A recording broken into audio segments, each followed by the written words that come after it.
We got so far, sound off! Let me hear you. Like hear? See? Let me hear and see you in the chat today. So I can sing your fucking name. It's that fucking time of day on a Friday.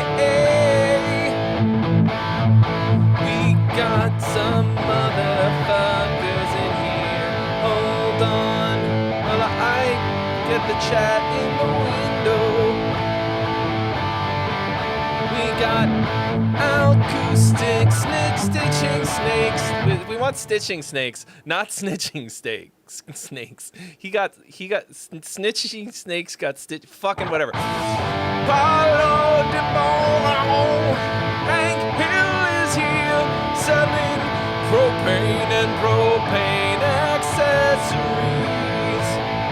Denny's and Eddie as well. The Tooth and James Collins. George DeMello as well. Oh yeah, Blake Bowser's here as well. Dave Crichton and the Archdog. Andrew Jackson's here with the hammer and wrench. Jose Chego Cabrices says bello. Ryan Saunders, yeah.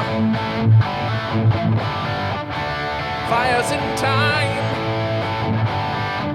Fires in time. Jake Gillum, yeah.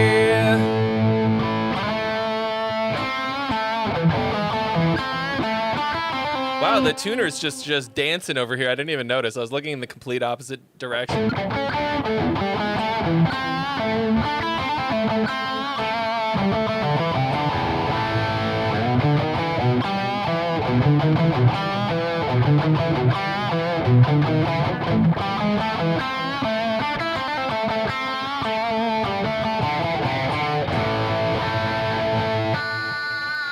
Fucking dad riffs. What's up, cuz it's hot? Turn up the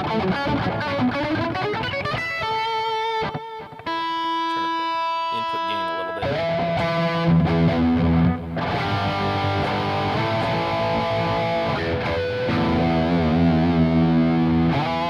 All right. So how we all doing today? I was not here last week. Hopefully none of you were here either. That would be weird. Oh, Ryan Saunders hitting that Riff Salad Chef membership level for 34 months. 34 months. Did you even know that you could do that? That you could have that status, like a special status here on my channel as a member? St. Elizabeth. I have been playing some fucking hard music this week.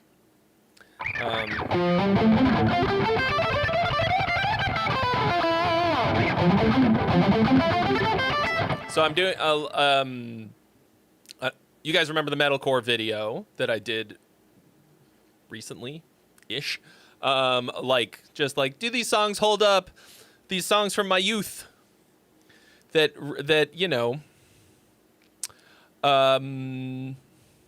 influenced me a great deal. Doing a whole bunch of those. I have now filmed and mostly edited 3 more. Is that right? I did one for alternative rock, one for prog, and one for power metal. And for the power metal one, I decided I was going to learn the intro for Spread Your Fire by Angra.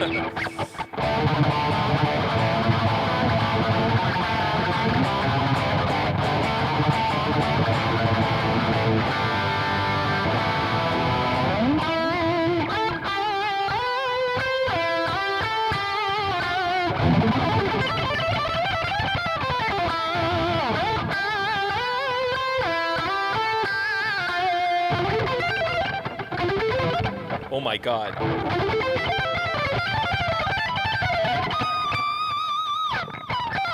I played it much better in the video. I mean, I filmed it last week. Here's the money, jackass. And at the moment of filming, I was really good at it. Blake Bowser coming in hot with the very first donation of the evening. What you got for us, Blakey, eggs and bakey? Wow.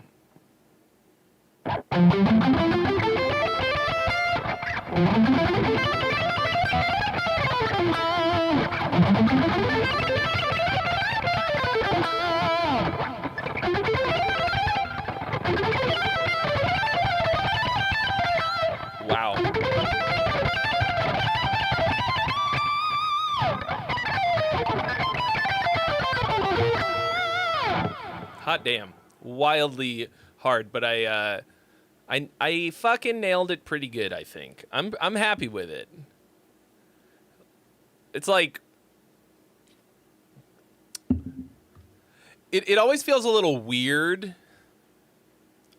to learn something for the sole purpose of playing it one time in a video.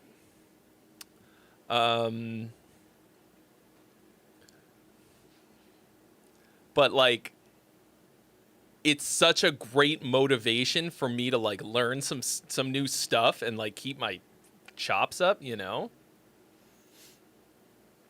And that shit's quite hard. Like, I don't really push myself enough these days. But, you know, I've been also learning how to fry scream, which is going very well. Also been like trying to move a lot more and play some drums, which is like I don't know if there's a drumming exercise program, but it's pretty good. It's like a dumb way to get to trick your body into moving a lot. Jazz. I used to have a gimme the jazz button that worked, and I don't anymore.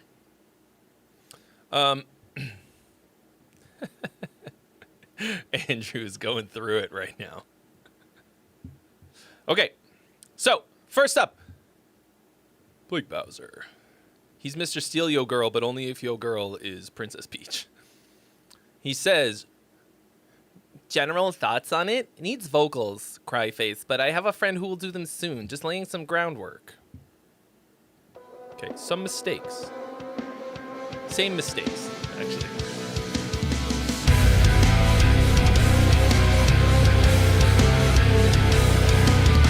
Low notes and some high notes.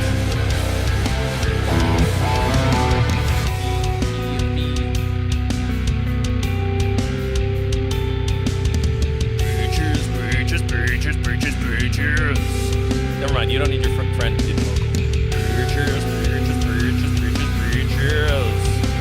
I got this.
because you're doing a lot of cool variations on the same idea, which I can get behind.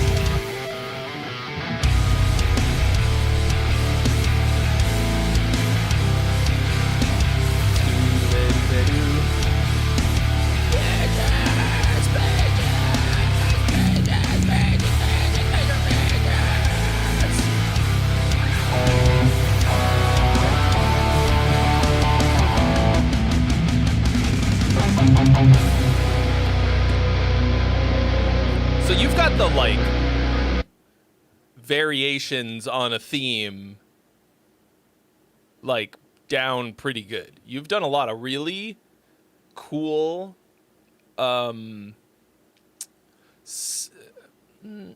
subtle, but, like, just, like, dynamic shift variations on the,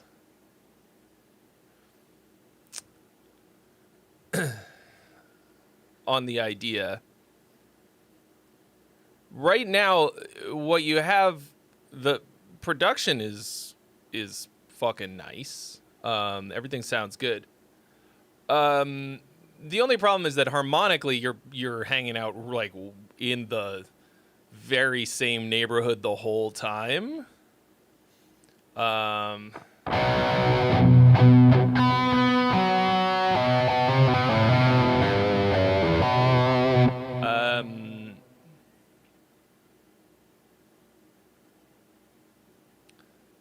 Which makes it feel very samey. Tom, the information that you need in order to submit your music is right here in this sentence.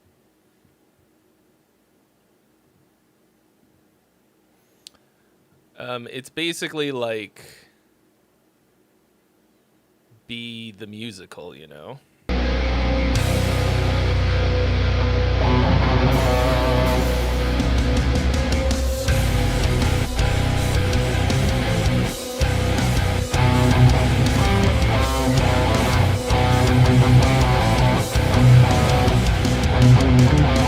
Thank you for the follow, Breakdown Drops.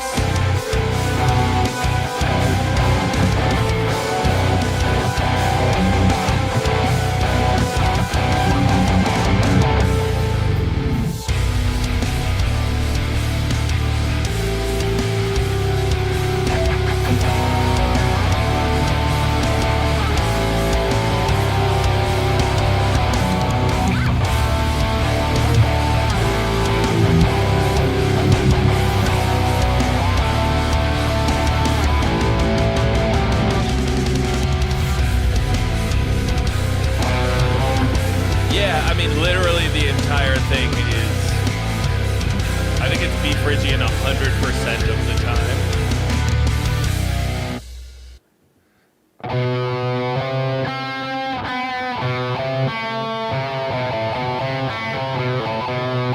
Are you in A, some kind of A tuning?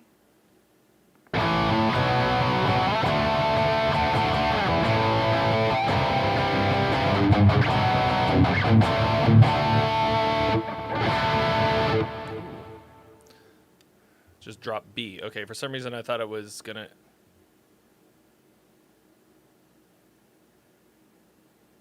Did it not...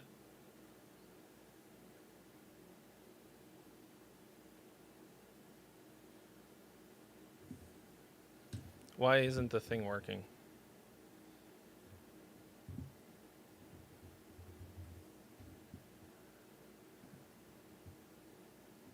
Why didn't it do it?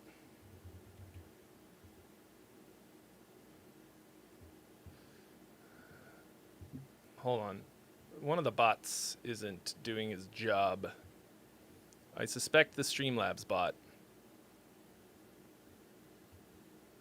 is not turned on for no fucking reason at all. Yeah, why? Who turned it off? Who turned it off on Twitch? Nobody. Nobody did. Welcome, traveler of space and time, to the greatest stream imaginable. Won't you stay a while? Noticed. Let's do that one more time. There you go. Look, there's one thing in the fucking future that needs to work, and it's fucking bots. if the fucking bots aren't working, we're definitely cooked. Most of you need to be bots. If it weren't for bots.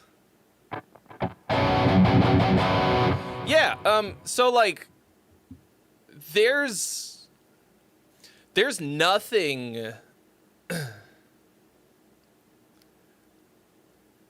like bad, nothing about this sucks, but it's just like really boring. You've kind of got the dynamic thing down. The song structure is very straightforward, would work fine. I think this would be pretty easy to write over, but like it's just so straightforward. Move part of it up the fretboard. I mean, that's like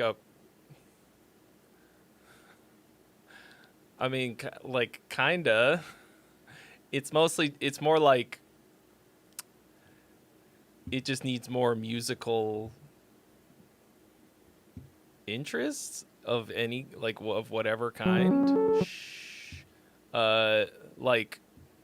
Yeah, I mean, that's kind of a thing. Daniel Johansson, what up? Why didn't I get a notification about Will's donation?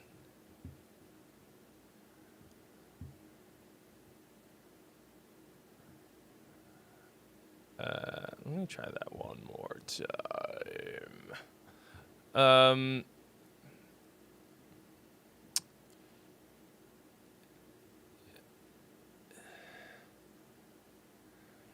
It looks like a long guitar neck, but it's not. It's regular size. I think it's just because it's pointed at the camera and it's kind of a wide angle lens. Well, since you mentioned the guitar, how about I talk about it a little bit? This is the new whip.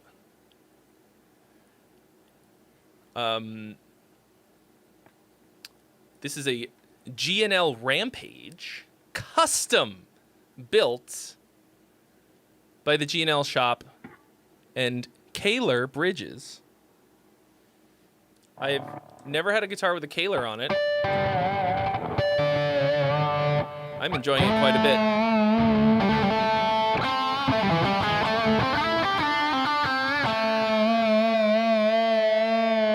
Feels fucking nice.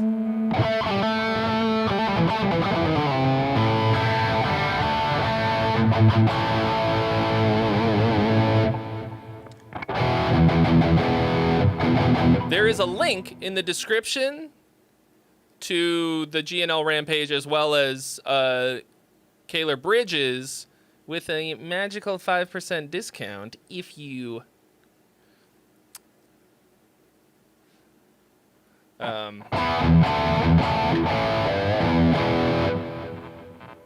want one for yourself.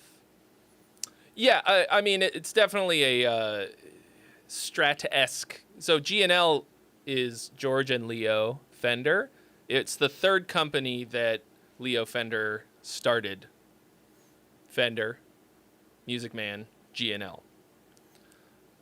I think part of it is that I think the bodies are a little smaller, so it kind of makes the neck and the head look bigger, just by comparison. Anyway, this guitar has some like really fucking crazy money, switching that I have not yet put it together. So Will Schaefer and Scientific Uppercut, thank you for your donations. Looks like the tooth is doing some math over here. I think we're about to hit 69.69, and so get fucking ready.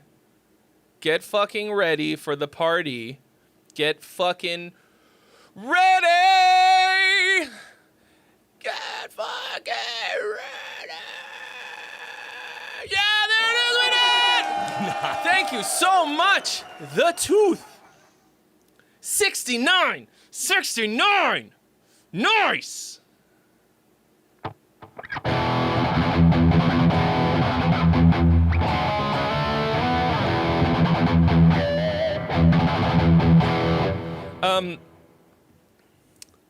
So, like, yeah, here's the thing about a song like this. Like, this is, you know, you have a full structure and everything here.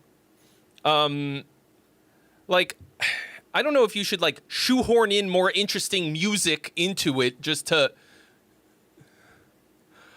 Like, no one is going to notice that it's almost entirely B.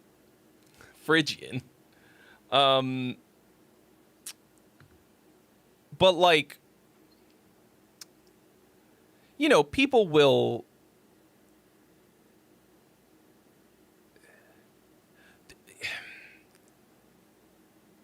You know, it's not about whether or not somebody notices. Like, everybody doesn't have to have a fucking music degree to enjoy music, obviously. But, like... those kinds of things add excitement to the song. This currently doesn't have any musical excitement. So, like... yeah, there's, like... I mean, there's a million fucking different ways to do that. But right now, it is overall very boring. There's, like... I mean, there's... it's like there's way too much shit that you could do to add that. I don't think I noticed many second guitar parts. Also, some kind... there was probably something, and I just didn't... yeah.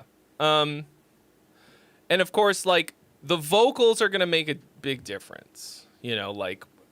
I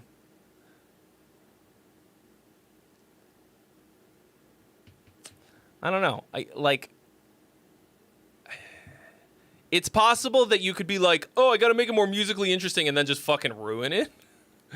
You know? Just like, fucking add some jazz, brother. And like, take a perfectly nice, fine, if bland song and make it unlistenable. So, but like, I think it's maybe more for like the future, you know?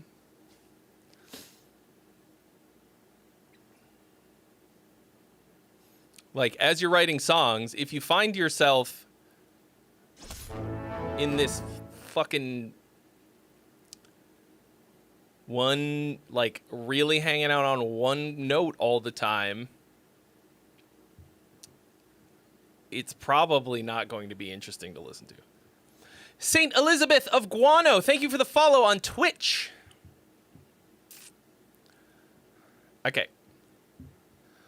Will Schaefer on YouTube, upcoming track from my band Radio Silence. We tried to mix a standard song structure first half with a proggy last half, bridge onwards, while still keeping it relatively brisk and listenable. The final part returns to the chorus from the intro and expands on on them a bit. Thanks for listening. Okay. The Quiet Collapse.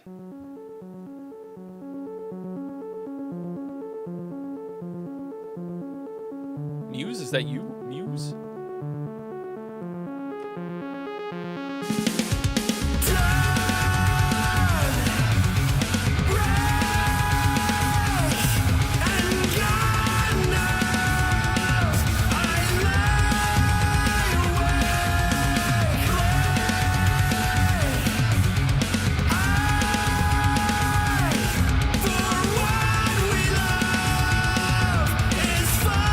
That's 13?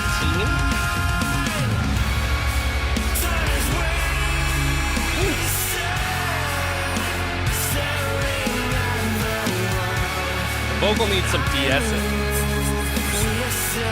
There's a sharpness to those S's.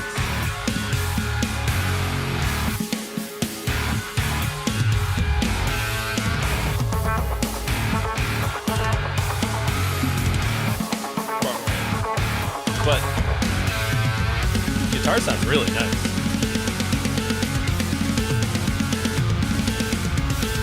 Scientific Uppercut, did you have a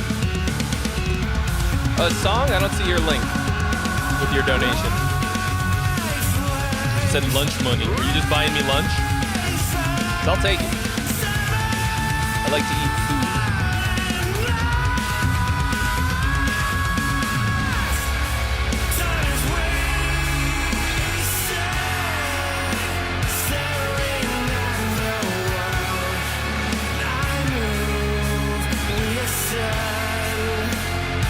Thank you. Thank you very much.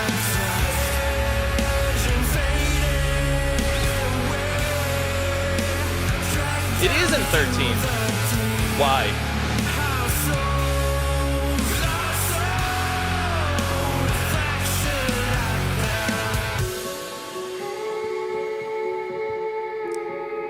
I don't really feel like it added anything. Personally, I did not see Sonata Arctica the other day, but I'm gonna go tomorrow. Hypothetically, I haven't actually gotten tickets yet.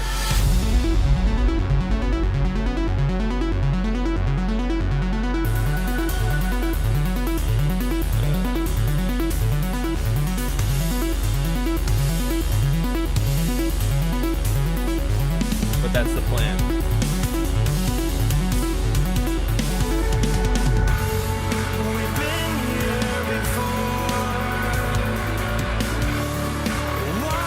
I did a whole bit in the power metal video that I shot this past week about that.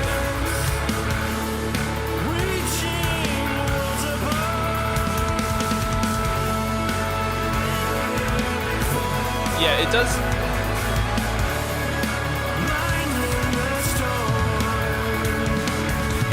It does have a meandering quality to it. It's a really nice sonic vibe and landscape, but it's gonna take a lot to make it feel like we're going somewhere, which I guess really is just a destination.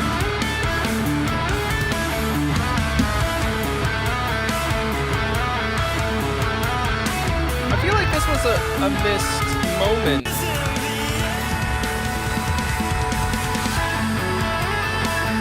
Why? Like, this feels like it could have been so important. Why did it just... Why did that miss?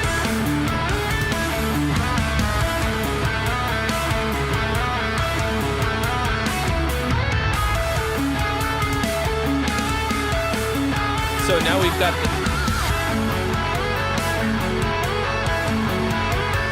We've got this, like, this synth, ostinato thing that's now on the guitar, right? And that's cool.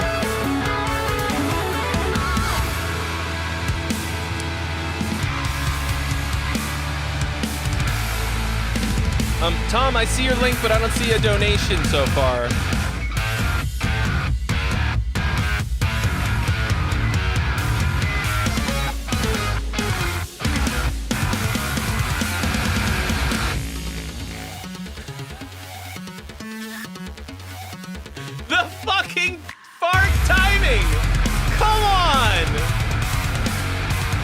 Come on! Welcome, traveler of space and time. Probably the greatest stream imaginable. Where is the clipping? Why don't you stay a while?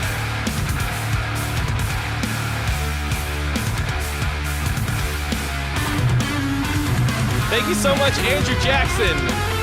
And such timing.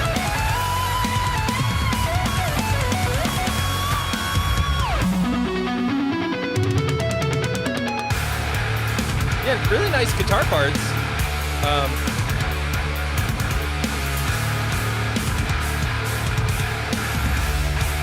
It does feel...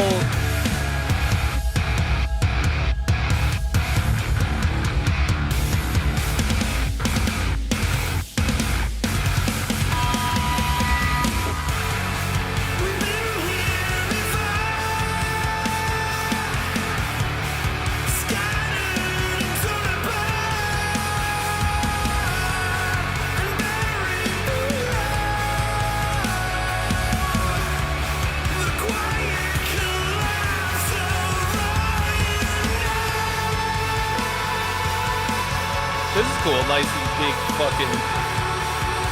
You described it as being froggier towards the end. This feels less froggy.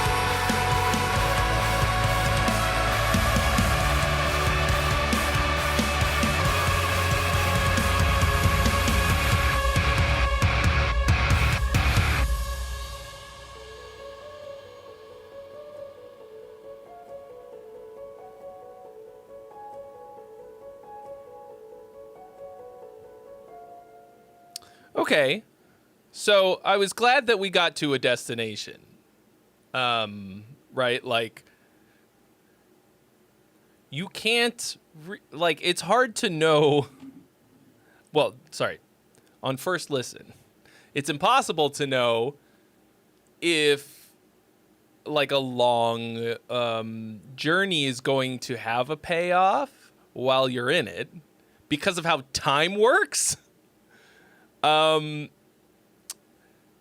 You did get us there. It was a fucking big ending, and it was nice. The poll is open now, folks. Song or gong? Cast your votes. So overall, like, so much enjoyable music, right? Like, no part of this sucks. I think there was that majorly botched moment where on paper everything was right. But it just fucking sloughed into this guitar melody moment that could have been such a fucking punch in the dick. Or what have you. But... And there's a lot of, like, cool variations on this synth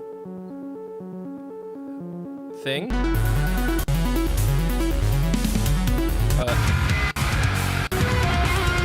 Is it... Where's the... I was certain that there was one of these was... Where are they? Sorry, I know this sucks to listen to. Where are they?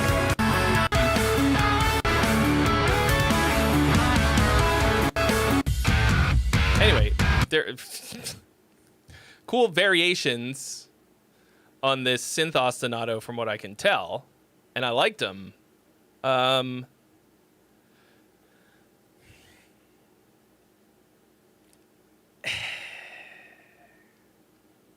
It feels overstuffed.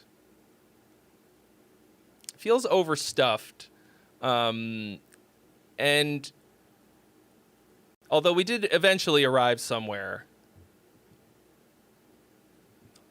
great, it kind of felt like almost like Fohesian, where it's you kind of tacked this climax on the end. Not entirely. It feels a bit unearned. Felt like too many side quests. But nice. All right.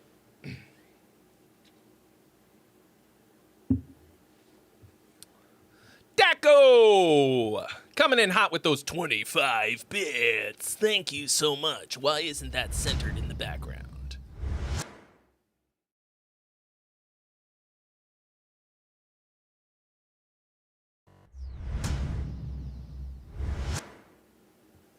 What the no? Vox Garden. I cannot read Cyrillic alphabet words. So, anybody speak possibly Russian or similar? And I don't have a translate button. Sorry. I don't have the Babel fish And also, does the Babelfish translate written language? Well, it's not real, so it doesn't matter. But all right. Can I read upside down? Yes, easily. Upside down and backwards. Although I guess that is upside down and backwards because it's left to right. But English, I can read real good. I'm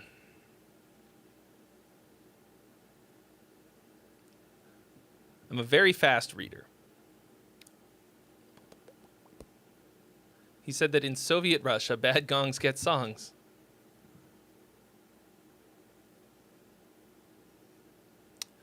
Breakdown drops. Sometimes we have freebies, but currently there are none, as you can see from the freebie counter.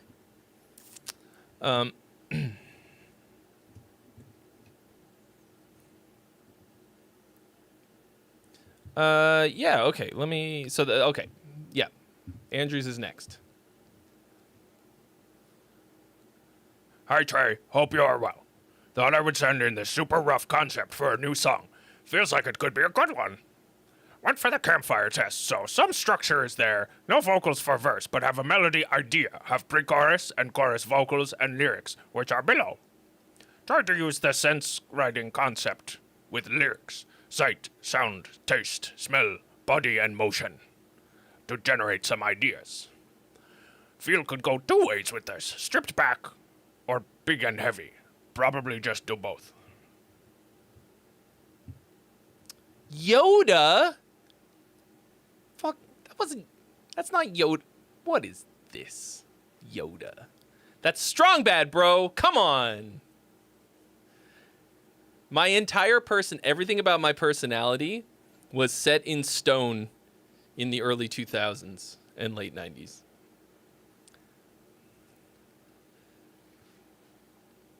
Zero elasticity in my brain since then.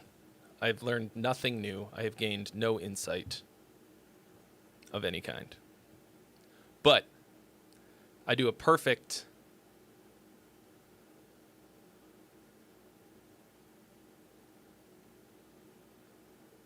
strong bad. They do. I was being ridiculous. They do kind of sound like it. He kind of sounds like Yoda. $20 is fucking awesome. Give me 200 rubles, and I'll give you a link in TG. F that mouth. Ian, bye.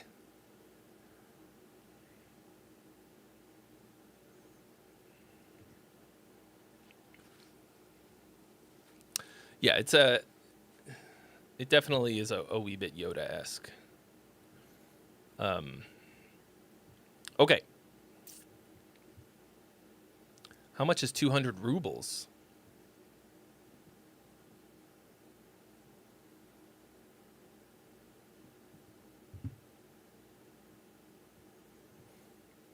All right, here we go. Here's Andrew.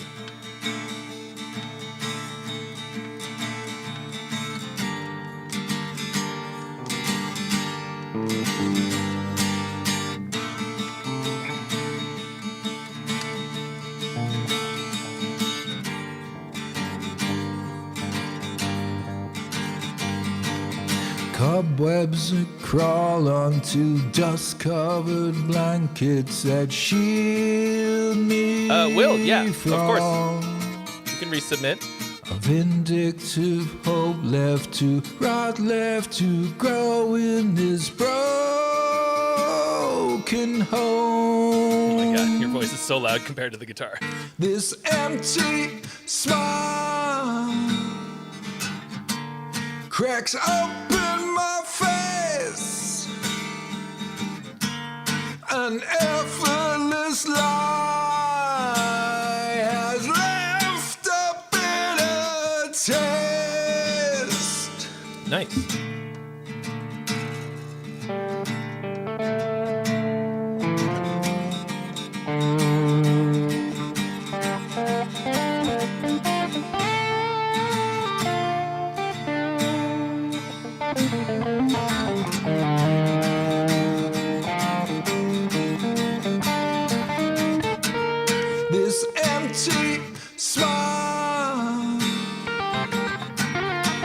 cracks open my face. An effortless lie has left a bitter taste. Yeah, that's a nice chorus. Steven Stallings, thank you so much for your donation. No idea why it doesn't want to do the fucking thing to make it go. But do not play. Do not redeem. Cobwebs you crawl onto dust-covered blankets that shield me from. The poll is open, folks. Cast your votes. Vindictive hope left to rot, left to grow in this broken home. This empty smile cracks open my face. An effortless lie has left a bitter taste.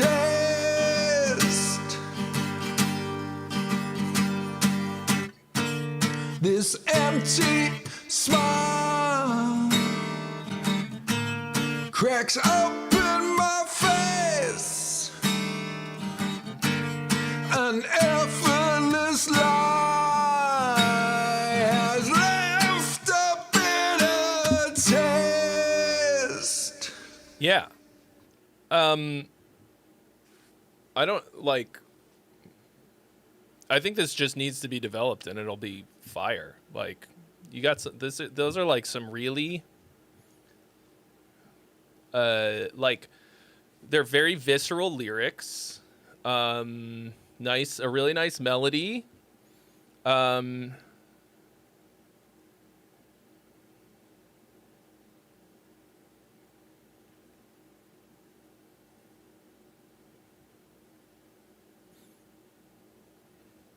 don't know.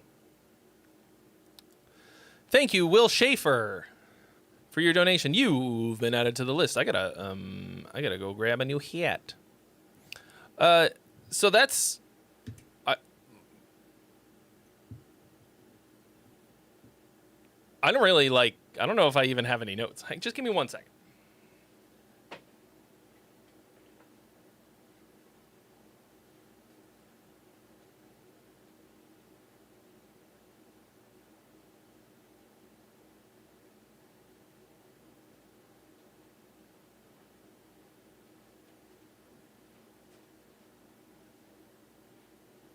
Since the fucking wizard who usually pops up to do things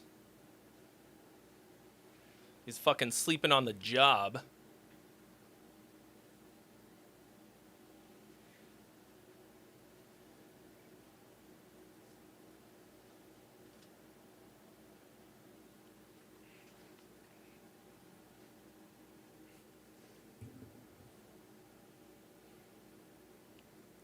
I guess I gotta come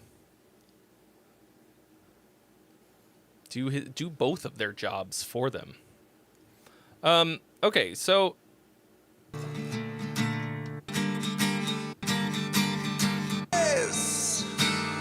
it's like you said, it's very bare bones, but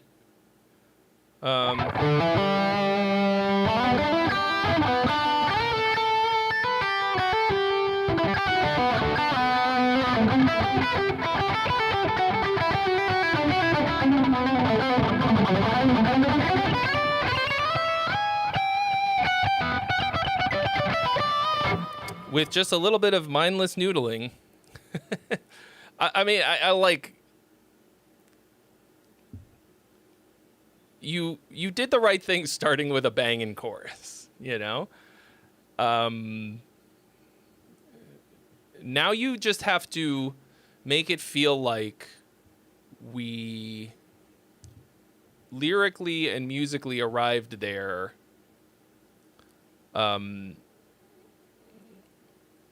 naturally, story-wise. Like, okay, let's take a look. we've got cobwebs, dust, rotting, growing. So maybe there's like where did those things come from? Cobwebs come from spiders. Dust comes from mostly human shedded skin cells. Rotting happens from neglect. Molds grows. So like if you reference those things in the verse, first of all, it just gives you some place to start. And then you like conceptually build on that from the story. Like those are your like little kind of side characters and metaphors, you know, in your track, in your story. That's what I would do with it. 'Cause like if you set up this scene, you have to sort of backtrack, reverse engineer how we got there. Yeah.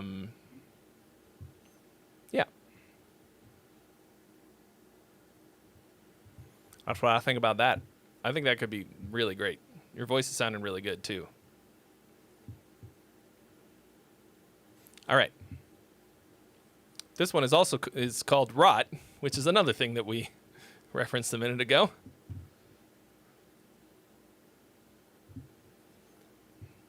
All right. Let's see. What's another good voice to do? How about an Irish one? Hey Trey, been a while since I submitted a song, but I'm proud to present the very first song that I wrote myself and preformed myself. Now, I'm not much of a singer, but I was trying to capture the vibe of what I wanted so I could have my bandmate use as a reference for how to do the vocals. Let me know what you think. Did I tell you guys that I got my 23andMe back and I found out that am I 90? I think 90% Irish. I went and saw Teddy Swims this week on Tuesday at the Greek. This week at the Greek. And it was fucking cool. And the guy who opened was Irish, and he was fucking great. Oh, Jay Gillum thinks it's a good Irish accent. He did not say great. That's me editorializing. The guy's name was Cian, and then he had a French last name, but he was Irish. Like, he had an Irish accent, and he was really good. We were,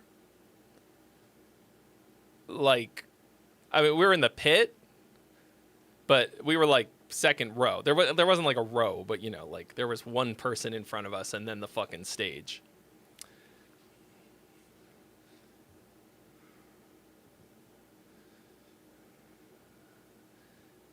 It's Cian, Cian, and then something Ducro.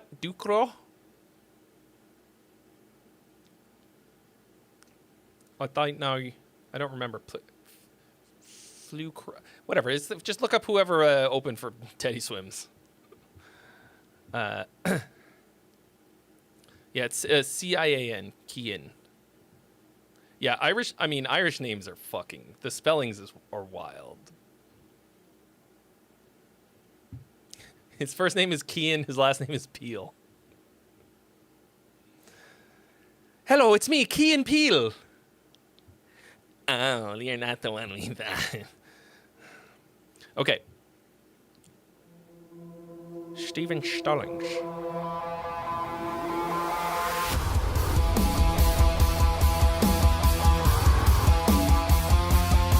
Oh yeah, Teddy Swims is great. Fucking awesome show.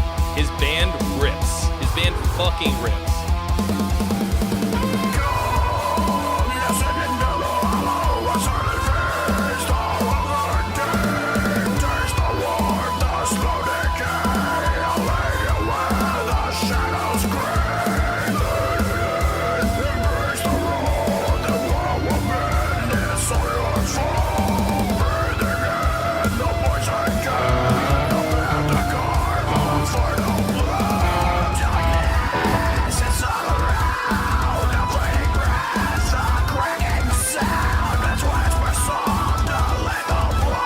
That's a really good texture change.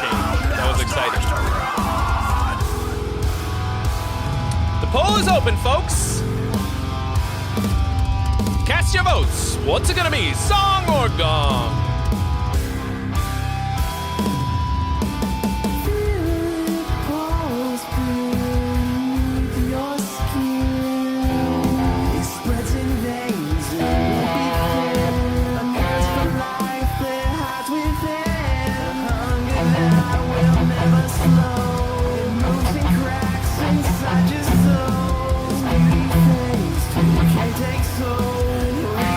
You're also like really chilling in E.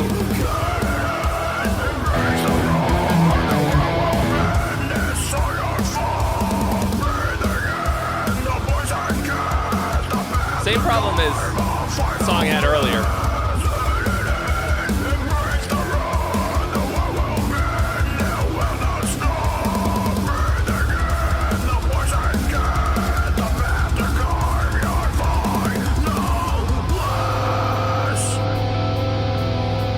It's just like, this is like a classic fucking guitar player problem. Like, you can't.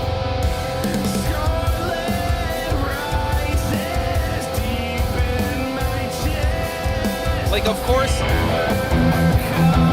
guitarists wind up in fucking E. Like, and chilling on E all the time, or whatever their open string is.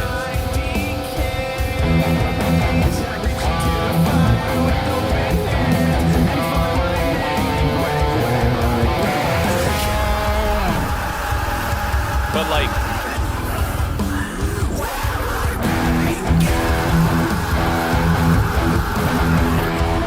it's just very unmusical.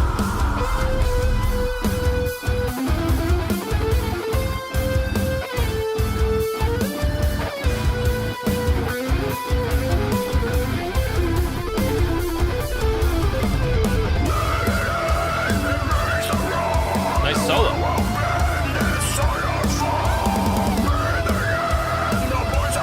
And I think the lead guitar parts are cool. They definitely add something.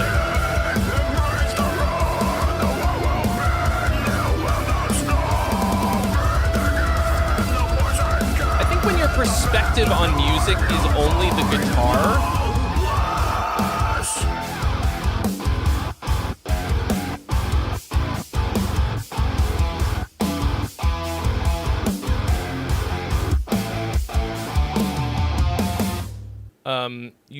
it's easy to wind up with really bland music. Overall, this was pretty cool. I feel like the clean singing chorus melody part is didn't really hit that hard for me. I thought the lyrics were pretty lame. Let me read what they were. Yeah. All right. See you later, Jay Gillum. So you've got kind of you've got a real like nursery rhyming scheme. Nursery rhyming scheme. What up, Hammond Chamberlain?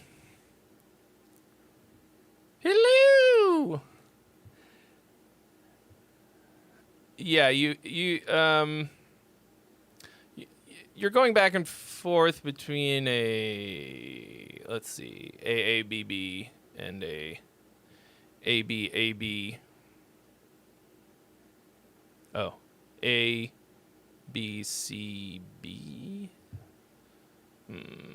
Type of rhyming scheme. some of it sounds really corny. Some of it works okay. I can't tell if it's working better in the screaming parts because I can't tell as much what's being sung. But the rhyme scheme makes it feel lamer than it is. You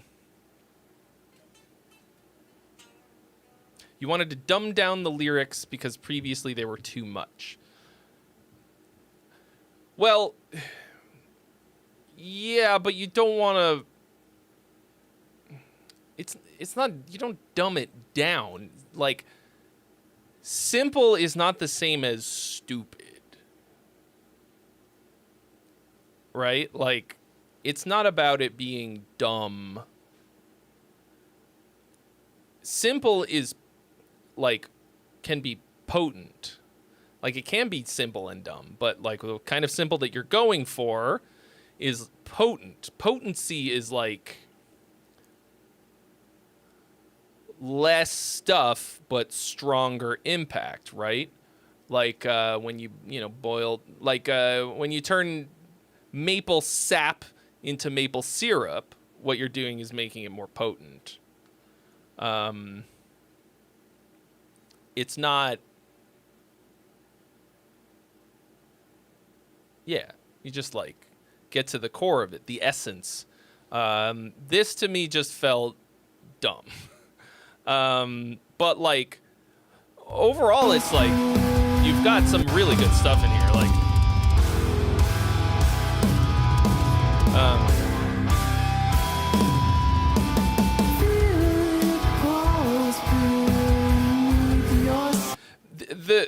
aside from like the kind of, like you said, this is just a placeholder vocal performance. You're just doing this to hand off to somebody else.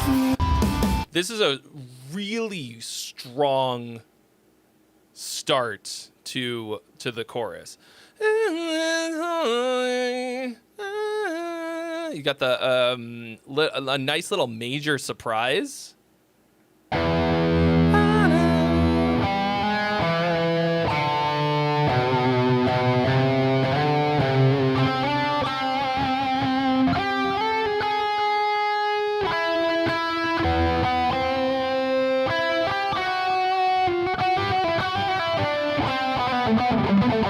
It's nice.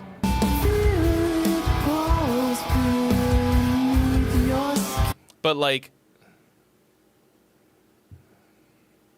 feel it pulse beneath your skin, it spreads in veins, it won't be thin, a curse for life that hides within.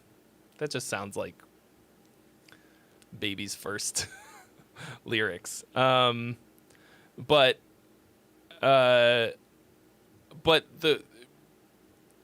it's a fucking solid beginning. You need to really work on these lyrics.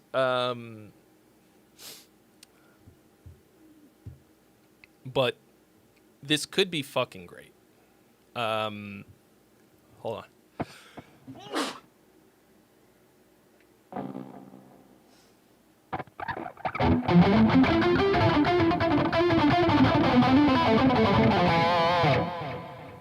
Yeah, like this is a great start. So like collaborate with your singer. Don't just like give them this and then be like, you will sing this. Work on it together to make it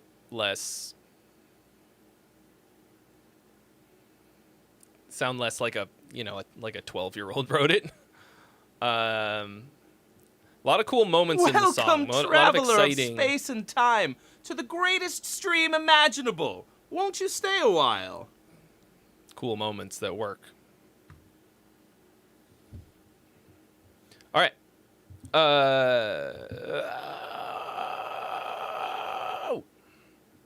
Taking every opportunity I have to practice these fry screams.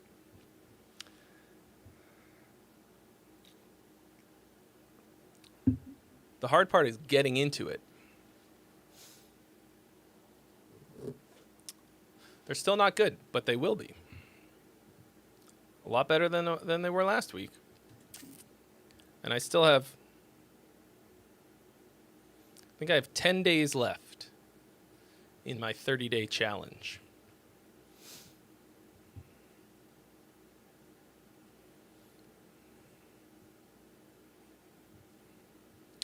Sure thing, St. Elizabeth. Okay. So, this is another one from Radio Silence and Will Schaefer, who sent the sort of longer one earlier.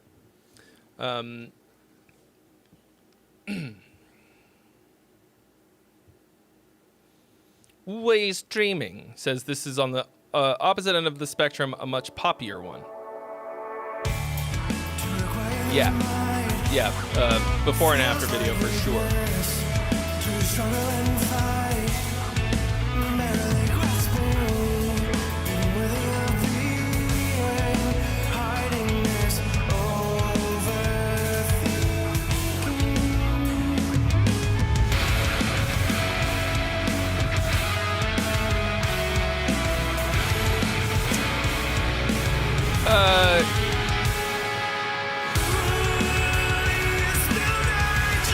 Oh yeah, you sent this one in before I remember.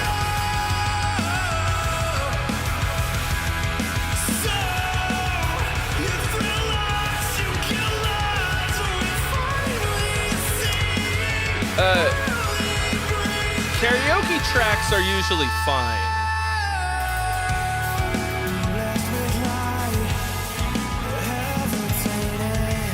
Like, I'm not gonna get dinged for you using a karaoke track.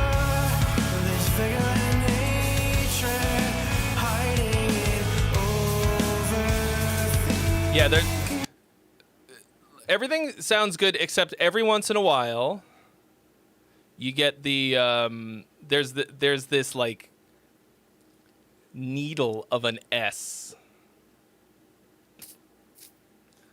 that comes through in the vocal, and that's a shame because the vocal sounds good.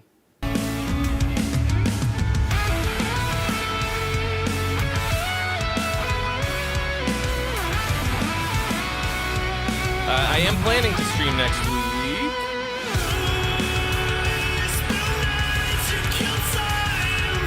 Oh yeah, next week.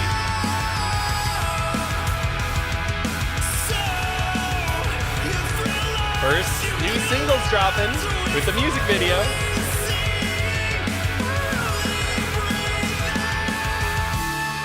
Oh. Why isn't the poll working?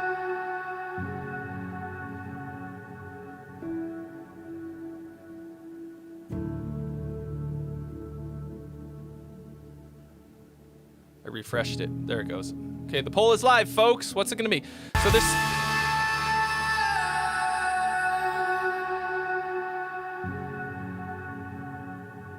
Yeah, that's a solid moment. It's nice.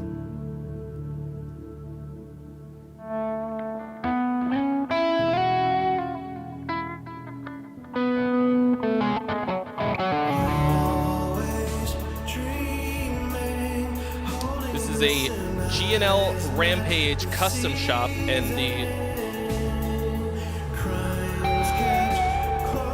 this is a Kaler bridge.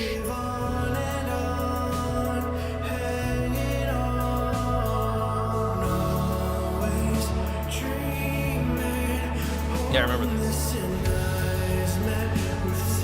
Yeah, we are releasing it independently.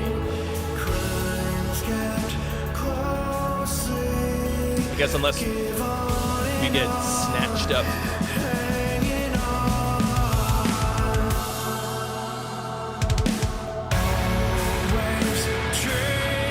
All right. See you later, Marcus Biernick.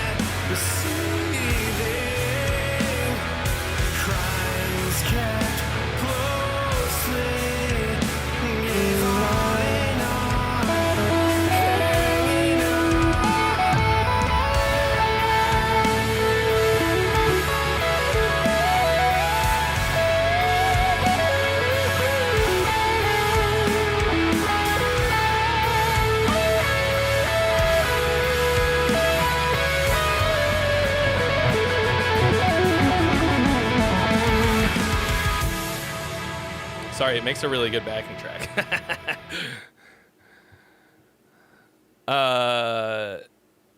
Yeah. I don't like this fake out, but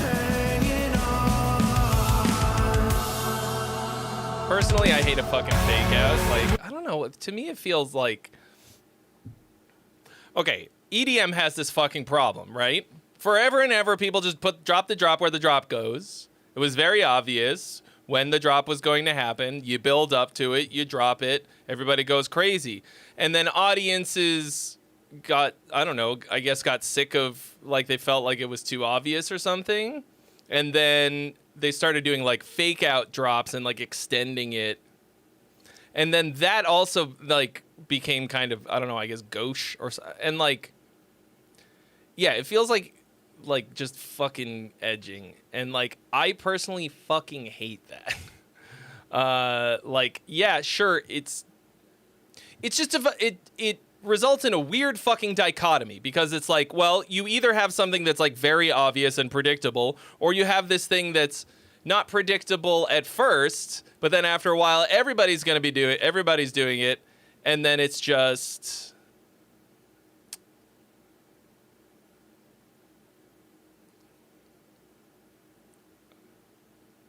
It's just going to wind up coming back around, I guess?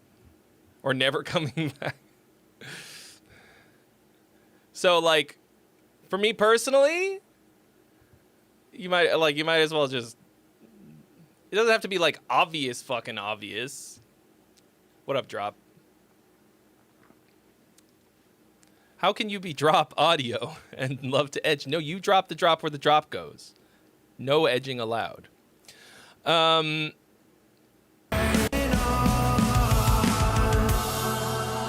Like, it makes me angry. Especially because now when it happens, it's also... I think I probably said that.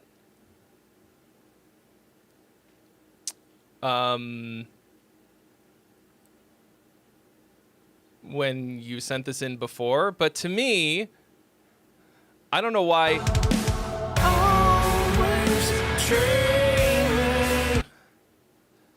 Like, the vocal is, like, that's a huge fucking moment, and then we come back to the sleepy vocal. Now, it's called Always Dreaming. It's not called Always Having a Big Climax. But to me, it feels like this is like the vocal should take the fuck off right here. I mean, like, I don't know if I don't know if you can go up a whole octave. That feels like a lot, but always. But you could take a harmony and make the harmony the lead vocal, and so you can take it up like a third or whatever. Andrew Jackson, 34 months in a row at the Top Line Cook level. I want it. I mean, little bit. But like,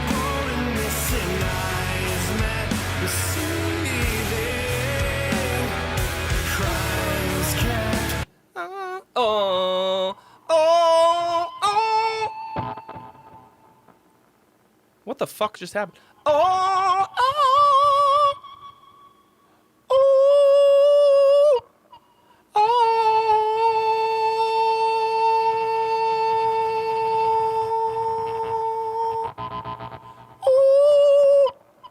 Is it picking up my voice in the guitar?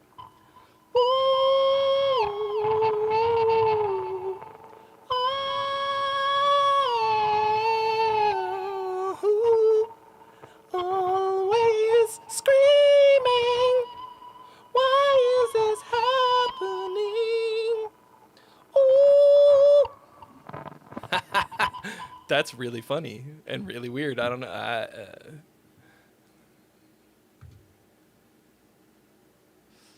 It's because I have so much metal in me that it's vibrating enough to be picked up in the pickups.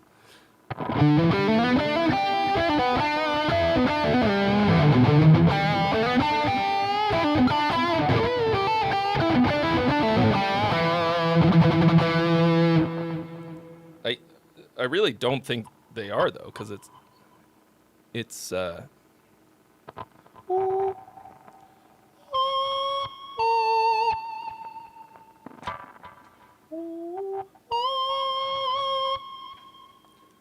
have the input gain up kind of high, but they're not noisy. And this room gets a lot of EM. So like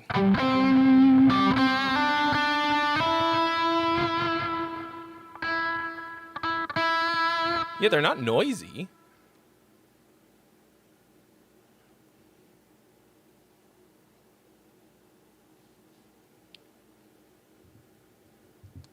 This is I think this is the first time I've plugged it into anything other than my practice amp, though.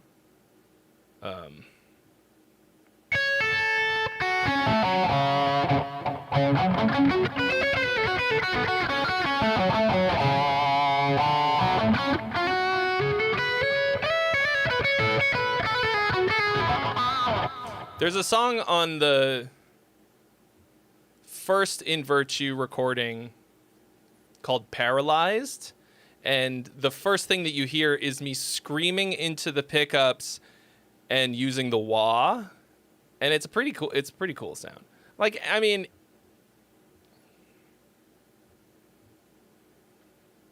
it just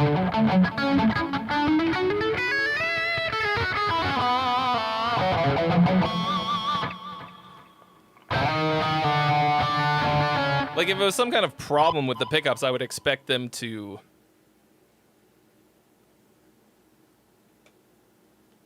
suck. Like, have some other kind of problems. But, oh, okay, check this out. So, the pickup configuration, or the wiring and switches and stuff, is fucking bonkers on this guitar, okay? So this is called a freeway switch. I figured out what it is. So the freeway switch, it's a three-way switch, but then you can push it up and down, so there's actually 6 different possibilities. And then there's these 2 mini toggles. And I had it's so complex that I haven't completely worked out how everything on, like, what all of them do yet. I had it flipped up by accident, which means it's I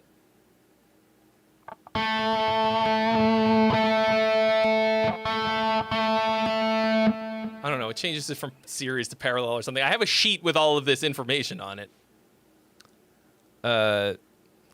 Hardway 1. All of the information that you need is right here.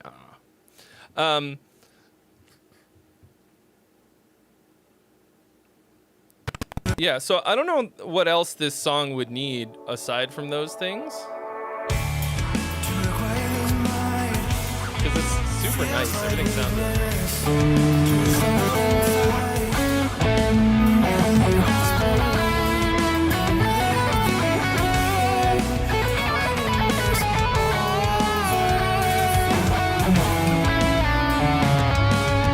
Up in the front is both pickups in series. Right, what's it if I just flip it like this? Oh, up in the front. That's what you're talking about. Both pickups in series, super high. Oh, okay. Sorry, up in the front, not. I see. I think of up on the guitar as being this way.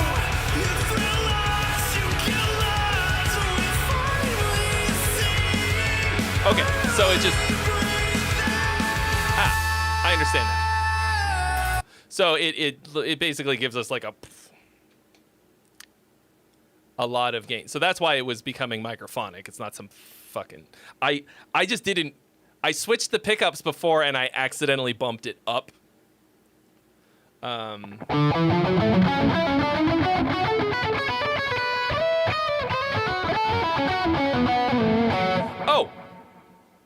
While you're talking about the pickup configuration, Eddie.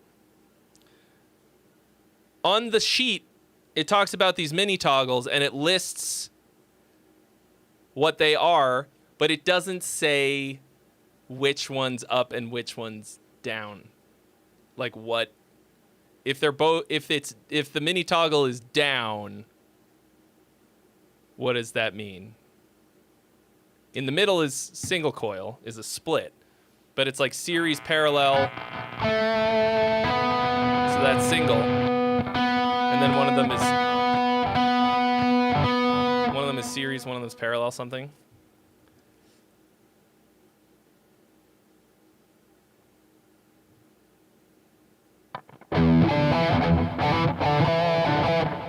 Down is series.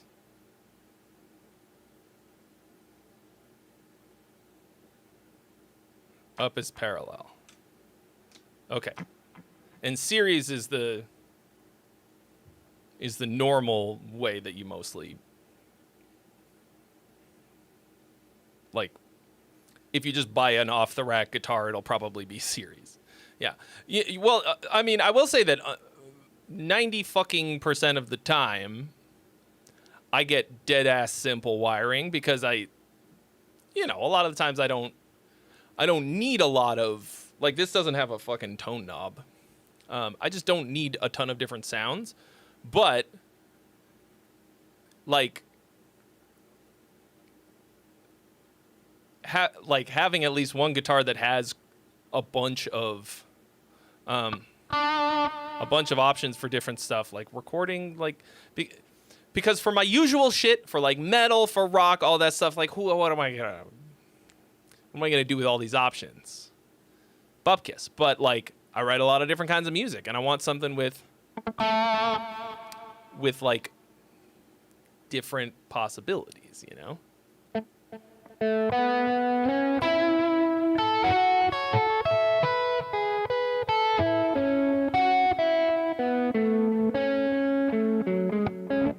Oh yes, and also Alex decided on all of these specs. I mean, but he didn't specifically ask for those options on the pickups.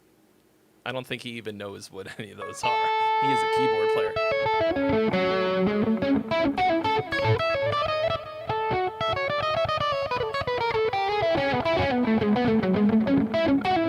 He specifically wanted to be able to do series and parallel and all this stuff. Really?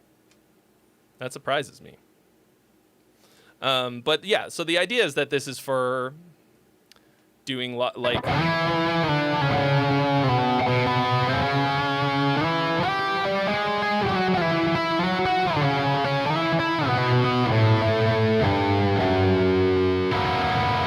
Yeah, maximum versatility. Anyway. But that's like, I mean, it's over the top.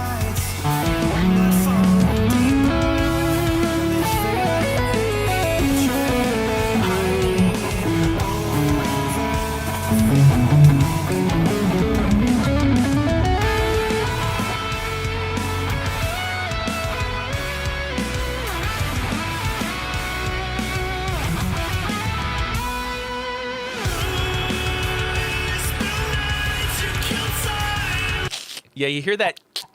Listen to it. A lot of like kind of mouth noise in there, which,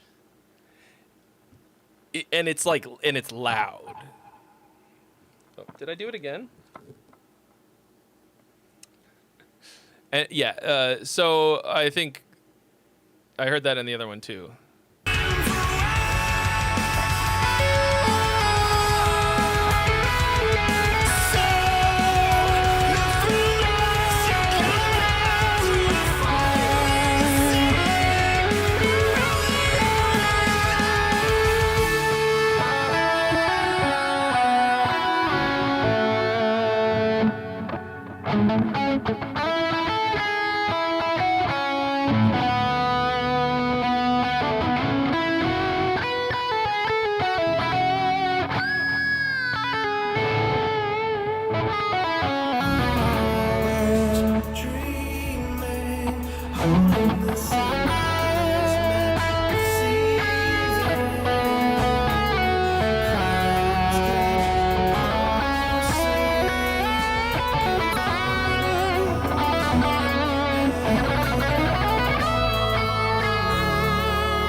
So much jazz. I'm jazz trained.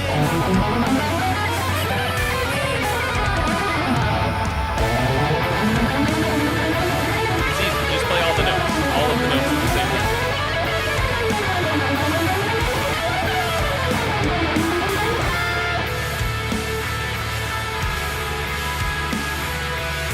Yeah, so this is a custom shop G&L Rampage.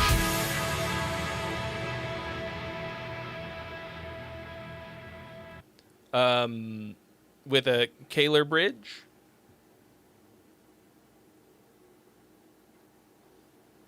It's very sparkly. I mean, most... if you get a custom shop guitar from basically anywhere, I think you could get a no volume knob. I've seen guitars that just have an on-off switch. That's not Flight of the Bumblebee.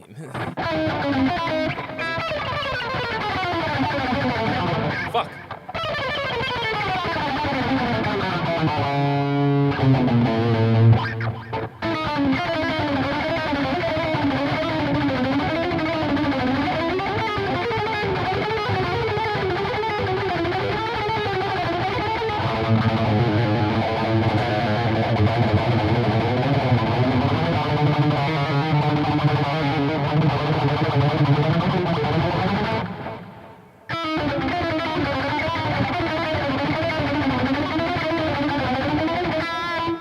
Oh, yeah.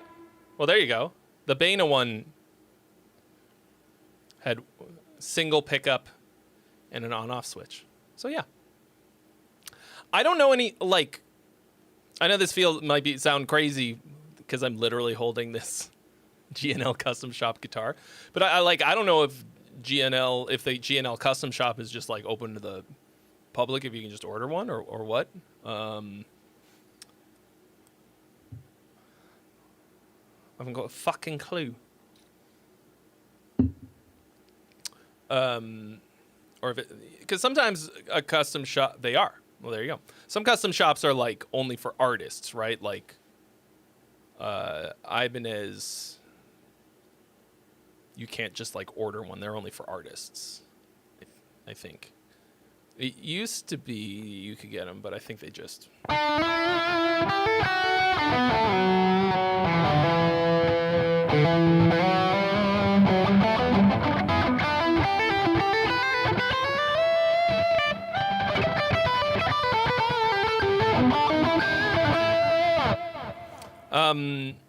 Anyway, like, obviously this one is fire as fuck. So, you know, if you can get one for yourself, I recommend it. I also put links to the to this model, the stock version, because they do just, you know, like you can get a Rampage that has a Kaler in it. Just you know, they just manufacture them. The Jerry Cantrell model is a Rampage with one humbucker, I think.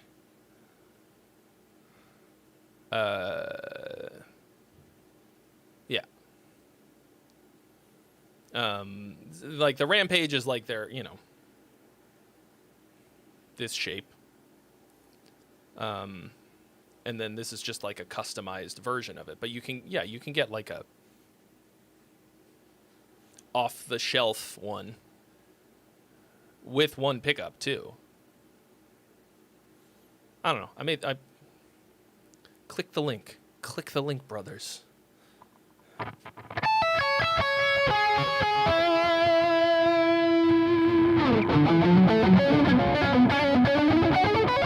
Like, you can hear the difference. Oh, for fuck's sake.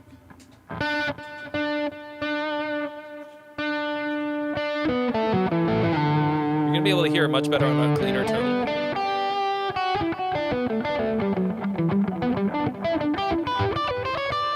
John Prophet. Okay, like, for example. So here's like...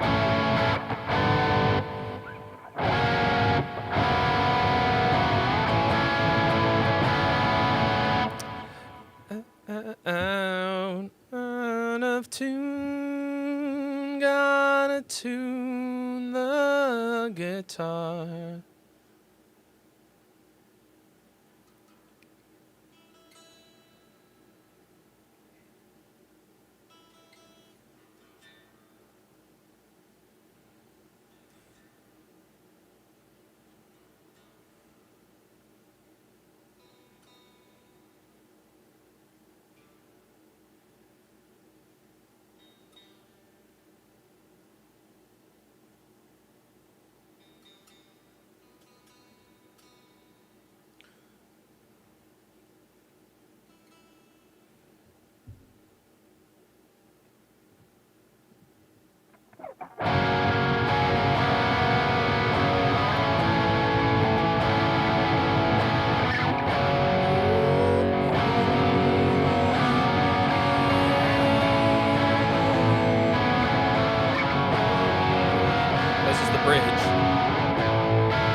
I don't really know the song. Yeah, they come to snuff the rooster. Oh, yeah. You know we ain't gonna die. Okay, then if we go back to the bridge and flip it up.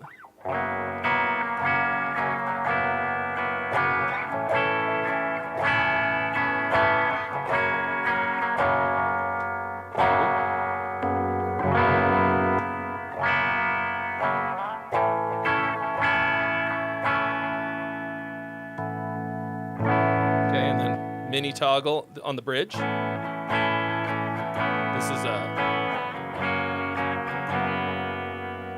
split and then parallel.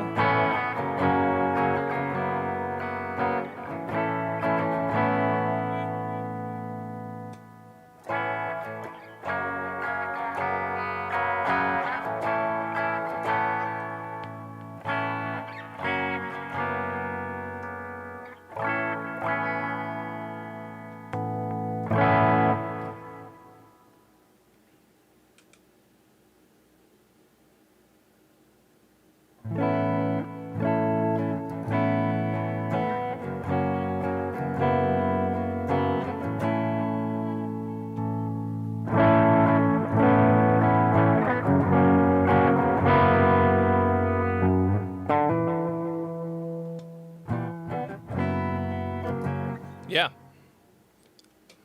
Like a billion fucking sounds.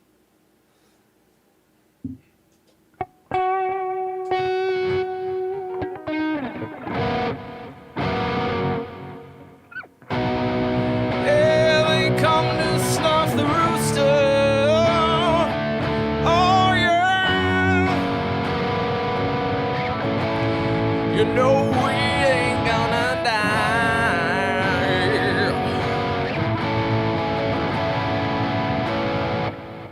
I love that song. It's really easy to play. It's literally just...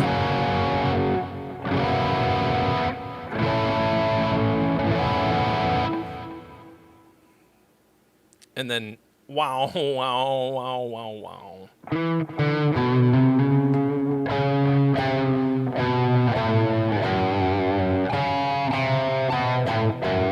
With a wah.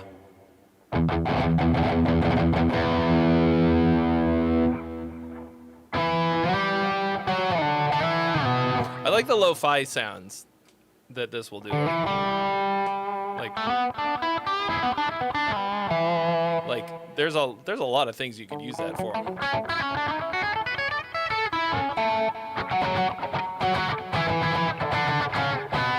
Like, you don't always want to be fucking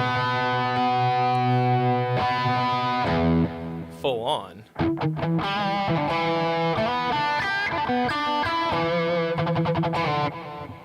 Anyway.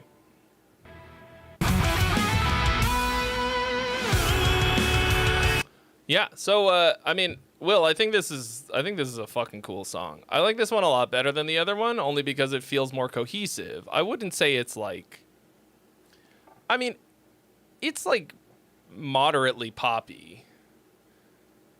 It's more like,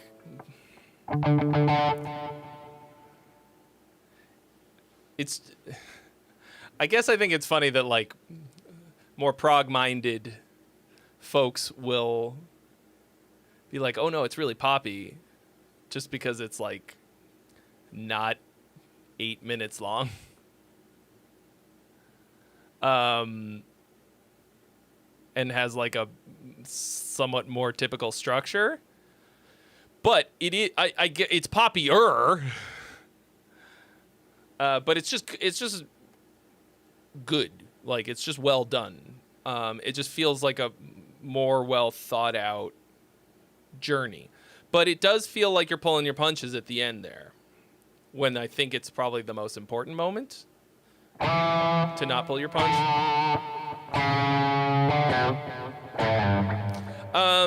As I was mentioning earlier, we are going to be releasing a new song next Friday. New in Virtue, with a music video, all the fucking bells and whistles.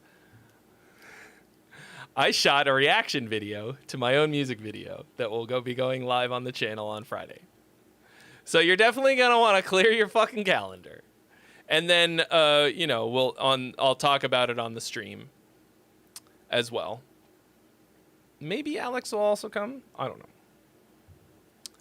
know. The reaction video is so stupid. It's super fucking stupid. You can do a reaction video to me doing a reaction to my own video. I mean, I don't know that there's anything I could do to stop you. Also, if anyone wants to shoot a proper reaction video of any kind, I can get you whitelisted so that you know, you won't get a copyright claim. I mean, you get a copyright claim first, and then you'll have it taken off. But if that's something that you wanted to do,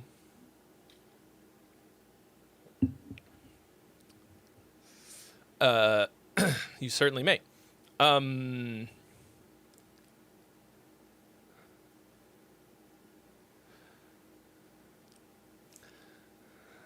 I think, what's his bucket?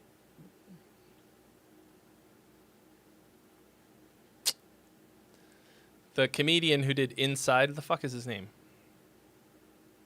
He just, like, he did that idea of reacting to reaction of a reaction so well that it's like, I think he owned it. Bo Burnham, that's it. That's the boy. I mean, that whole thing is just fucking crushing. Like, it's like, I don't want to watch it again because it's too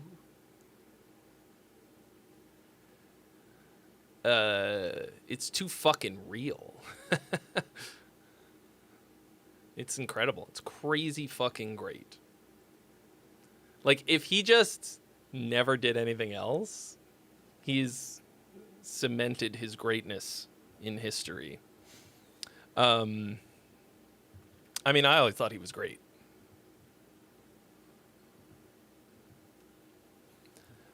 Okay, I need to go use the little cowpokes room. So that's the bathroom. If people got some more music to send in, prepare yourselves, and I will be back shortly. Please, friend, enjoy music.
ocean, we drink from the desert, carry together this burden. You learn to bear the featherweight, soaring, loosened from your moorings, hero of the songs and stories, circling, the birds can feel the featherweight, haunted by the constancy of gravity. Who can see what the owl sees? The beak of the finch, the tail in the wind. Who can go where the earthworm goes? The same in the end, a feast for the crow.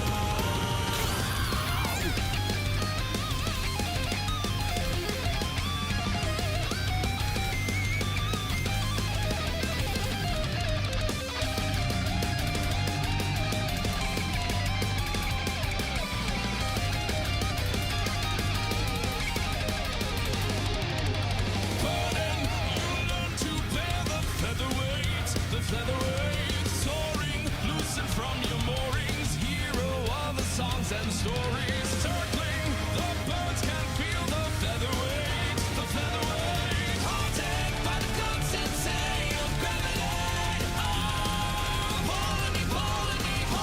pulling me down.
Thanks so much for watching, guys. There are links in the description below where you can stream or download this song and other songs that I've released. And if you enjoyed what you saw, you can subscribe to me here. And I also stream on Twitch every week writing these songs. So you can go follow me over there at twitch.tv/TreyXavierWrites. See ya!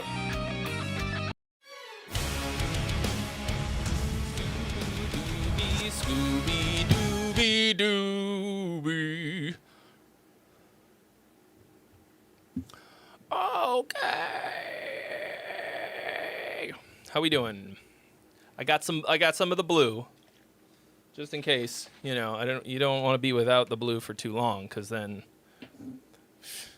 we all know what happens when you run out of the blue fluid, or the bluid as I don't call it.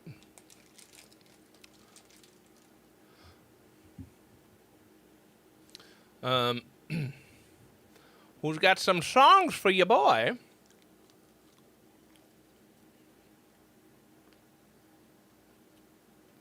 I need to get a bar.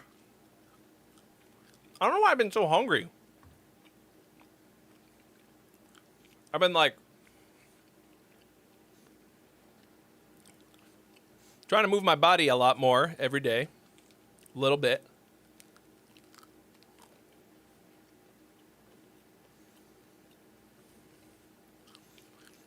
And that burns calories. But I don't know.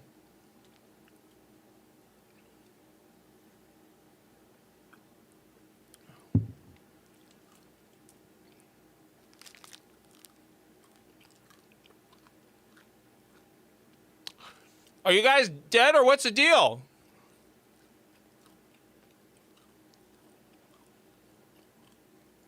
I feel like I'm screaming into the void. Hello, void. Hello. Hello, the void.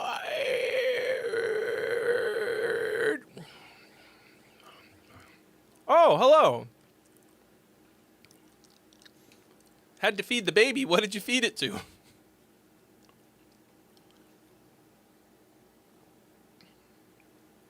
I'm drinking, it's a Gatorade Zero. I get them in the little packets. Shake it up. Oh!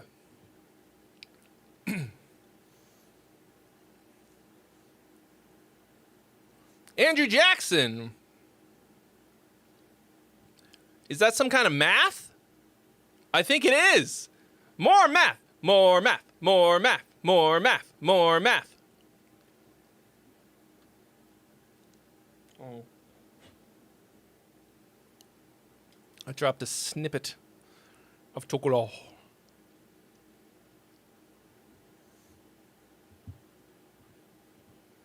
into my keyboard, and we can't mash it in. You don't want to mash it in. I mean, you don't, like, in more ways than one. No.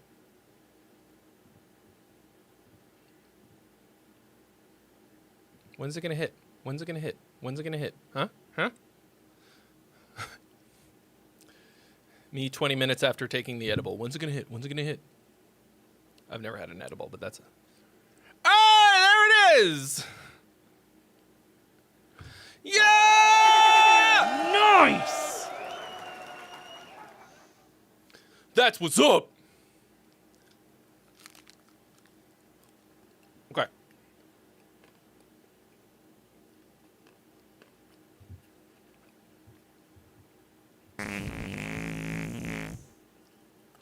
And Brett Benfer.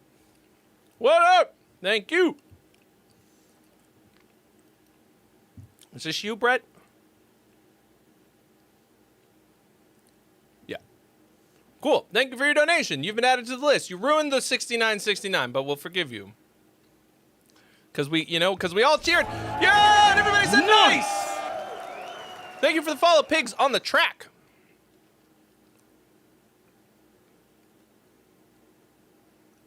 Who's leaving? All right. Anyway, thank you all. Thank you so much. So we got what do we got? We got 2 from Andrew Jackson. We'll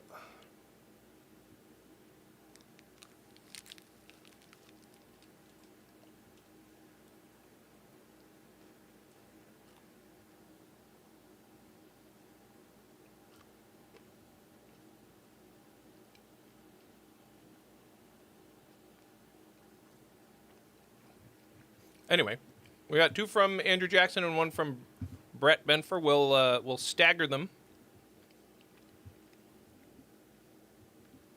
Idle Eyes.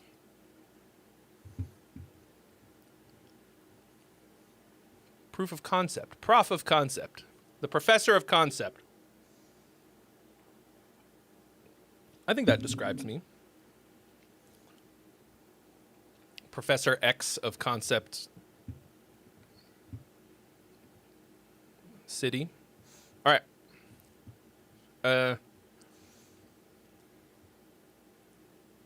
Not a proof of concept demo. Main feedback would be on the lyrics again below. In the bridge section, it's all very much a work in progress.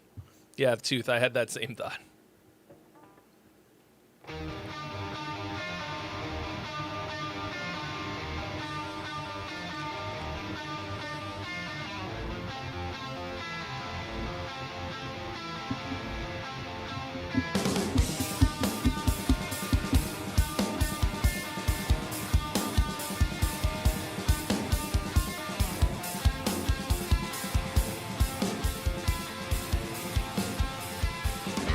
Immersed underwater, rescued only by an incidental word, raised for the slaughter, fascinated by an insubstantial word of denial. It's kind of a weird switch up.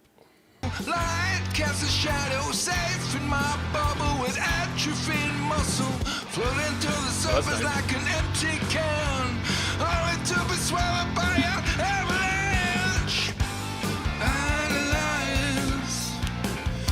Via D, you get the Räuber Hotzenplotz hat. Is that what this is? My German friends from Engel gave me this, actually.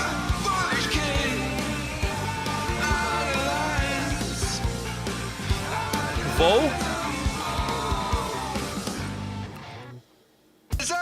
Wohin did I get it?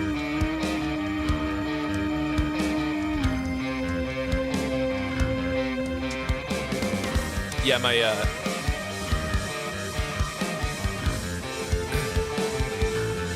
wonderful German friends from Angle Amplification. Creation halted by this luminescence. Carnage. Slave to the visual. Tying noose around the superficial world in denial. Life casting shadow, trapped in this bubble with atrophied muscle. Pull me to the surface with deceitful hand. I mean, I want to crank it up so I can hear the track a little bit more, but your vocals are really loud, so I'm gonna like, but it's. Only to be swallowed by an avalanche. Idolize the foolish king. Oh right, okay. You sent a version of this, right? Idolize all fools. I don't know, like if that's your hook, the verse is like way stronger. Like worlds fucking stronger than your chorus idea. So I just want to go back to this drum groove that was like worlds more groovy and interesting than anything else we've heard here.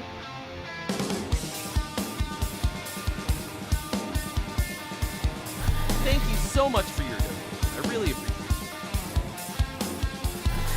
Why does this have so much sauce? Welcome, traveler of space and time. Were those to the from greatest the last stream ones? imaginable. Fuck. Won't you stay a while? I guess those were all from the last. Those are old notifications? Okay. I would personally like to hear more of that drum part, but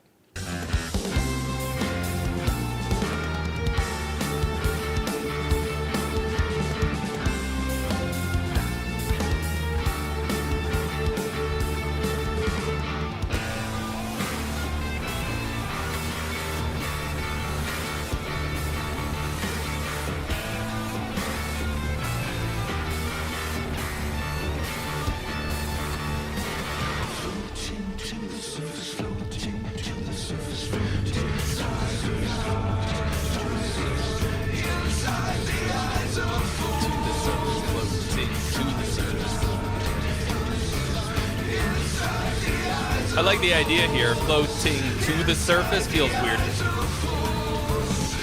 the eyes of fools. Idolize the foolish king.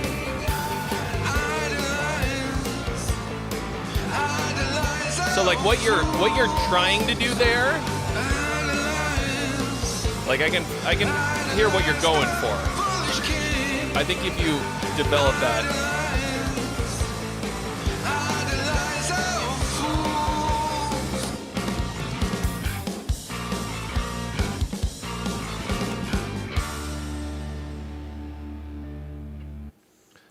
yeah, I think your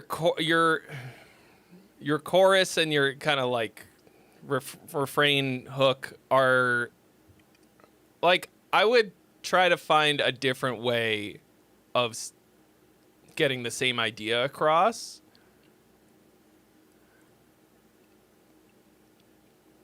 because it feels a lot weaker than your verse. But this is just a very rough demo. The problem when you have the vocals a lot louder than everything else is it usually means that it makes them sound really like way worse. But obviously this is just like completely unmixed, more or less. So Immersed underwater. I mean, I would try, like, just literally delete what you have for the chorus and write something completely new.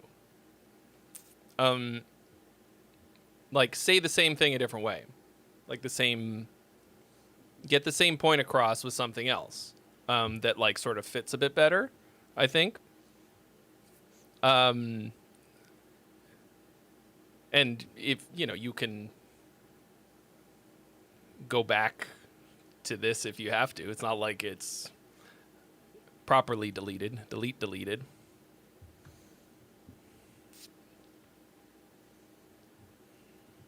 But I think this has tons of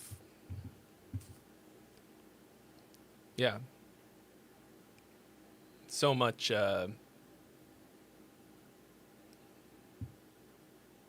potential. Like it just needs development. So yeah, but I'm looking at your lyrics here.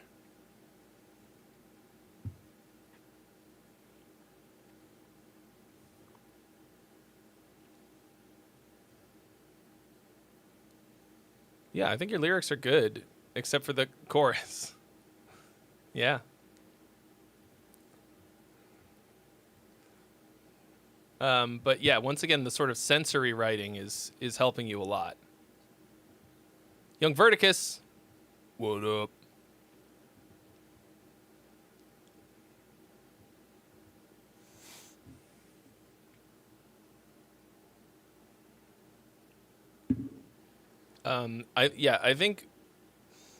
I think once you do that too, what will happen is it'll like focus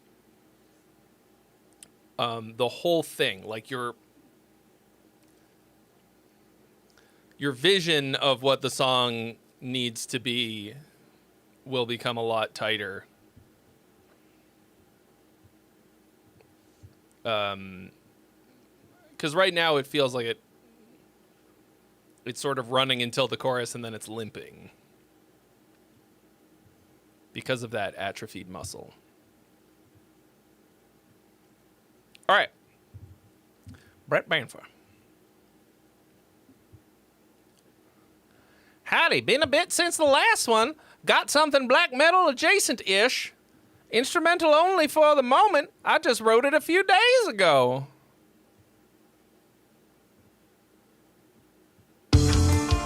Hungry Wolves.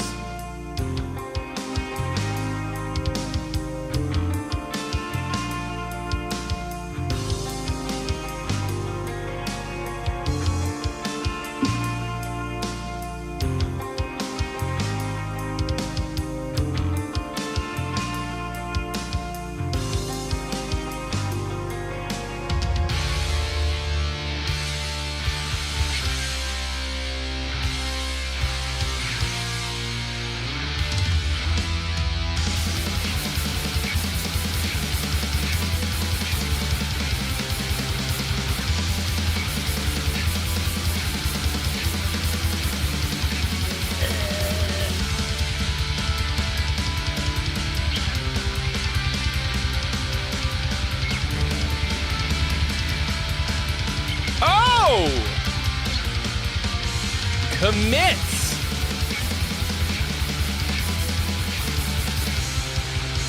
Thank you for your donation. You have been added to the list.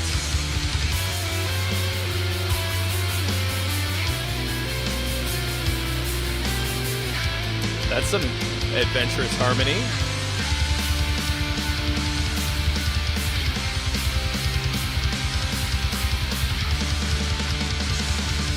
Who can it be now?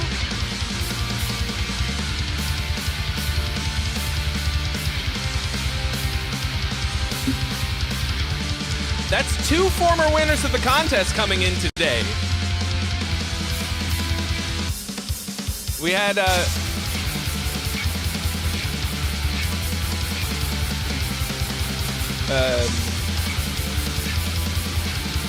Radio Silence also.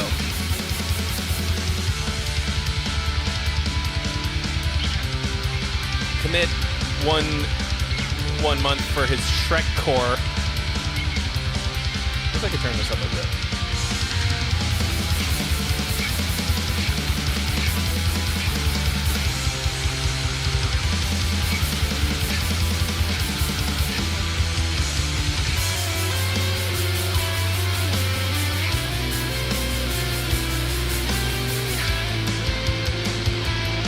Okay, this is kind of a weird...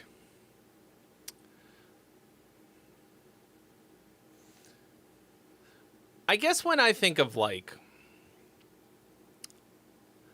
dissonance or sort of, like, outside, right, like, musically outside sounds, usually it's, like...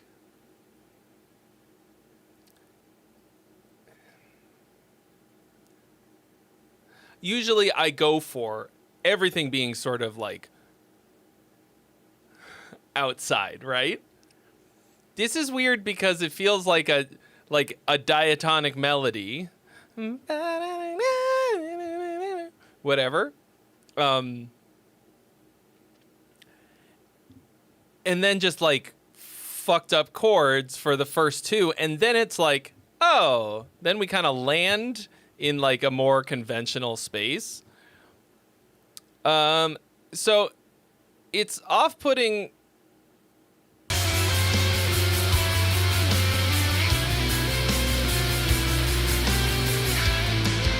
And then, right? And then it kind of lands. Yes, there are going to be vocals.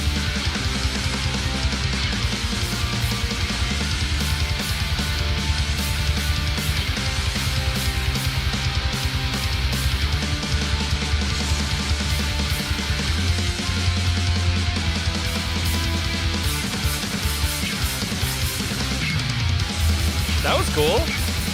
Did we hear that before? I gotta change my hat.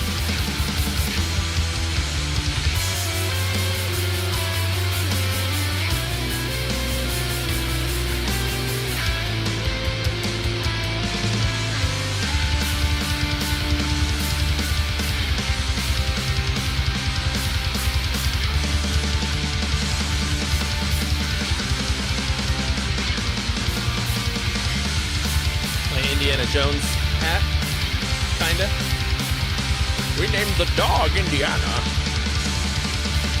The poll is open, folks. Song or gong? Cast your votes.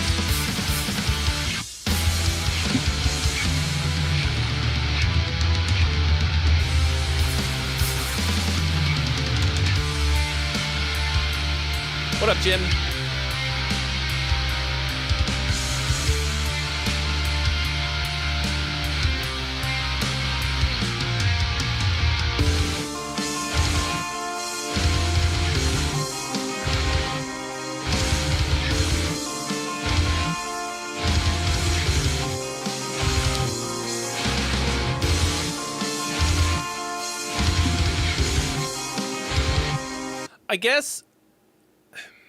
I guess I wonder what you're trying to hit with those melody parts.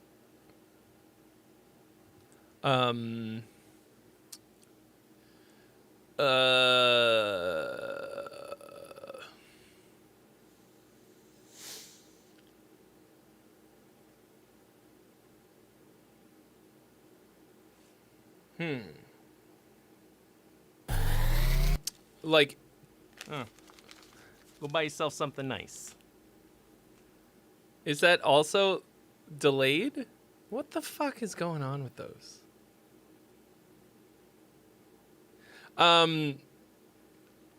Yeah, I guess, like, it just feels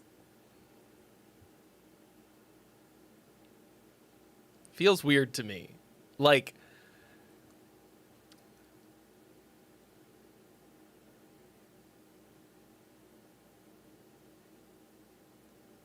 You're not a good lead player. It's not about being good. It's not like it's a fucking shred fest. It just... No, I think... I think you're not...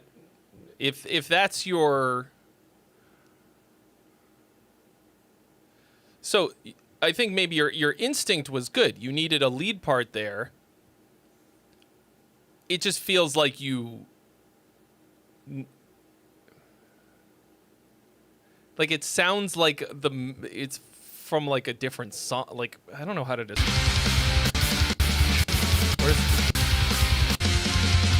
Where is it? Like, it just doesn't match up with the chords. Like, what... Like, they're not in... Like, the contour of the melody, the phrasing of it is cool. But it's like... It just sounds like it has nothing to do with the chords that are happening underneath it.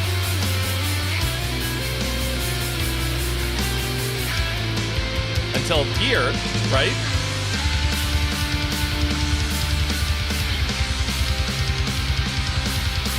Yeah, like, I think it's... That's why I asked what you were trying to do. Intention is super important, right? You want everything to feel like it's intentional. You don't want to...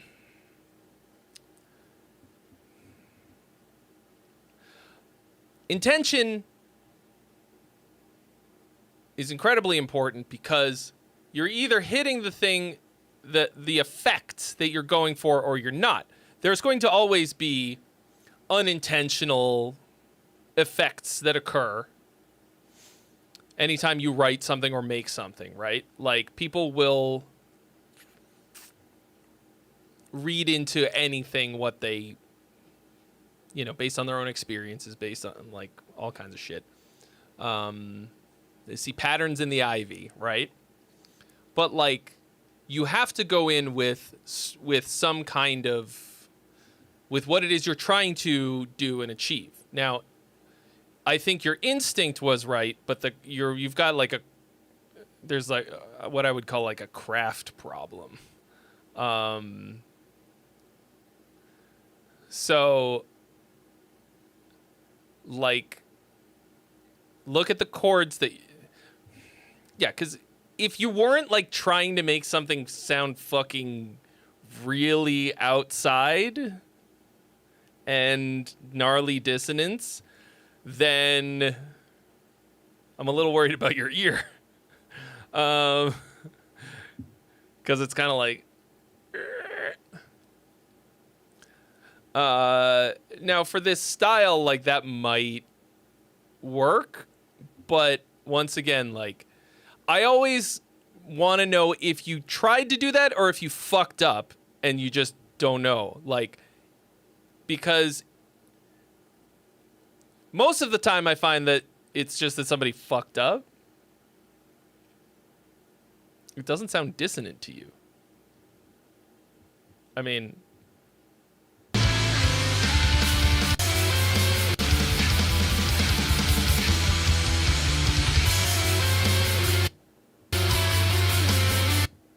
Really? It's like, it's bitonal.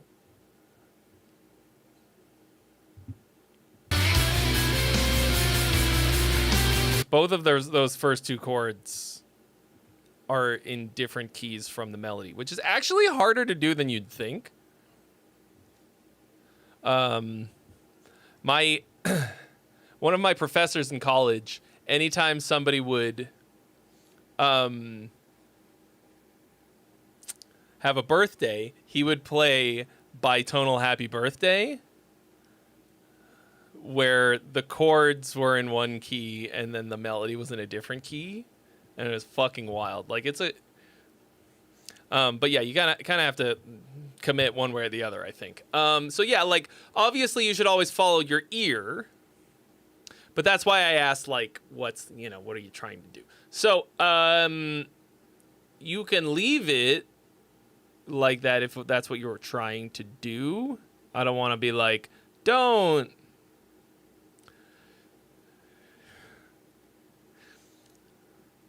I mean, you saw the effect that it had on me. I was like,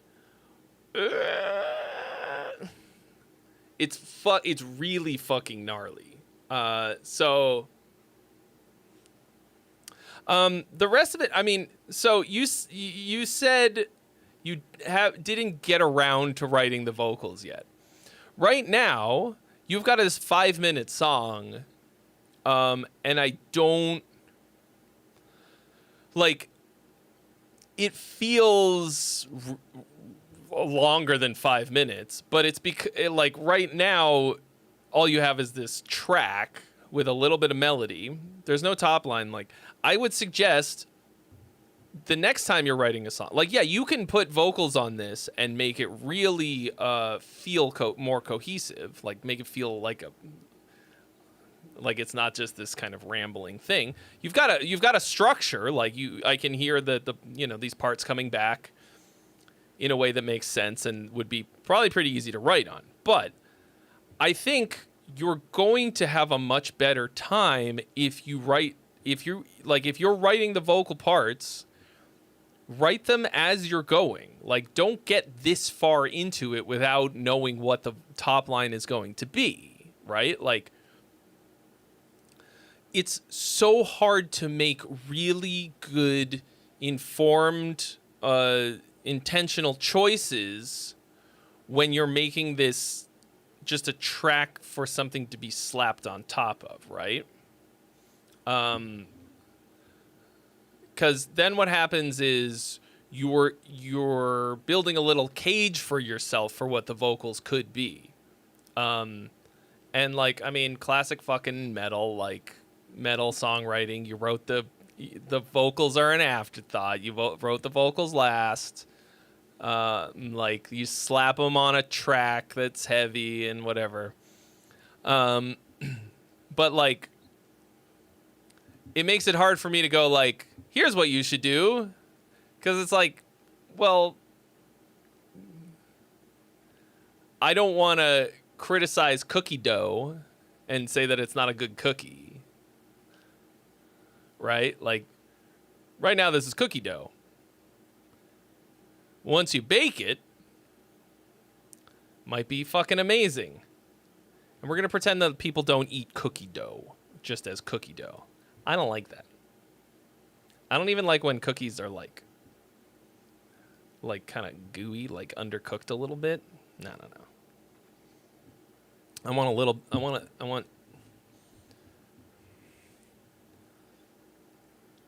it al dente.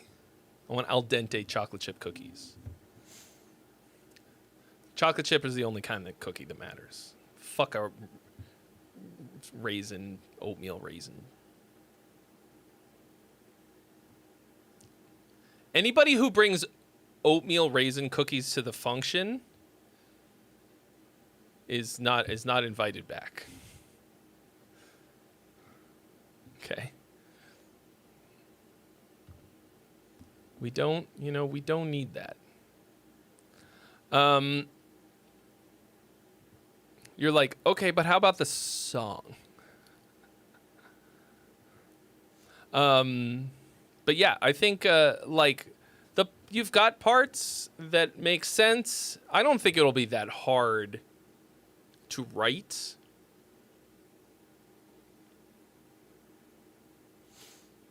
A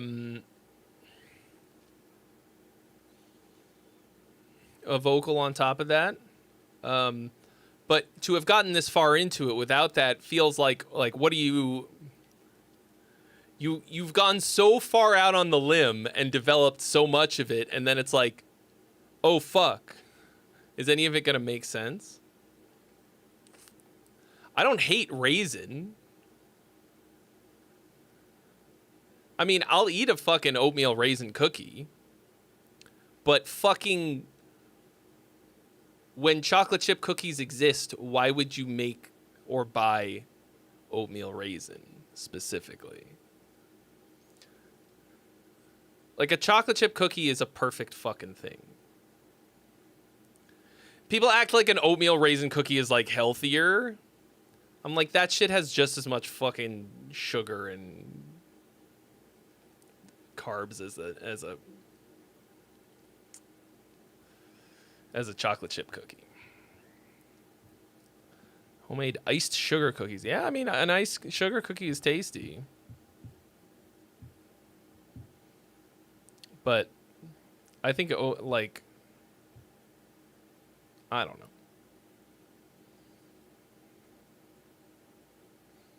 I'm just worried about you if you're the one bringing the oatmeal cookies, oatmeal raisin, to the function.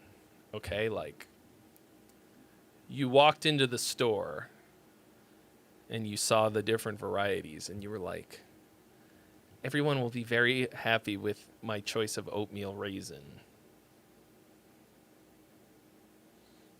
Like, look, go to a party, 3 different types of cookies, and then check at the end and see which one's empty.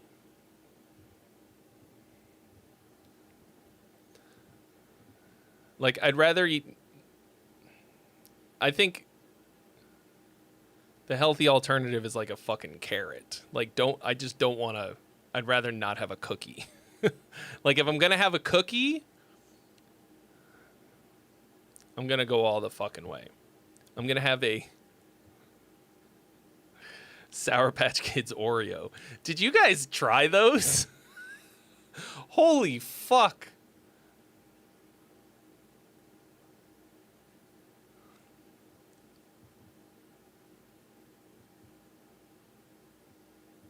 Like,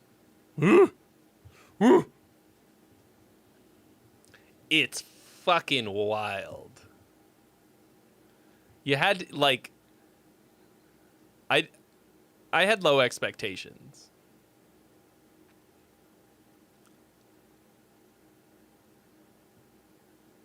I don't know if I would buy them again, but it was a fucking wild time. It was a crazy thing to put in your mouth. Sour Patch Kids Oreos. Like, I think it was just a limited time thing, but it really existed, and I ate some. I don't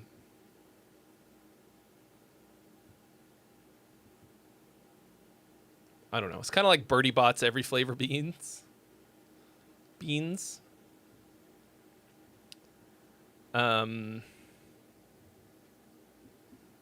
It's like,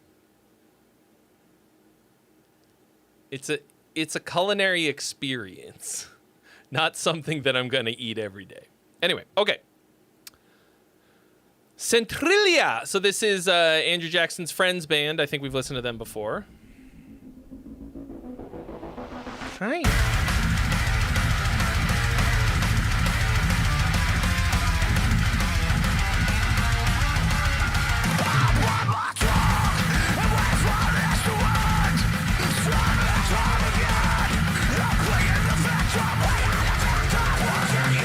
Going right fucking in.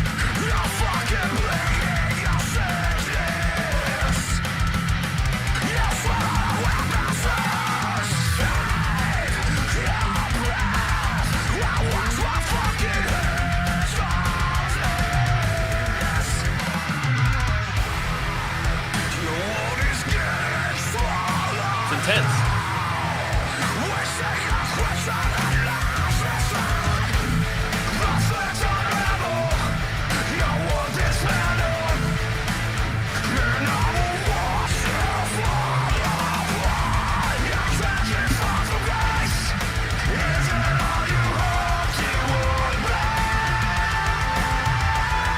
Yeah, definitely a little Pantera-y.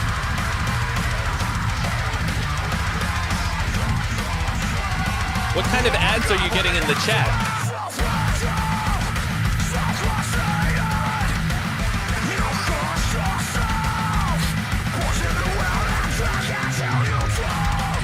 Are they not my ads?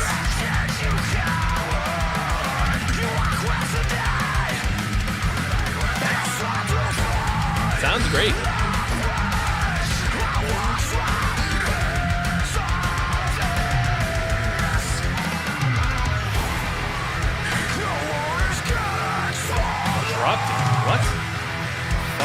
That must be new. Stick the fucking ads anywhere.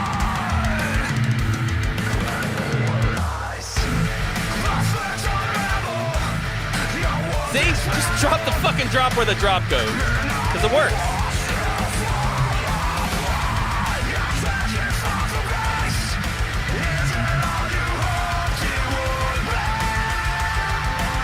Why didn't my phone recognize me? Because I was gurning so hard.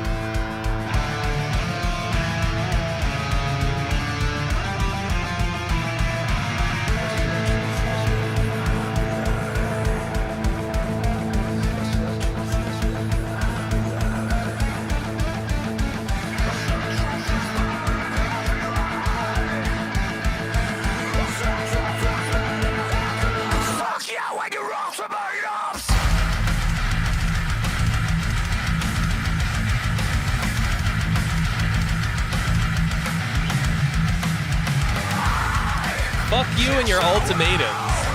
That goes hard.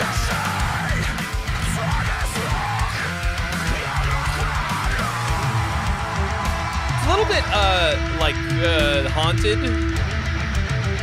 Little bit.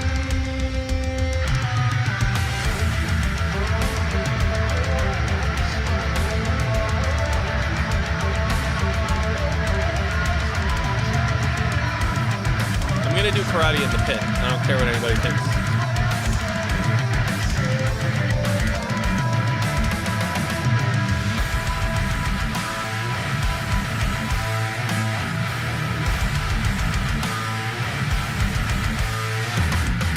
Can't stop it. Very straightforward, but like, it hits.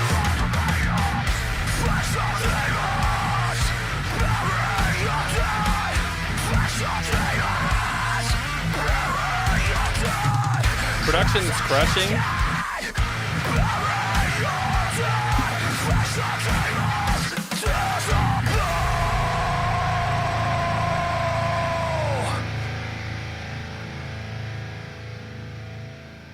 Yeah. I think that hits.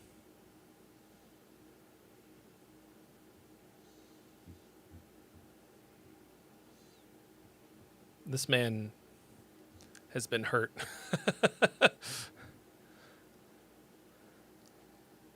Yeah, I think this is sick. It's fully realized, you know, like I don't know that there's anything like I think it's a little like kind of typical metal stuff.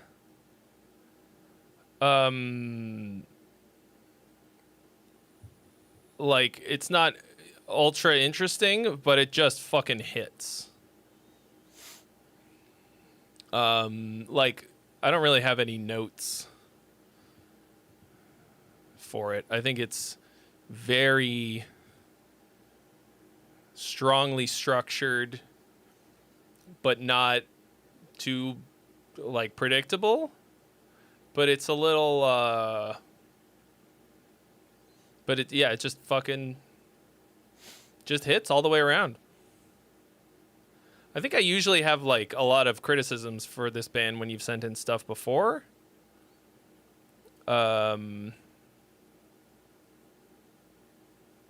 this is just crushing and catchy and good.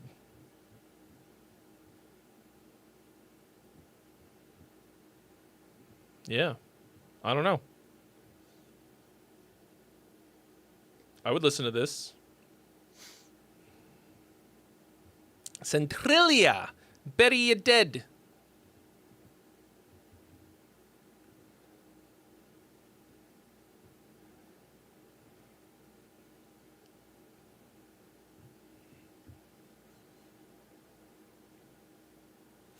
All right.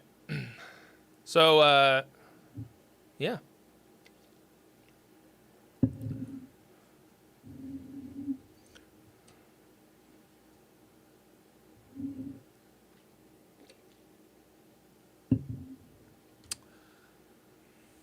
Cool. All right, up next. Commit. As I mentioned, Commit, one of the winners of the monthly contest years back now, like 2 years ago, for his Shrek core jam that made me laugh super fucking hard, but it was also pretty crushing. He says, this is not Shrek core. Not Shrek core. Sorry to not be torturing you for once. Over 10 years doing music shit. Finally, the first song I've finished for myself with Vox included. Ha ha. Mixed on the speakers you sent too. Feedback on everything, I guess. I don't do Vox much because I hate my voice most of the time, especially that. Who did the vocals on the Shrek core one then?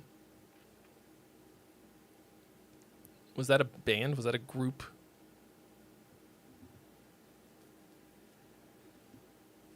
Okay. Walk Away. Walk Away is the song.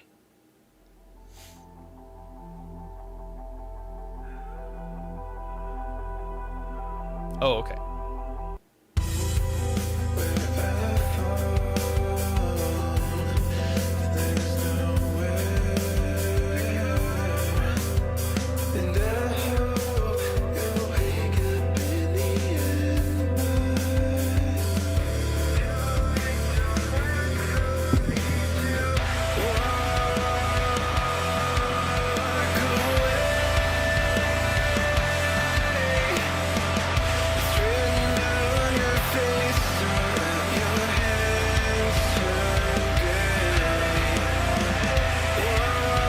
Kind of a confusing group.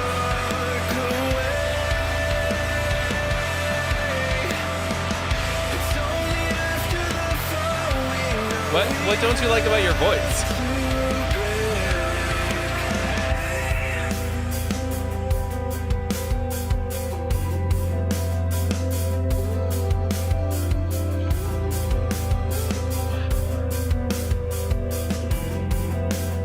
Poll is open, folks. Cast your votes. What's it gonna be?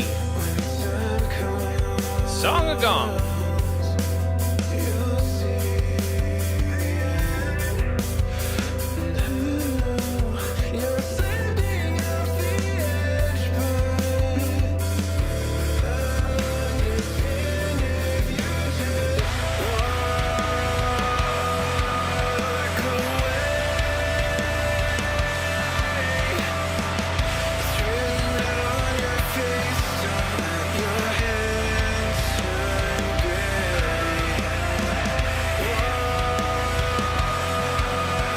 To do 20 takes for each line to get the tone not to sound like whiny shit. Well, that's just you practicing. Like, that's you dialing it in.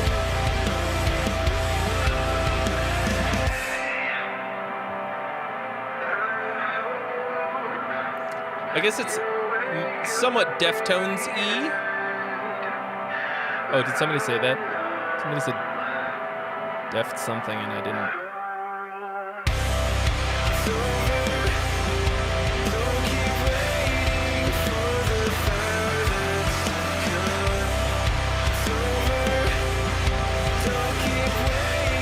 But you've got nice chords, nice melody.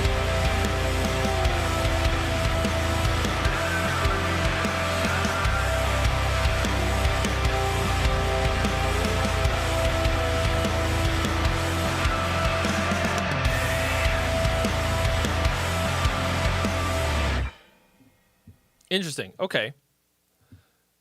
I think the drums are kind of holding this back. Not just the fact that it's like kind of a confusing groove. I guess it's just not that groovy. That's really kind of my only complaint, though. Like, most of this is pretty fucking cool. Like,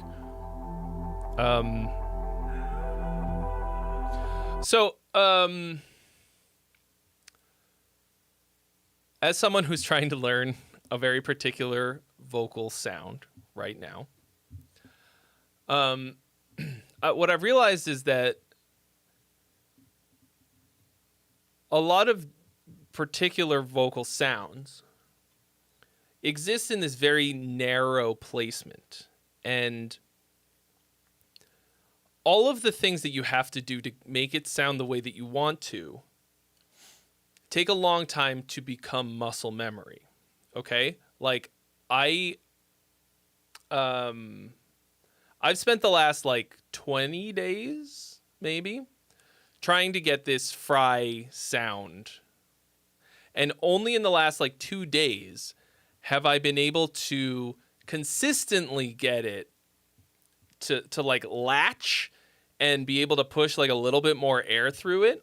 And it will still kind of like sometimes in the middle just kind of like, it's like this tightrope that you're trying to walk.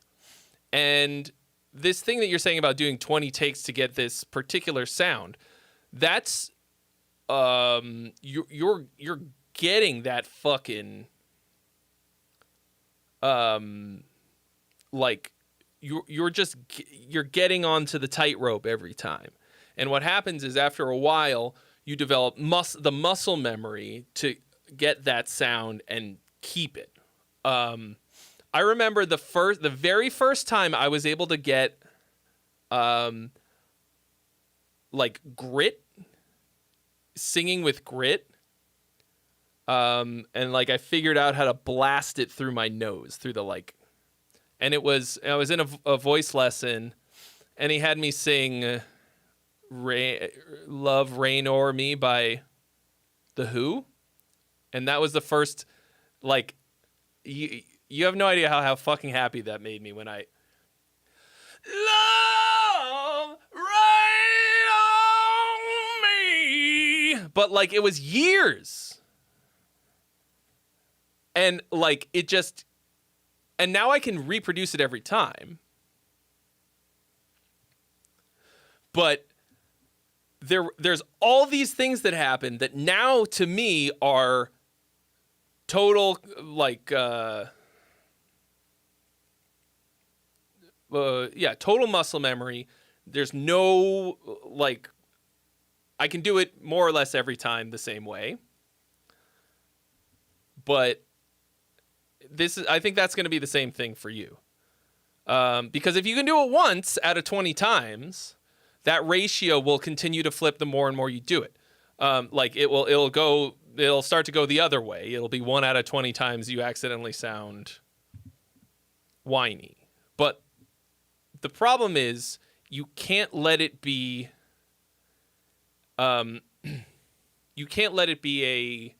self-fulfilling prophecy. You can't be like, oh, I hate my voice, and then not do the work to get it to where you want it to be. Don't think, oh, fuck, I'm going to have to do 20 takes to get it, because it's not going to take 20 takes forever. If you can do it once, you can do it every time a year from now, 2 years from now, whatever. Riff Raff Ryan asks if GarageBand is a proper DAW. I mean, yeah. It's not my favorite one. I fucking hate it, but you should you should use whatever you can get. It doesn't fucking really matter. Dude, fucking Cletus Christ, who used to come in here a lot, made fucking glorious masterpieces in GarageBand that sounded amazing.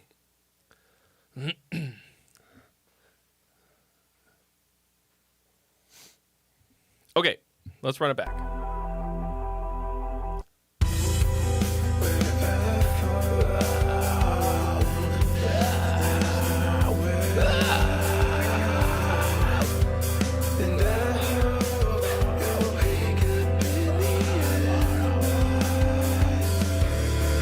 King Jade X, what up?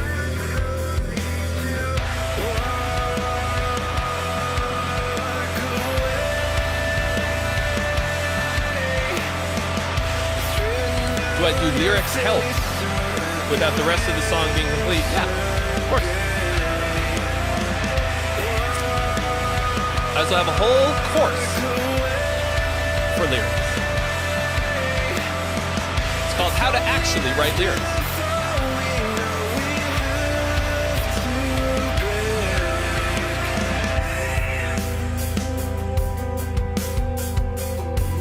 So,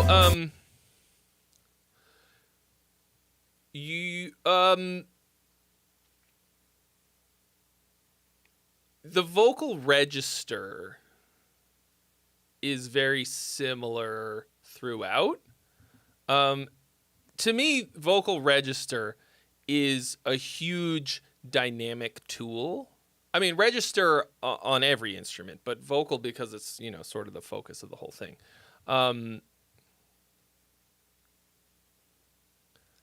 Is probably the most important one. Oh, that's obviously quite a bit higher.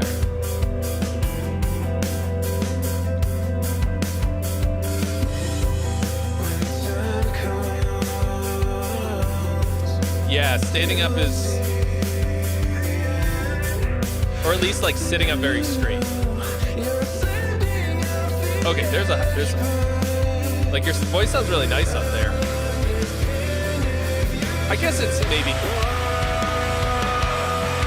it's not that it's similar throughout. It's that it maybe goes down a bit for your chorus, which isn't necessarily a bad thing.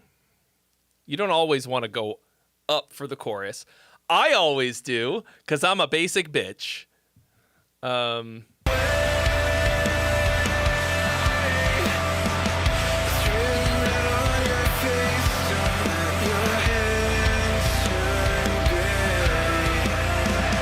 I think maybe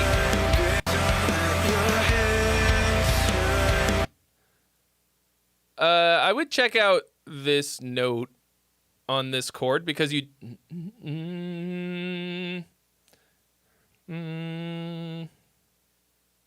you go to a, is that a flat 9?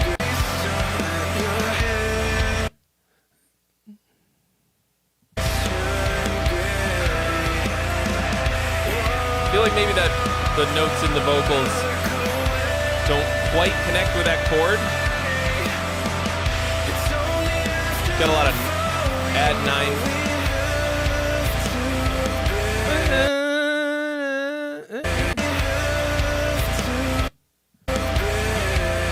I don't know. What up, Nightshade's Promise Music?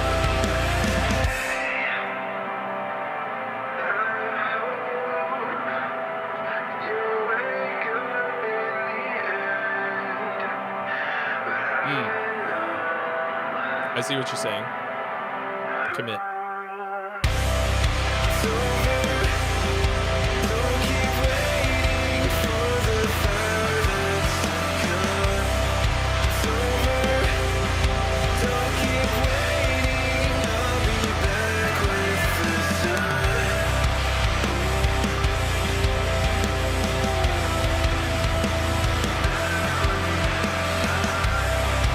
Yeah, okay. So I think the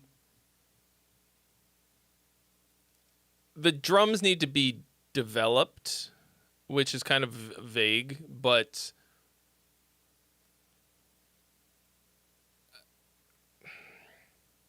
it sort of accents the droniness of it when they're a little repetitive and overly simple. I think there's like a, I mean, they just sound like they were programmed by a guitarist.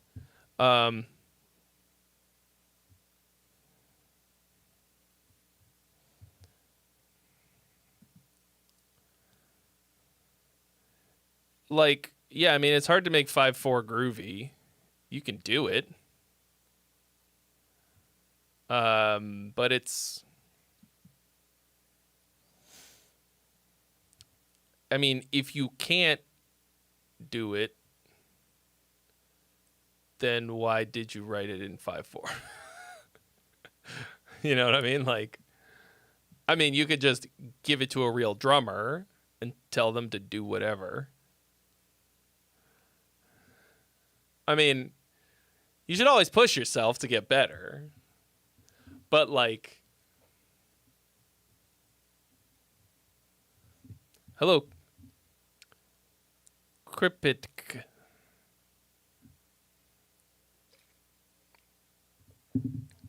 Play 4/4 over the 5/4.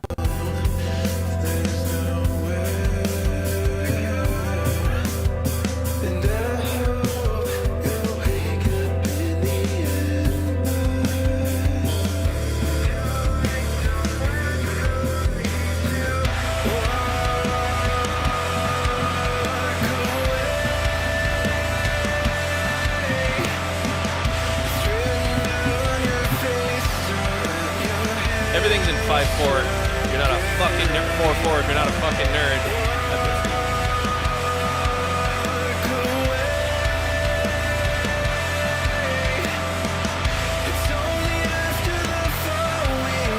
I guess for some reason I was counting 3 or like 6. But you know, like obviously you had a vision.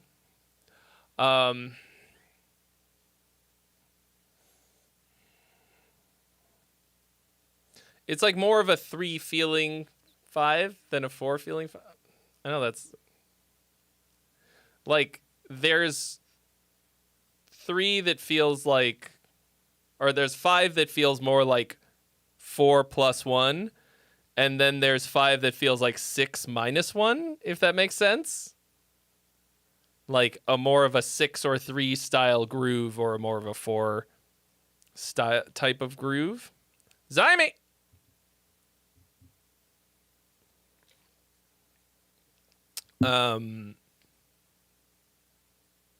But yeah, it's cool. Like,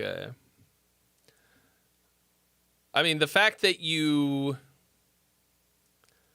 like you said, this is the first time you've finished something just for yourself with everything in vocals. Just like you can learn how to do with my news course, Song Finisher, which is available now for another less than a week, 5 more days. And it will no longer be 50% off. So if you were thinking about picking it up at this price, now is the fucking time. But the fact that you did that, and this is your first time doing, I mean, obviously you've written a lot of music, but you just keep on keeping on. Like, you gotta, you know, like he says in 40-Year-Old Virgin, you gotta knock out like 40, 50 hood rats before you.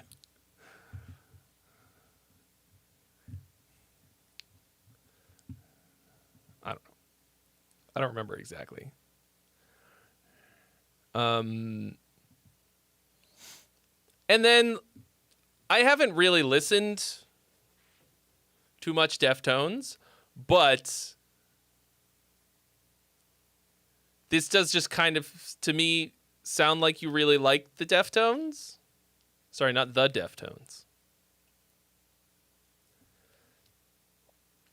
It sounds a bit like you're really living in that sound.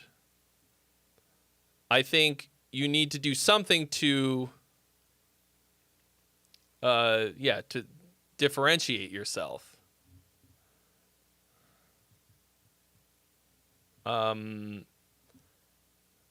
Because people are going to listen to this and be like, cool, is this a new Deftones song? And you don't want that. You don't want that. You don't want that to happen to you, brother.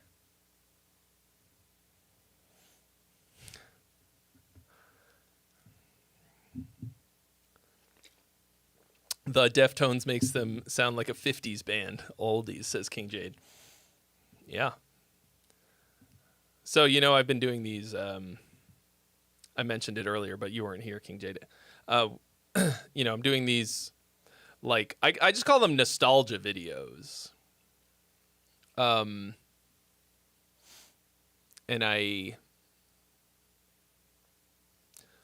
I'm literally just listening to songs that were super influential for me in different styles, right? And at the end of the one that I just finished editing,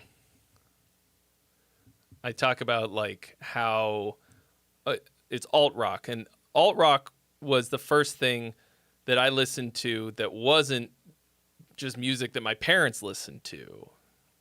But the first thing that I listened to like obsessively was oldies, because that's what like my dad would listen to in the car.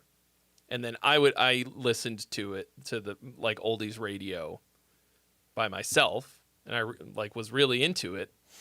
And then it was like alternative rock. I was like, what's this? Oh, my parents hate it? Therefore, I love it. And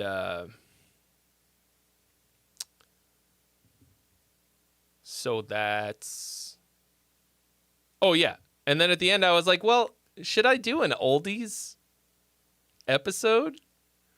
I've been thinking about that because I have not really listened to oldies since then. But, like, oldies kind of fucks, right? Like, music from that era, unabashedly, were like, we're going to write songs that fucking everyone can love. They were like, we're going to write shit that everyone will be able to dance to. People will, like, you could listen to it. Your grandma could listen to it. Your dad can listen to it.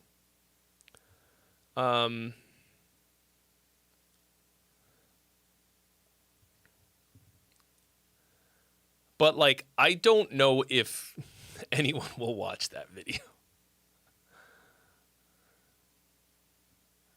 Do these oldies songs hold up in 2025?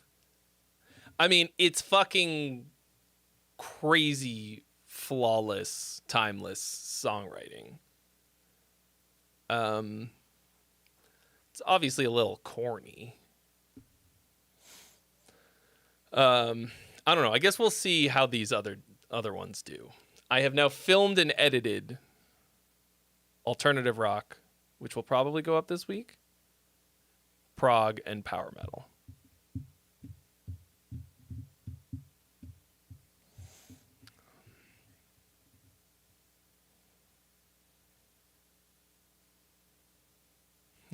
Yeah, the lyrics are pretty silly. I don't know. At that point, it's so hard to, like, songs that are that old have embedded themselves in the zeitgeist so strongly that it's hard to even know if it, like, if they're good or bad, you know? Like,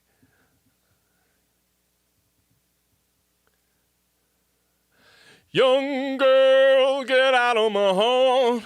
My love for you is way out of line. You better run, girl. You're much too young, girl. Songs that no pop punk band would ever cover. Oh, no.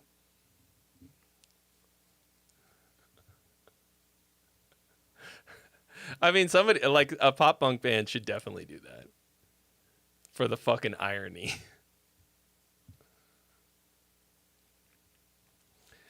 When I think of oldies, the first song that pops into my head is Uptown Girl, but that's like, he was trying to make it sound like an oldie, right? But it's not actually that old.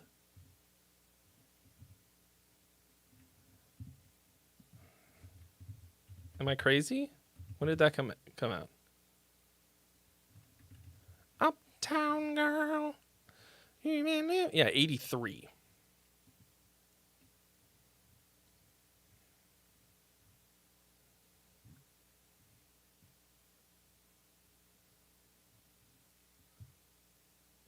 Yeah. Inspired by the music of Frankie Valli and the Four Seasons. To me, Frankie Valli and the Four Seasons is like the sound of the oldies. Like, no, that guy's still alive and he still sings.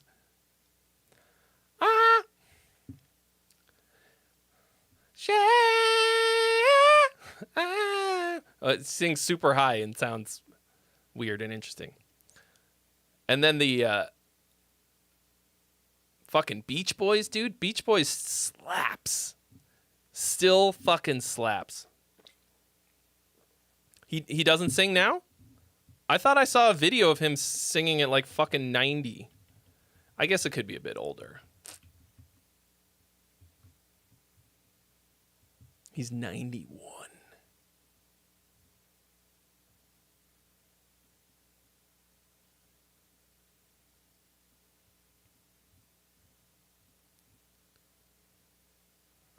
Oh, is he like faking it or what's the deal? I mean, the dude is 91. It says he had 29 top 40 hits. Holy fuck.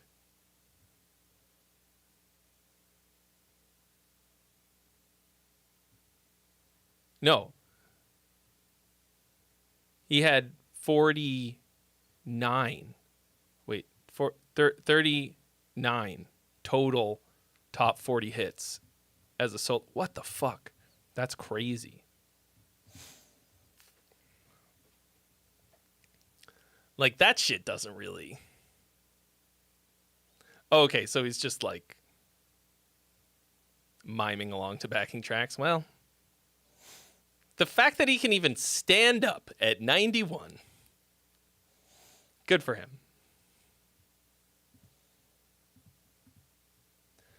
But, like, what a weird voice to fucking absolutely dominate the charts with, right?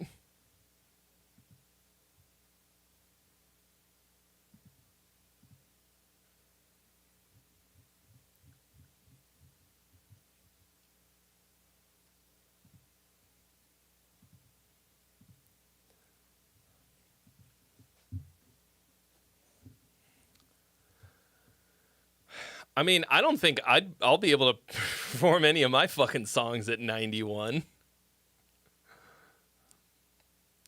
I think at 91 I'll just want to eat as many chocolate chip cookies as I can before I die. Listen here.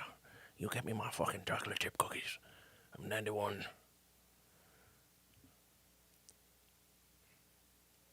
This is what I live for.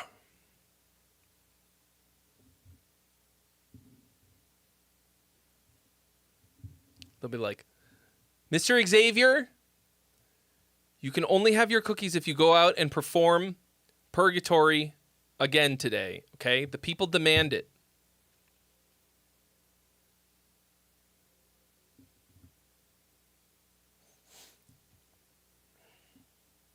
That and all of the other hit songs from your 2025 album, Embrace the Horror. Okay?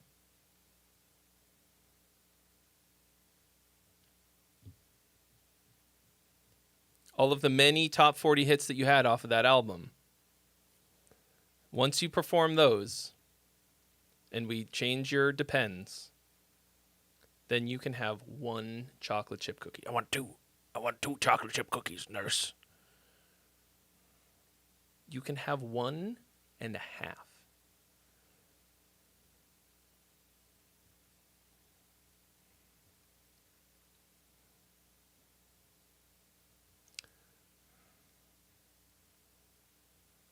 Sometimes I worry about how much I love shitty food. Like food that's bad for me, you know? Because, like, thinking about that, thinking, like, that I wouldn't be able to do...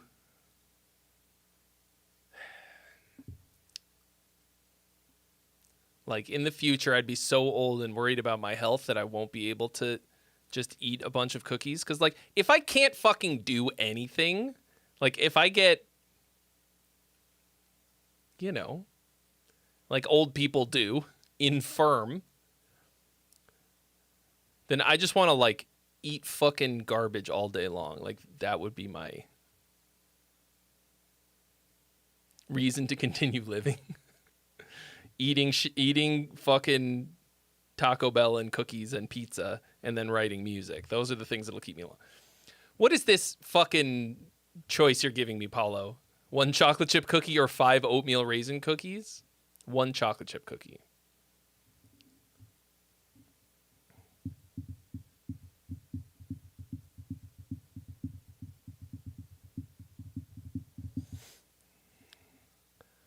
I might get a video sponsorship from Uber Eats.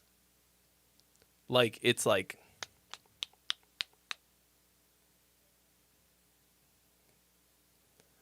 How fucking cool would that be?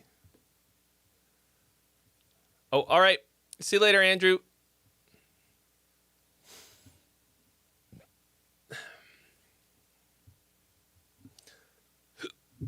What up, John McIntyre?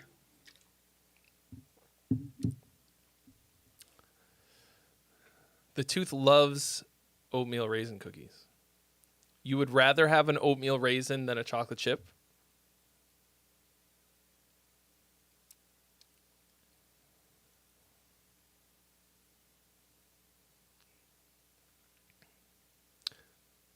I have to do a clown style video?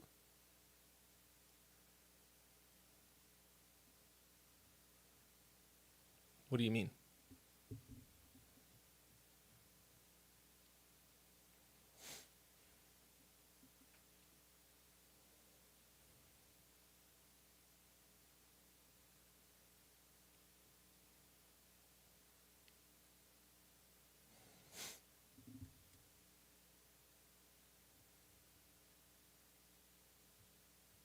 Oh, clowncore.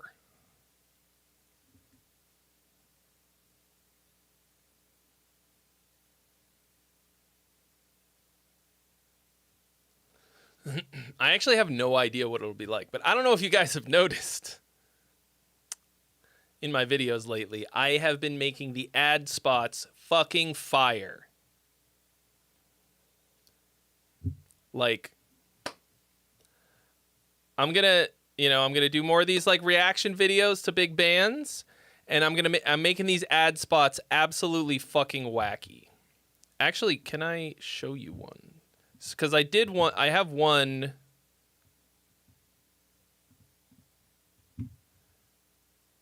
Yeah, I forgot that I bounced this. I'm going to me, it's the most fun. Because if I get to be creative and wacky, and the whole point is that I'm trying to keep people's attention so that they don't just skip the ad read. And so I've been going fucking ham. And I don't know why I didn't think of this before. I get to be creative and wear stupid costumes and do really dumb edits. And I'm like, it gets me excited to do a crazy ad spot, which then the companies will see and be like, yeah, we want to give you money to promote our product. And then I won't be poor anymore. The Dungeons and Dragons and okay. I'm going to show you this because there's only like 30 people here. This is from my power metal video, which you guys are either going to watch or you're not. The Dungeons and Dragons and fantasy sort of elements to it. I'm not really into that anymore. Sounds as though someone has forgotten the world of magic and monsters. But what is music if not magic? And what a guitar if not a wand for casting magic spells? Like, come on. And if a guitar is a wand, then Sweetwater is Ollivander's. It's the best place to buy a guitar. This is what I did all day yesterday. yesterday. 55-point inspection and setup of the guitar before they ship it out.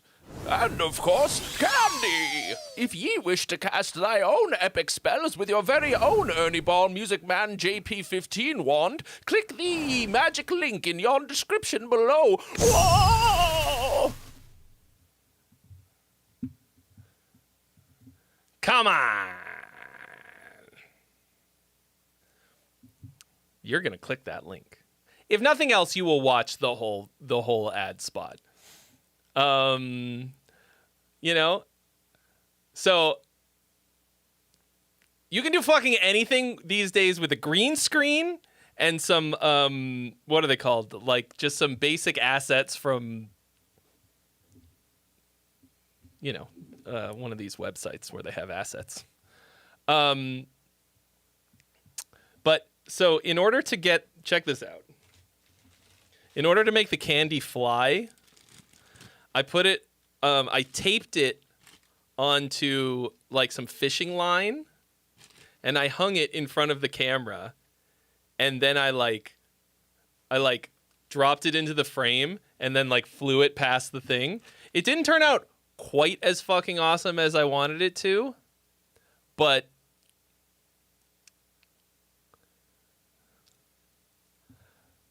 I was still pretty stoked on it. Yeah, I mean, the dragon didn't come cheap, but like, got to go hard for Sweetwater, you know?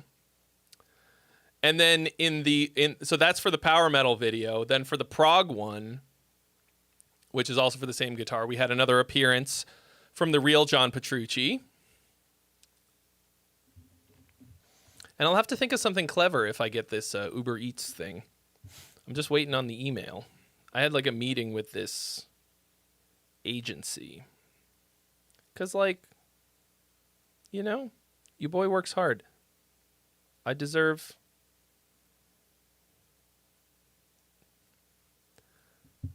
a regular human amount of money.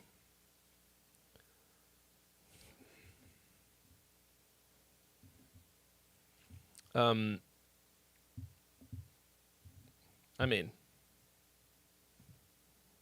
you get the deal you, what is it? The deal you negotiate, not the one you deserve. So I'm going after trying to negotiate the deal I deserve. And then some, you know? I don't know. Might be a bust, but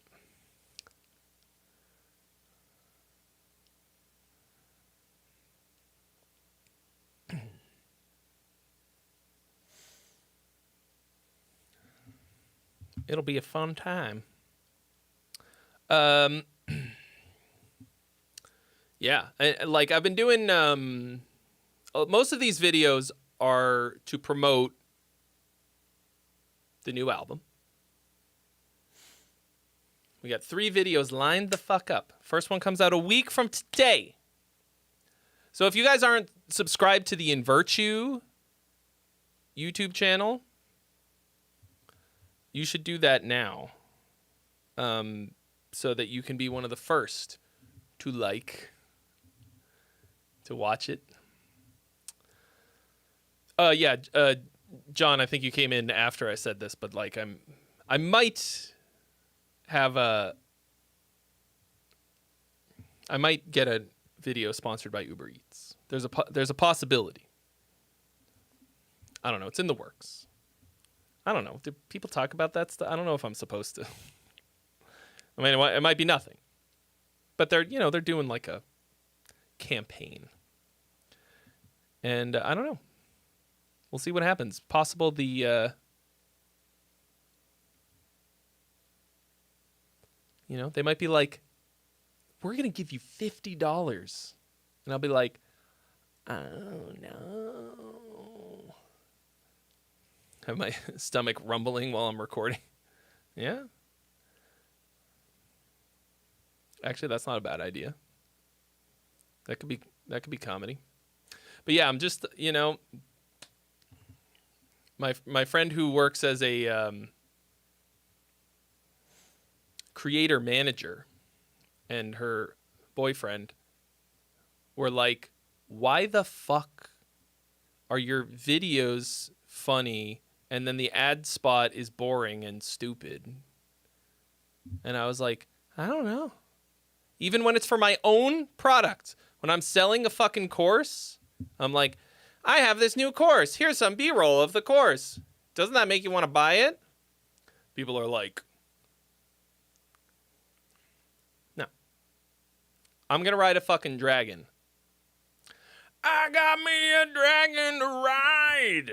I even have a fucking song about riding a dragon. I mean, to be fair, it was about fucking a dragon, but it's called A Dragon to Ride. I don't know.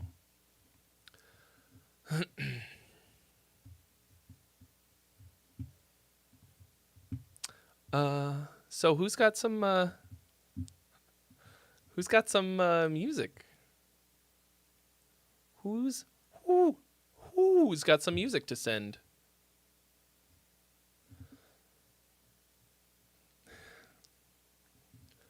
Maybe we just listen to that one real quick, because now it's in my brain.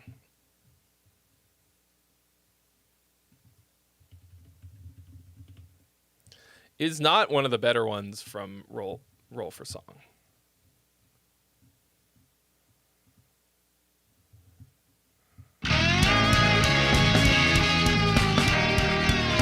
but it did make me laugh. I got a dream, just like any other man. Strange as it seems, I feel most at home when I'm not on land. I wanna take to the sky, I wanna ride that beast of fire. I know it's a sin, but I'm strapping in, and I'm gonna make her hear the choir. You can't tell me what to do, I gotta sail the scaly blue. I will ascend into the sky, couldn't catch me if you tried. Sometimes you know it's true, a man's gotta do what a man's gotta do. Some men got mountains to climb, I got me a dragon to ride.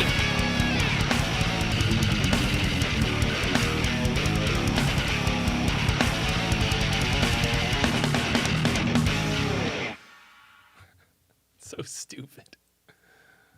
Gloriously fucking stupid. So I mean the prompt, courtesy of Drop Audio, was fucking dragons, comma, man. And of course, immediately, I was like, okay, it's about fucking a dragon. And he was like, no, that's not what I meant. And I was like, I don't care what you meant. One of my best riffs. I'm pretty happy with it. It was hard. It's just hard to write over. I think probably it would be way sicker if I could have done it at like 10 BPM slower. I think it just feels really rushed and skittery. But, you know, what are you going to do? It's fucking... The dice decide our fate. Rachel Elmore, thank you for subscribing on YouTube. Welcome to the shit show. I wonder what video Rachel was watching just now when she subscribed to this channel. And she's like, oh, I love this video that's of a triple bass drum pedal at NAMM. I bet I can't wait for more videos like this one. Man, that sucks. Man. Why did I do that to myself? Yeah, John, I'm... Between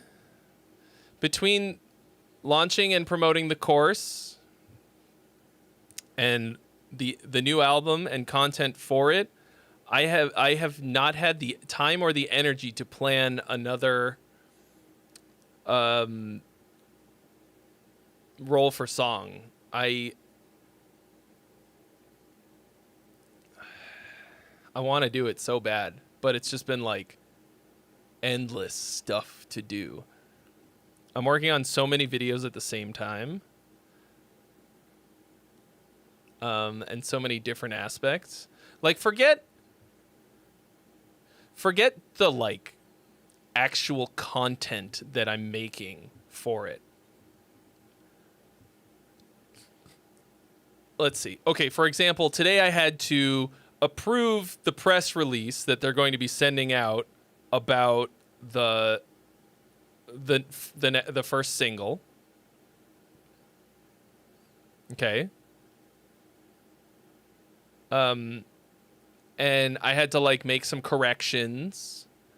We got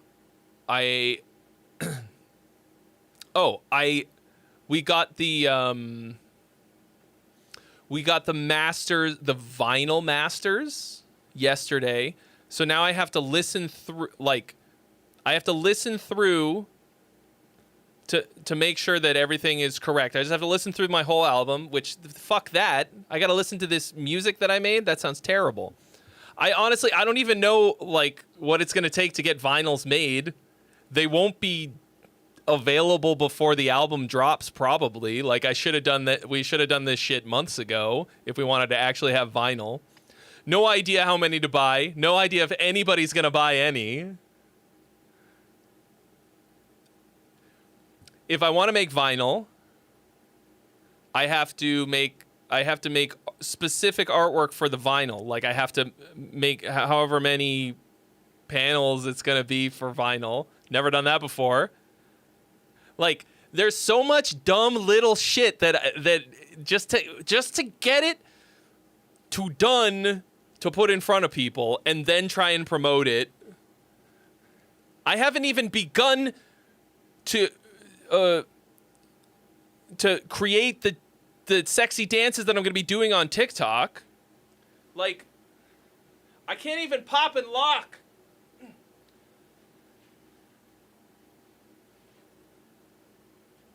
How am I supposed to? Oh, thank you guys. We got two commitments for vinyl. Have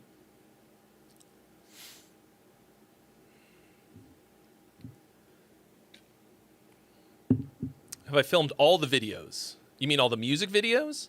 So 2 of them are completely done and in the can. Like, uploaded, unlisted, ready to fucking rock. The 3rd one, we have to film the band performances.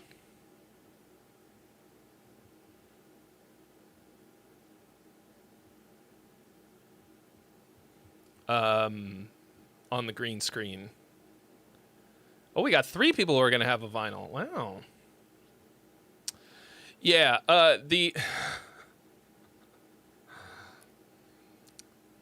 So the 3rd one is like...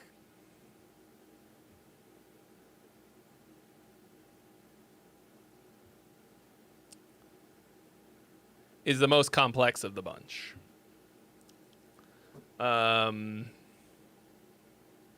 But it's fucking awesome. But yeah, like, so it's now September. Yeah, I gotta get on that. That's the problem with doing everything yourself. You can do it. It just takes forever. We started tracking this album January 2nd, 2019. Of course, we put out music videos for singles from the album before that, but that's because it was originally going to be an EP.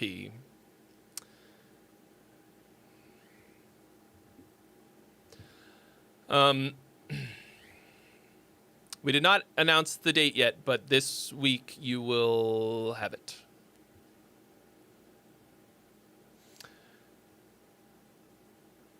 It's honestly, even if it is a complete and utter fucking failure, I will feel better than I do now because it will be done and released. And then I can just move the fuck on with my life. Yeah, I'm sorry, I mean next week. Within the... Yeah.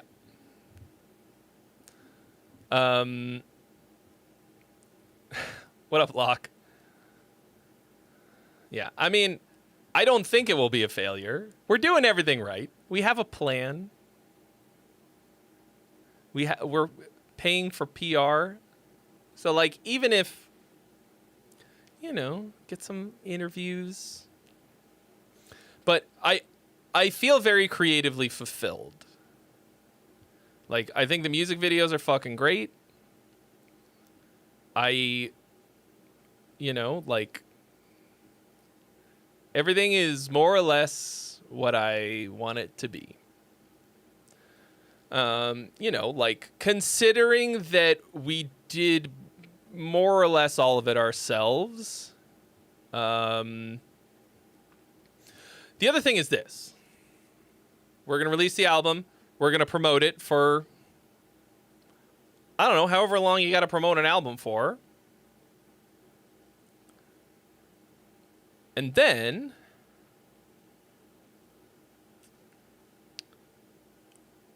we, like, the fucking what's the word? The burden, the chains of everything being about the album are then released. And then we can just do singles. Like I could fucking write a song, record it, shoot the video, release it.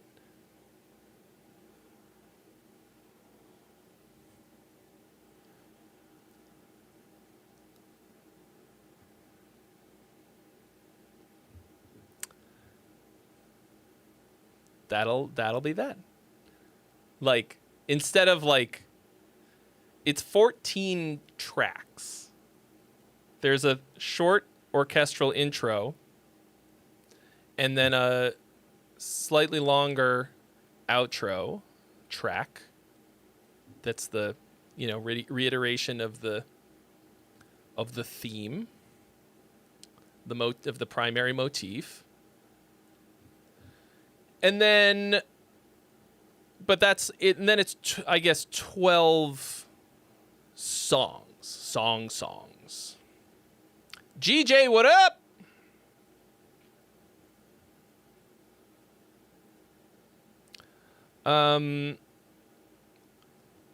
But just don't fucking do an album. It's so backwards, Do singles until people give a shit. Give enough of a shit to like make it worth your time, and then do an album. I'm telling you this from fucking hard won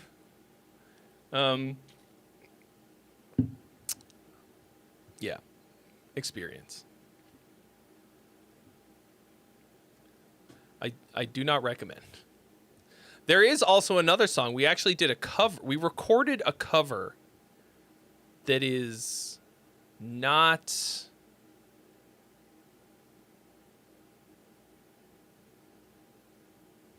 100% done. I have to re-record some parts of it, but we also did a cover during those same sessions.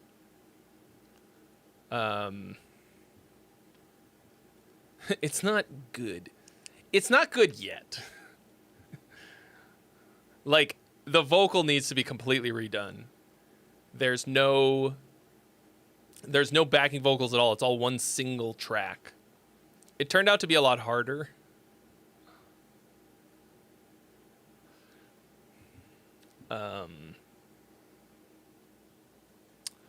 To sing than I initially thought. But, I'm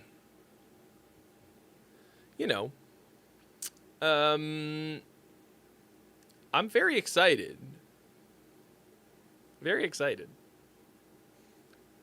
It's hard to appear excited when most of it is like exhaustion. Like this mental wear that comes along with it. And also it's very fucking expensive. I can tell you that I have spent basically everything that I made from the launch of the course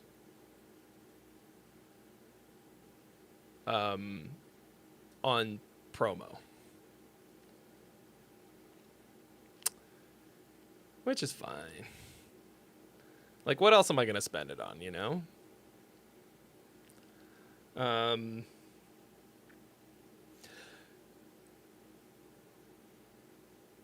I'm thinking about it like this. I put all of myself into the album, into these songs, into the creation of them, the art, is what I wanted it to be. It took so much out of me. Okay? In a good way, right?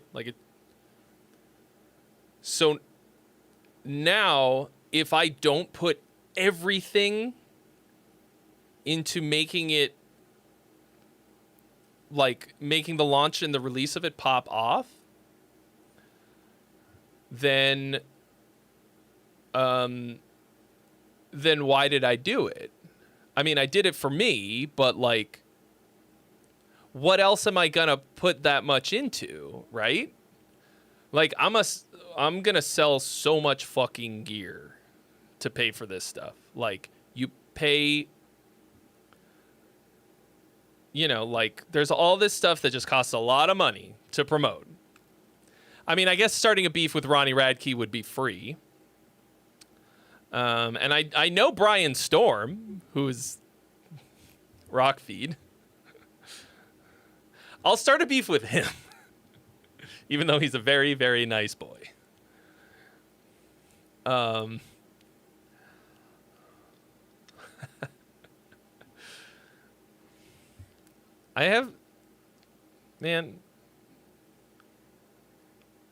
gotta pick somebody who actually really sucks to start a beef with. I mean, it seems like Ronnie Radke sucks. But I don't actually know the man. I don't have any personal beef with him. Fake beef is a fun time. Maybe I'll just start another beef with I will re-up my beef with my one-sided beef with Tim Lambesis. Tim Lambitch Tits. He has no idea who I am, I'm sure. But I've already made 2 videos about how much he fucking sucks.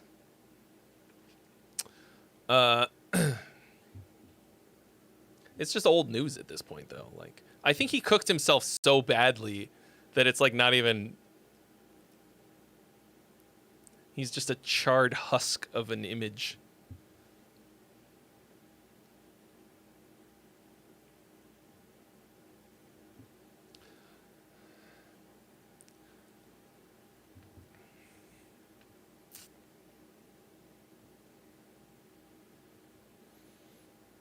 I think it would be important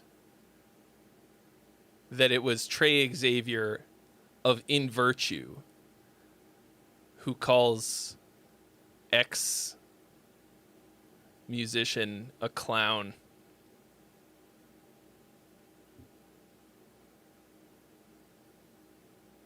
Wasn't Tim Lambesis in the stream once? Definitely not. I think somebody, like,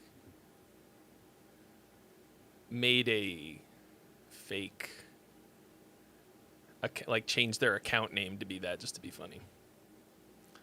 As I Lay Dying announced a tour. I mean, yeah, I saw, like, something. Like, yeah, is it gonna...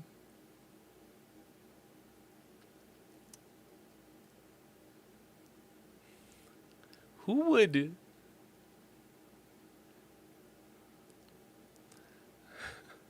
Like, I can't believe anybody went around with him the first time when they came back after fire, like, the most recent iteration, and then they all quit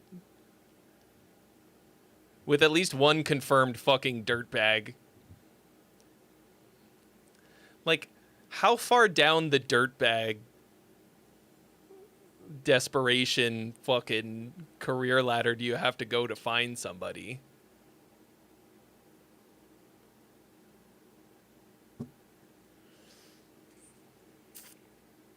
I mean, I think I told you guys that apparently, I think it was 2 NAMs ago, maybe 3, that fucking Lambitch Tits was there, and I missed it, and that sucks because I would have for sure told him to. I would have called him Lambitch Tits to his face. Not a lot of people that I would roast in real life. I mean, I felt pretty safe roasting him on the internet, and that's the only time that I ever got death threats. So what the fuck do I know? But, like, 100% I would say it to his face. Because what the fuck's he gonna do? Is he gonna hit me?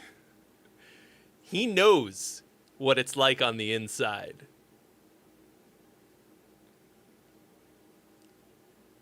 He will not go back.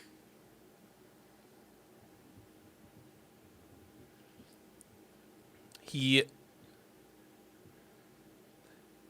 He will not go back.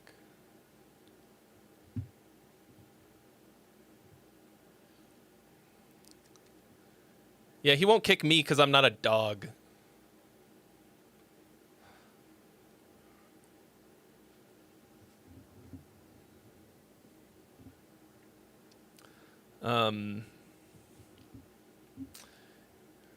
Yeah, but if I'm gonna do that, I have to do it in such a way that they write me up with the title of my unknown. In Virtue, guitarist slams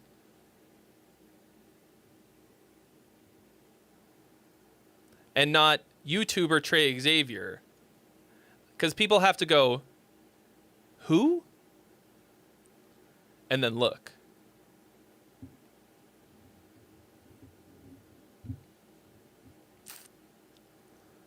Maybe I have to issue a statement through my publicist.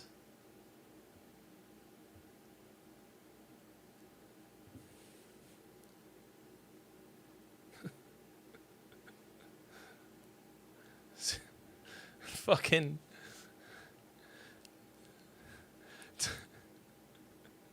Twitch streamer with 3 viewers murdered by As I Lay Dying singer.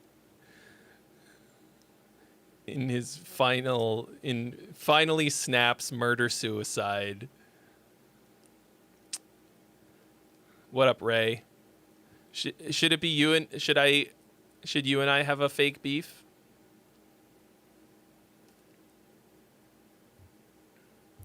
Your band is more popular than mine.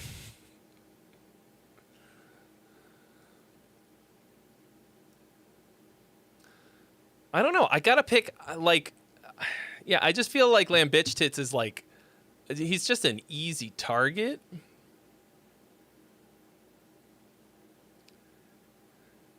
When I made that first video, it felt like a little bit like I was punching down almost.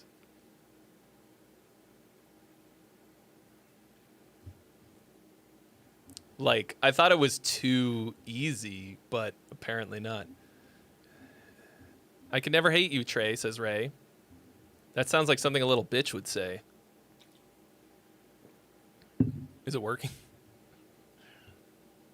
Just a supercut of every time I've called him Lamb Bitch Tits on stream.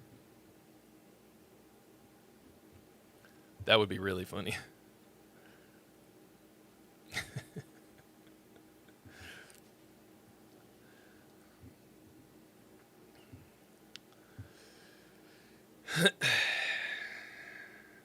The thing is, like, I am so conflict averse that I don't even want to start beef with people that I genuinely don't like, because I fucking hate it.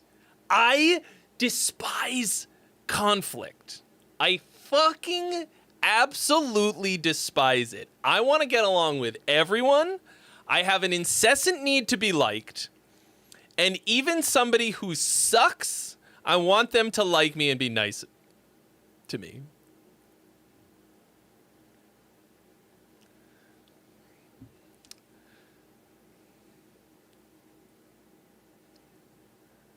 I may not have enough testosterone in my body. It has to be a musician. Fake beef with Glenn would be fun. Damn, bro, you just said Glenn's not a musician? Rough. Glenn plays the guitar.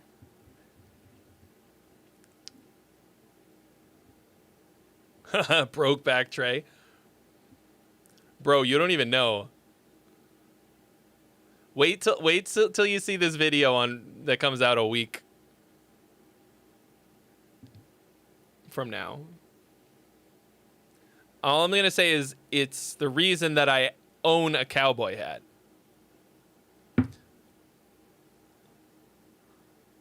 How? Yeah, I'm going to fight somebody. No, he's Glenn is primarily an engineer, but he plays guitar. He was in a band in like the fucking 90s, I think. And he was the singer.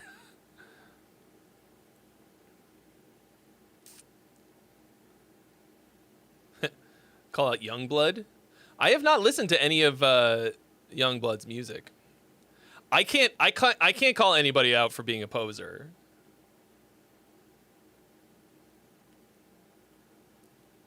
Bro, I'm a bigger poser than anyone will ever be. But I love being a poser. Like, I just embrace it. Because I think that being metal is dumb. So to me, being a poser is like a compliment. Like, I listen to metal mostly. I love metal. I play metal music. I'm in a metal band. But like, I think metal stuff is dumb. But I don't know.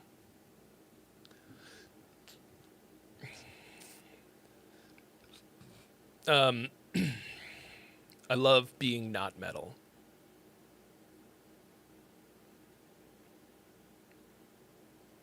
I actually talk about this a bit in the upcoming power metal video that I made. Like, I've literally never felt like I've ever been a part of anything. Like, I don't feel like when, I've never felt like I belonged literally anywhere in my entire fucking life. And the conclusion that I've come to is because, like, I'm not a joiner. Like, I'll never be like, I'm going to do this because this is what my community does. That does not, it does not compute for me. You know what I mean? Like, I'm not going to, like, make a battle vest because it's a metal thing. It's, like, I think battle vests are corny as fuck. I think it's, like, the most tacky piece of clothing in the history of fucking clothing. Period. Right? And, like, I mean, that's just an example. Like, but that's how it's been for me in every, like, little group, because there's this element of, like, conformity's not even really the right word. You just have to, like, enthusiastically endorse these things that are not natural. You know what I mean? Like, I'm not interested in doing things because it's part of the culture. Like, I either want to do it or I don't, or I, like, want to, and because of that, I feel like an outcast literally everywhere, including in metal culture, in music culture, in whatever. Like, to me, culture literally is conformity. Like, it's for the most part, like, it's a thing that or not conformity necessarily, but, like, uniformity, right? It's a thing that's why the culture, like, that's how it is a culture or a group. It's because all of this, at least particular element of your life, is the same, right? And I just have never understood the connection between, like listening to metal and drinking beer. Like, one of them is music, the other one is a beverage. Like, why do I have to drink beer because I listen to metal music? Like, or, like, why do I have to wear this dumb looking piece of clothing? Or not have to, but, like, because I think that's stupid. Like, oh, you're a poser, or, like, I have to.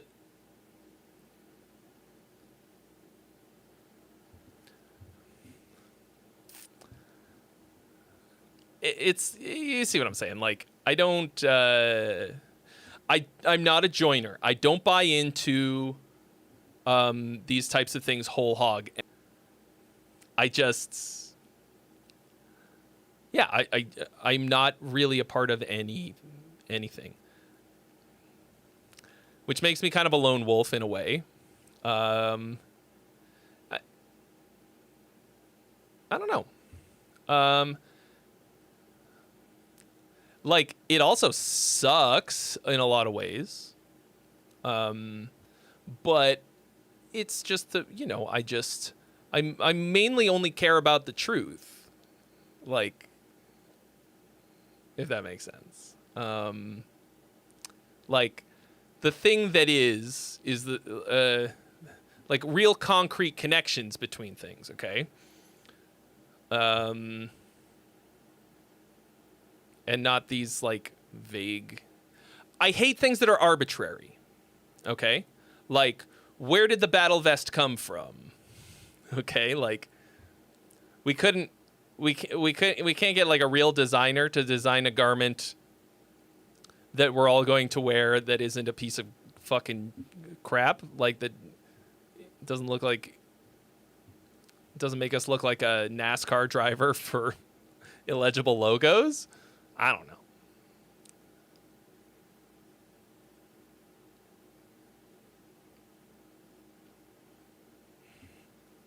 It came from Florida.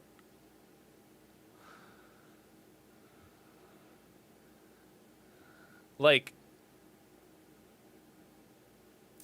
people just grab onto things and then do them over and over again and then expect you to also do those things. And then I'm like, okay, why? And they're like, because this is a thing that we do. It's just tribalism. It's tribalism. I despise tribalism perhaps more than any other shortcoming of the tiny human brain. Like, it's...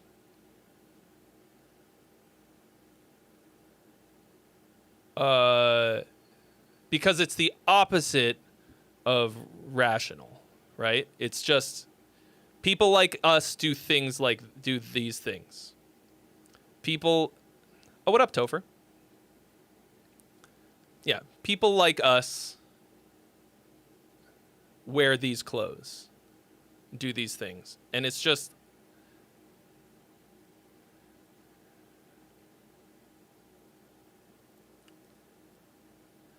But fucking why?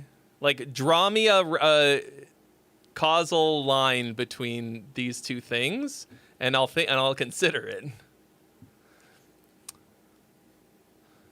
It's a hobby to collect patches and stuff. Well, yeah, sure.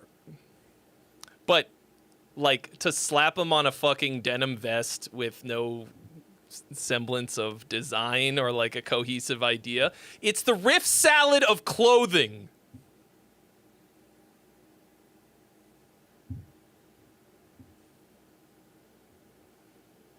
It's literally design riff salad. Slapping a bunch of your favorite bands onto a vest.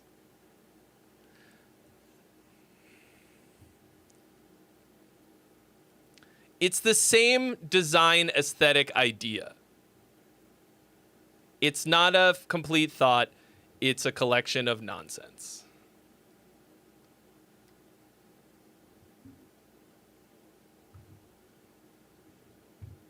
I don't know why this doesn't fucking...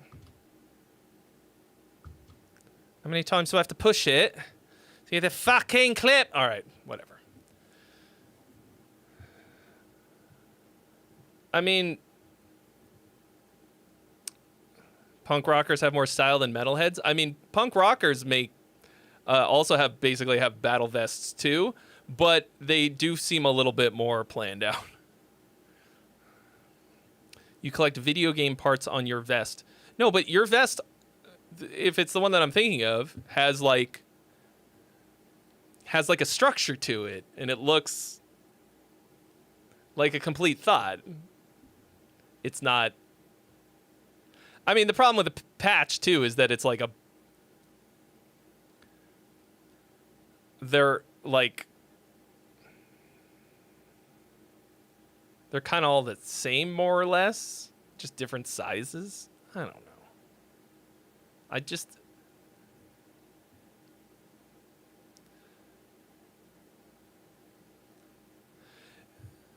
You ever meet people who are, like, religious?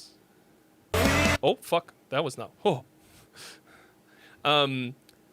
get in like a conversation about religion with someone who's religious, and they go like, well, what do you believe in? What do you think happens when you die?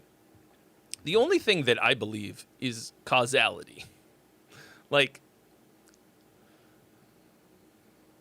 and I think people want to opt out of causality because the world is a fucking scary place, and we're all going to die eventually, and no one knows what happens after that. And people are mostly just coping with the void, and that doesn't really scare me. But like, they want to opt out of all of that, of causality, of like,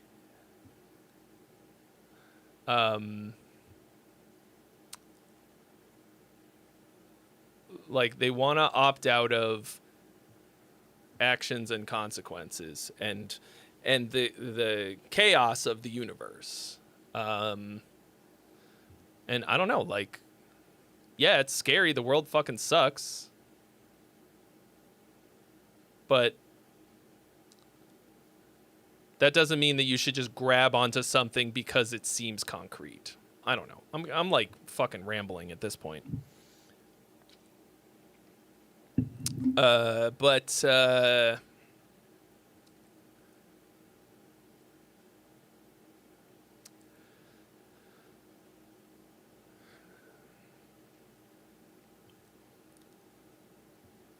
all that to say, oh, there's the pink.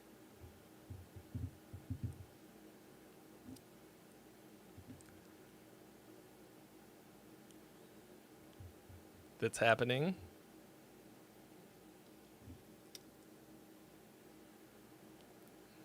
Once again.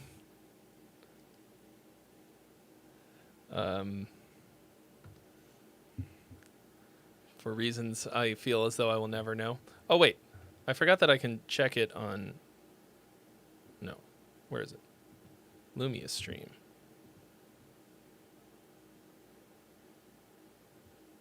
Oh. Fuzzy Lollipop redeemed send highlighted message. Oh, that's why.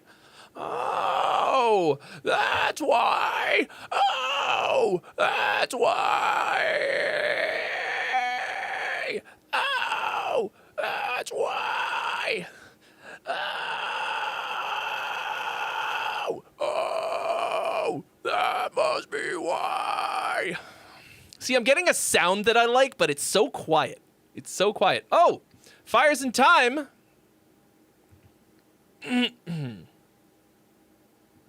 There are no freebies. There's a freebie counter down here, Ray.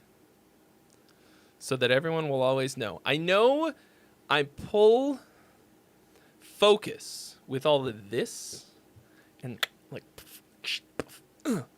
ha! But down here. Oops.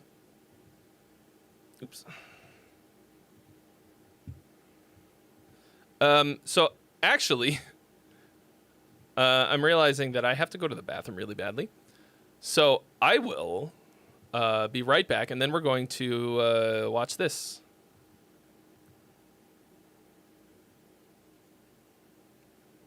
BRB. Please, friend, enjoy music.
Okay. He said,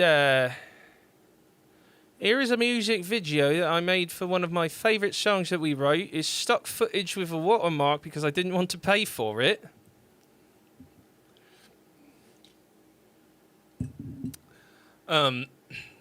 You know, you can get like a subscription to these stock footage places. I think I pay like 300. Why is this out of focus? I pay 300 something a year for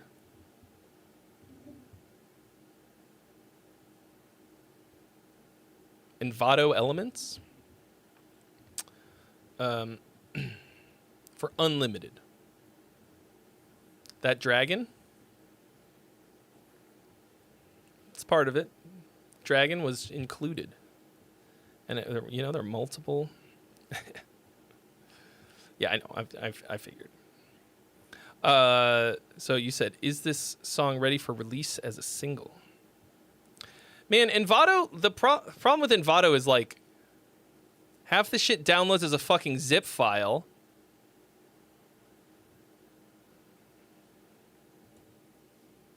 And then I gotta unzip it before I can fucking. I used to have story blocks, and they suck for different reasons. But anyway, all right. Fairweather Lover, unofficial music video. Forever my fair-weather lover. There's not many others like her. It's colder when the seasons change. Yeah, she's my fair-weather lover till she leaves me for another. But she'll come back when it gets warm again. Last weekend you swore that you crossed me off your list. There's nothing I can do about Have we heard this before? it. Tonight you're ashamed I became more than useless. And I can't come out of myself. I'm sick of falling at night. Out of my guess I'm out of sight. Too late, too desperate to try. I'm holding I mean, out for some I love, heartache. I love me some Mellotron. I'm in the back of your mind. Please say that you'll stay this time. Don't stop it now, we're just starting. You only give what you take back. You're giving me whiplash. Oh yeah, okay, I remember that. Please let me out of this hell. Your actions seem so appalling. You keep pushing and holding me down. Please let me out of this prison. I don't wanna be used like this by you. I don't wanna be used. I don't wanna be used by you because I know that I'll let you. That was decent. She's forever my fair-weather lover. There's not many others like her. It's colder when the seasons change. Yeah, she's Slinky my little piano. fair-weather lover till she leaves me for another. But she'll come back when it gets warm again. Fair-weather lover. There's not many others like her. It's colder when the seasons change. Yeah, she's my fair-weather lover till she leaves me for another. But she'll come back when it gets warm again. That arpeggio tinkly piano thing is like We couldn't be friends. distractingly And I hate mixed. to say they were right, but this summer I'll gather some strength for the weekend. Not enough to put up a fight. You only give what you take back. You're giving me whiplash. Like that line is definitely the best one of the whole thing. And I feel like it's like kind of underutilized. Please let me out of this place. Your actions seem so inviting. Just when things get exciting, you're gone. Please let me out of this prison. That feels like that's a really awkward end to that whole section, but By you, I don't want it does have a lot of potential. I don't wanna be used by you pasta. She plays you good. It's called the honey pot. She's forever Should know my better. fair weather lover. There's not many others like her. Colder when the seasons change. Yeah, she's my fair weather lover till she leaves me for another. But she'll come back when it gets warm again. I don't wanna be fair. I like that. I really like the concept of your chorus, the lyrically. Fair weather lover, something. She'll be back when it gets warm again. That's cool. That's a really good line. It's a good chorus. I feel like it's overstuffed production-wise.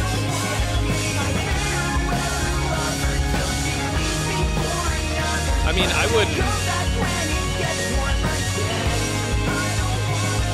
I would definitely not ever put out a video of just random stock footage. Like, I use a lot of stock footage stuff in our music videos, but you wouldn't ever notice.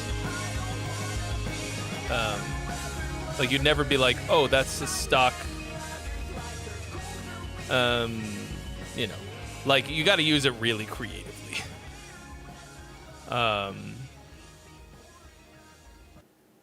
But anyway,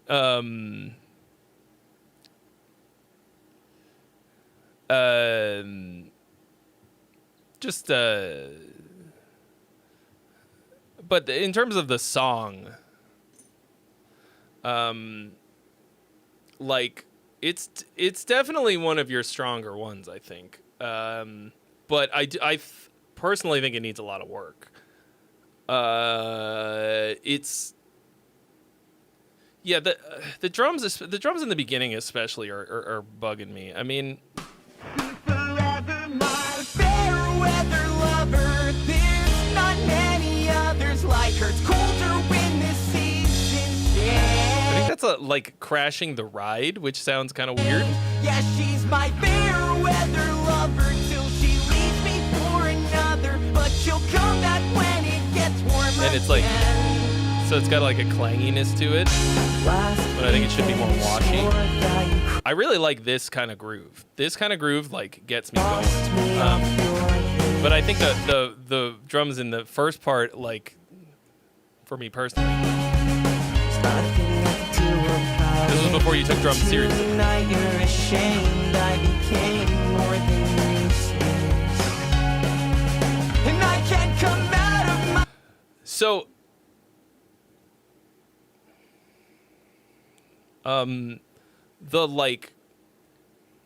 the layers that you have on here sonically are pretty cool and working together in a cool way, but a lot of the like notes and chords are like clashing in a way.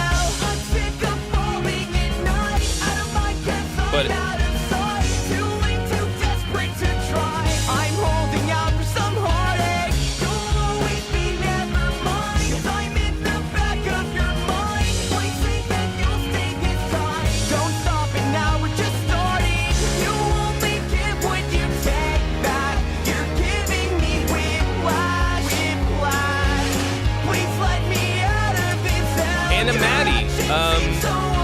you can send in a song in Spanish as long as you follow the rules.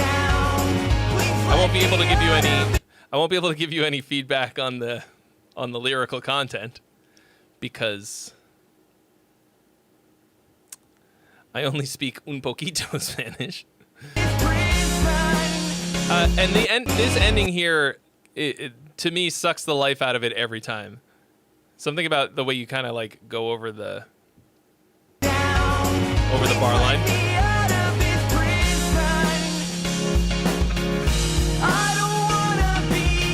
The tambourine was cheating so you could get a good review. That's like giving the teacher an apple to get a better grade. I don't wanna be used by you because I know that'll let you. That was decent.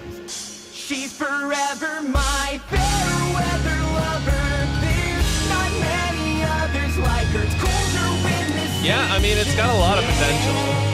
Yeah, she's my fair weather lover till she leaves me. I wonder what was the one that I. Don't you do it.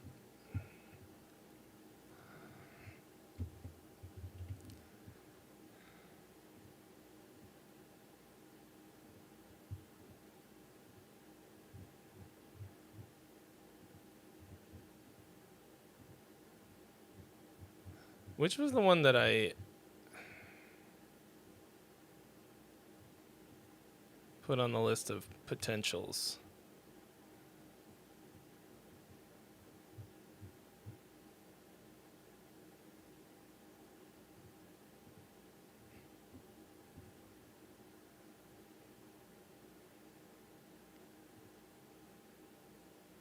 Where's my list of potentials?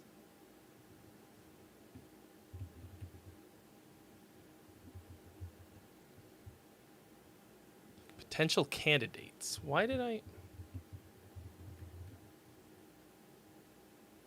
Oh, it was Hell to Pay. Was the one that I was like.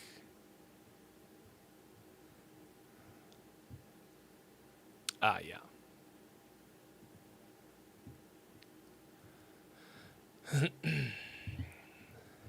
I mean, this one, like, could also, I don't know. Like, I'm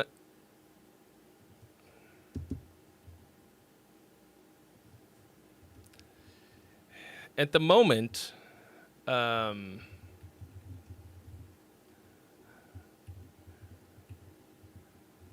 I can't commit to doing an episode of Pimp My Song with all the shit I have going on. But, like, I do have all of this in the back of my mind for another one.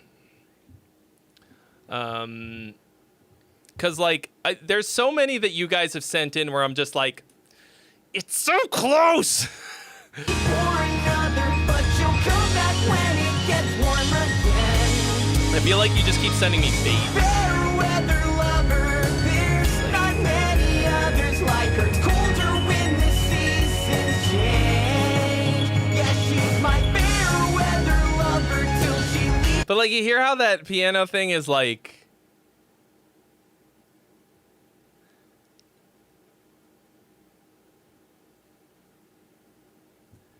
It's kind of shitting it up for me. Even though the sound is kind of cool, and, like, it could work, but it's, like, it's not in agreement with the rest of the chord. For another, but you'll come back when it gets warm again. An unresolved sus. Last winter they told me that we couldn't be friends. And I hate to say they were right, but this summer I'll get there's some. Yeah, so, like, it's such a good soundscape.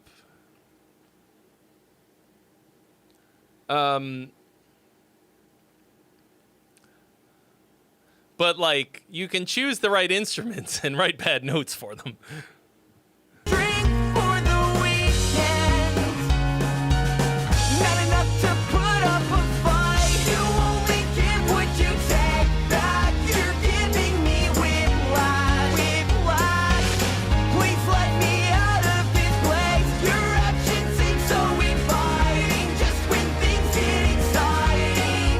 It can be sexy too. Please let me out of this prison. I bet that grotto is near me. I bet they shot this in L.A. Please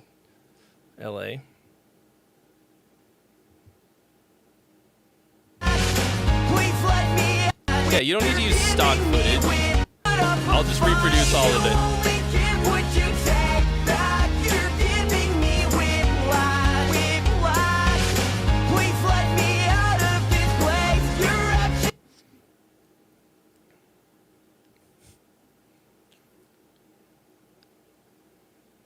Fuck, dude.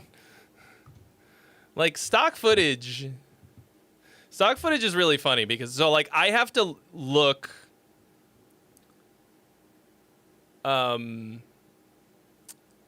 I have to look through so fucking much stock footage all the time. When I'm editing my videos, you know, like, and half of the time I'm going like, why did they film this? Like, I figure you go out to shoot some stock footage and you're like mostly thinking like, okay, what is somebody going to use this for? Like, there's got to be, you have to go in with some kind of, you know, some kind of intent, because you're not going to put in the time and effort if you're going to try and sell it to fucking Artlist and they're going to be like, what the fuck is this? Why would anybody use this? But then there's shit like, I've seen like dancing fucking Santa Claus, you know, and like just fucking weird random shit.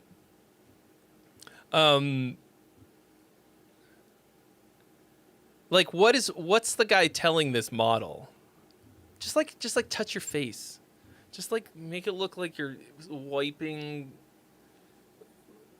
like you fucking spilled mustard all over your face and you're trying to get it off, but you love mustard, so kind of lick it, but you're also sexy.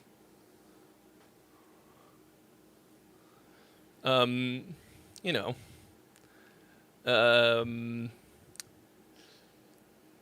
What's the...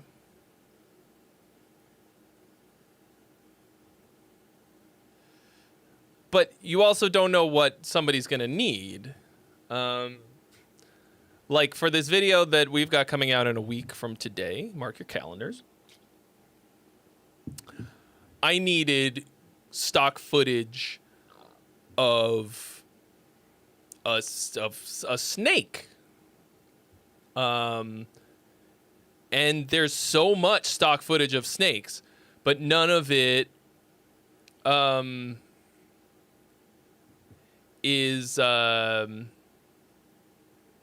none of it quite looked like, gave the feeling that I was looking for. And then I found this like one set of videos that this one guy had made, and it was exactly what I needed. And then I like manipulated it a lot.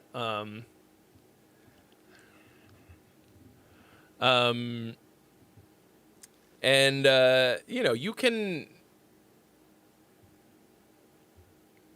it's just funny. Like I can only look at this and imagine how it came to be, which is like not.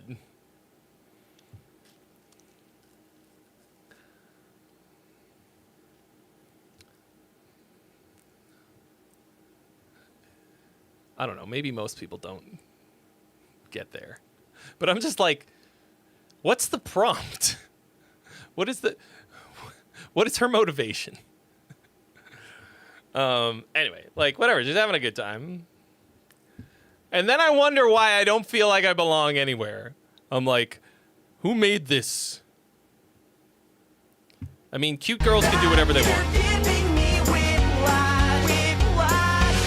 Please let me out of this. Yeah, I mean, well, the thing is, like, all of the rest of this makes perfect sense to me. It's people hanging out, having a good time.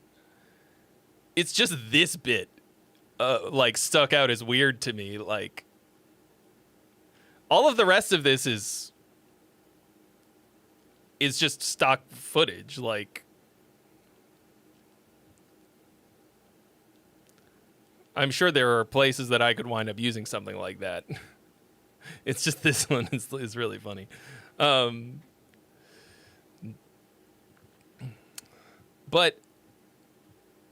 I really love stock footage, not just stock footage, but stock assets, like the fucking CGI dragon thing, because I love putting together a story from like these sort of pre-made little nuggets.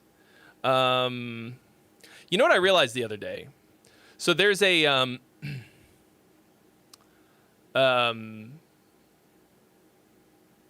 this comes up every once in a while where a band will get in trouble because people think that they stole a piece of somebody else's album artwork or something for a shirt. And then there's this big hullabaloo, and because it generates a lot of like controversy, people get uppity about it. And then every single time it just turns out that they used a piece of stock art from like one of these websites as an element, but it was too big of an element. Like it just, was too obvious. And then people are like, hey, you ripped off our artwork, but it's just that both artists used the same piece of stock art as like an element in the thing. I don't know. It's kind of like, it's like Splice, like use it, like if you use a Splice sample,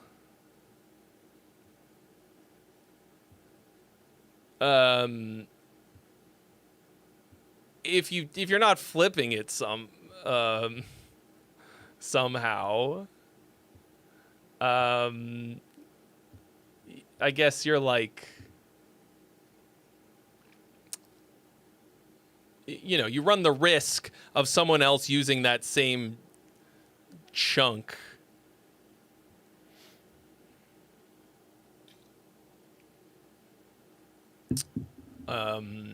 In a really prominent way,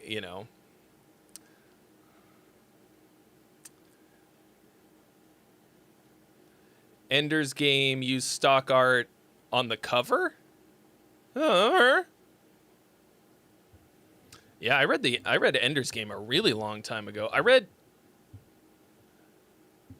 a couple of the sequels too. I think at the time I was too young to understand what the other ones were about.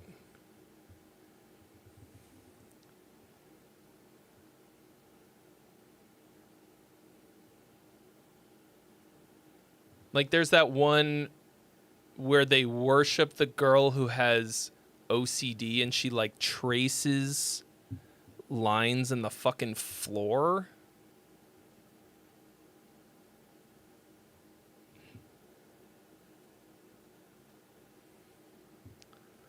That is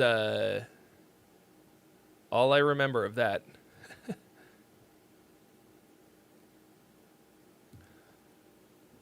Well, I always think of that fucking horn sample.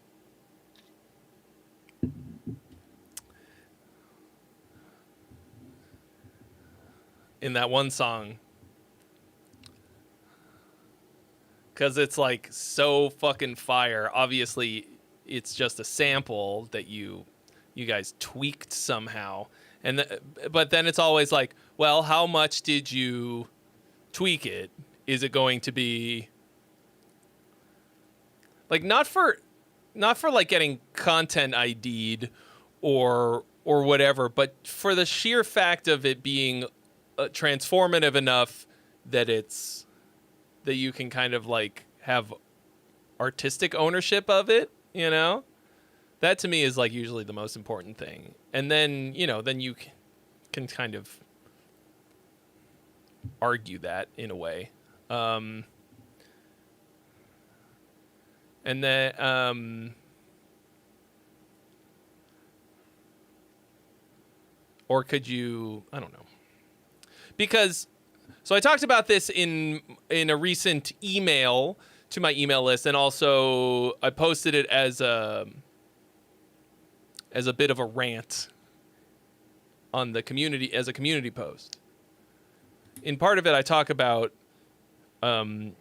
using like building blocks of music, okay? Because if you're not like creating a new way of splitting the fucking octave, okay, like a new temperament system of notes, if you're not building your instruments from fucking scratch, inventing them, we're using elements to create music, okay?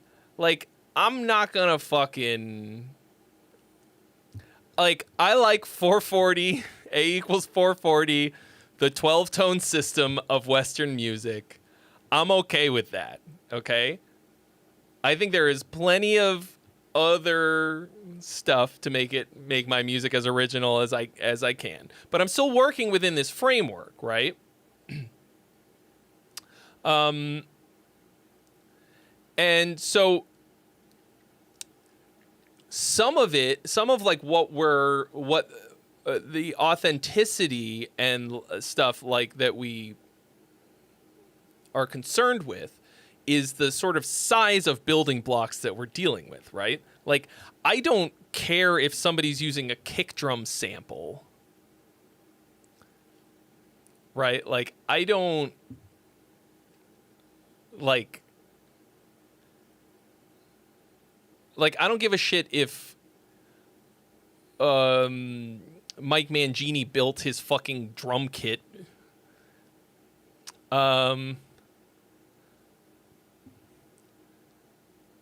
And so why would I give a shit if somebody's using like a fucking one shot off a splice? But then it's like, okay, if somebody's using some like phrases off of splice, like, okay, well, what are you doing with it that's like so much cooler? Like somebody builds a track and then like around some splice vocal samples.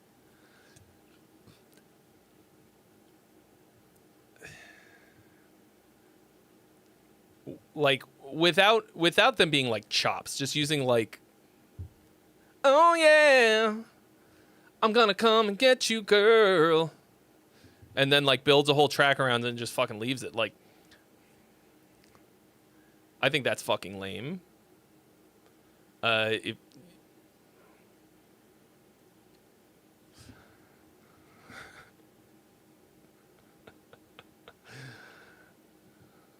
think, yeah, but like, I think that horn sample like kind of falls like in a weird place for me because I thought it was so fucking sick. You guys remember? I still think of it sometimes.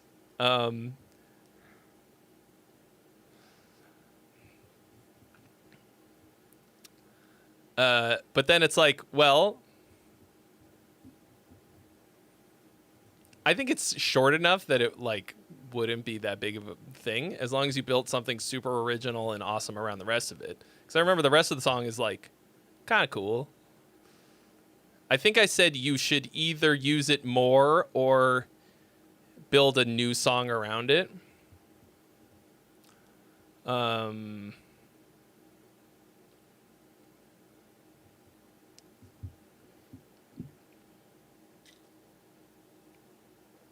don't know.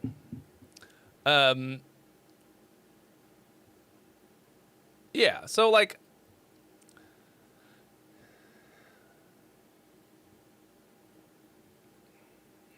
I mean, it all comes back to that one meme about like the like guy feeling bad about using drum samples, so he started playing real drums, but that wasn't good enough, so he started making his own drums, and he felt bad using drum heads.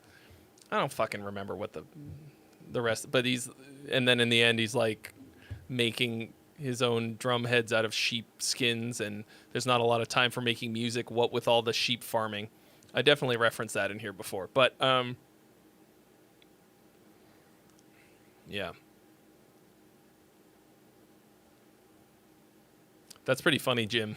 The drummer in a band I was in couldn't snare roll on a record. Producer snagged one from another band's record he did.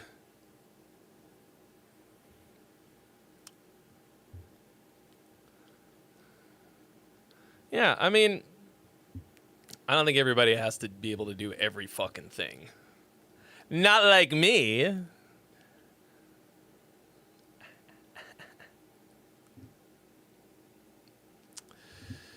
I think not everybody should have to wait until they're be skill building until they're 40 and then finally be like, okay, now I can do all of the things. Now I'm allowed to make music. I don't know, man. I don't know.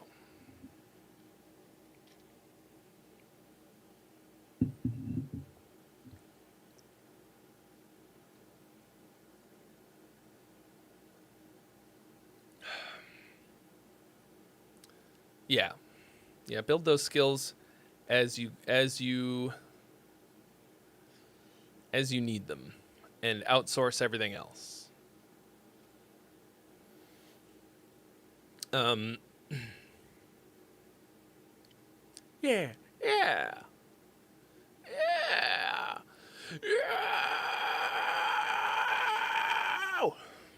Yeah.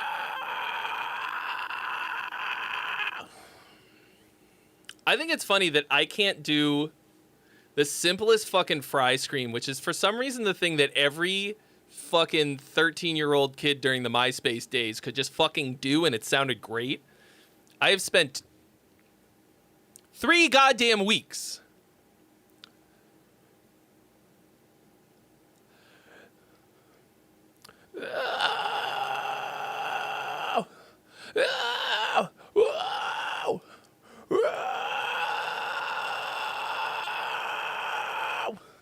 I wanna watch the world burn. Like, I'm starting to get a good sound, but it's so quiet. I wanna watch the world burn.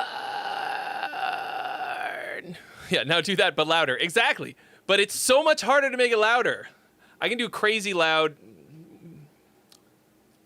false chord.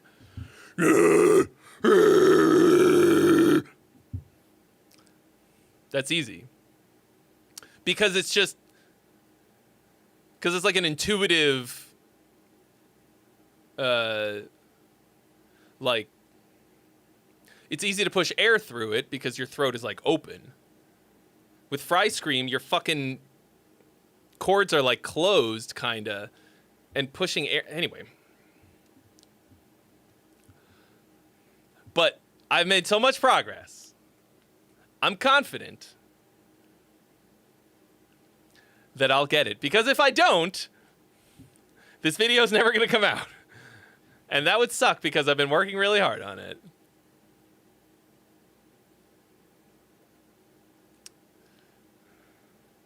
There are videos that I have made that never came out. One of which was a bummer because I smashed a fucking acoustic guitar to make it.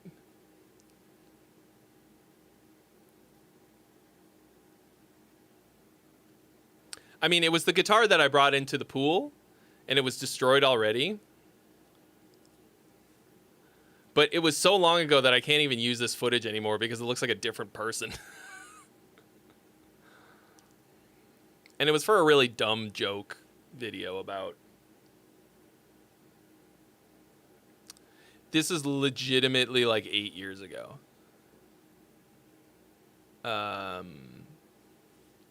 Like, you'd look at it and be like, oh, no, you can't do that. You can't use that. I think I had hair. The joke was... Sell it to Artlist. Actually, that's not a bad idea. The joke was...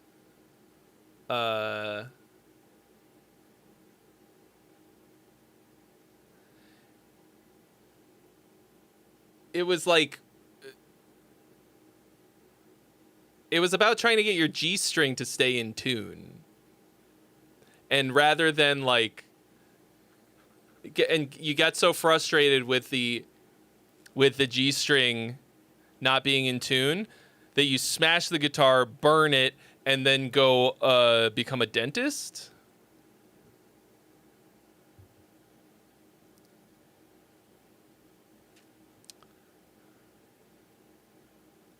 I don't even really remember exactly. But it stalled because I couldn't find some place to burn the guitar, which is so stupid. And I kept like putting it off, and eventually I just threw the broken guitar out. But at least I can say that I have smashed a guitar. And it was very satisfying.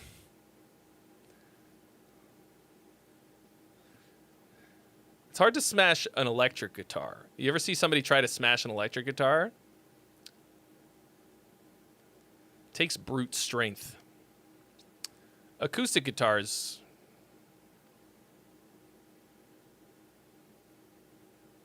from my experience of one. I mean, this thing was shot. Like, there was no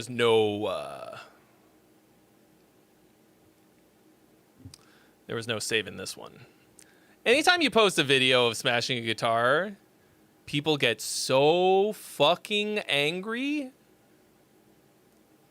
Fucking Ryan, 60 Cycle Hum, made that video of him pulling apart that, like, shitty Rickenbacker clone.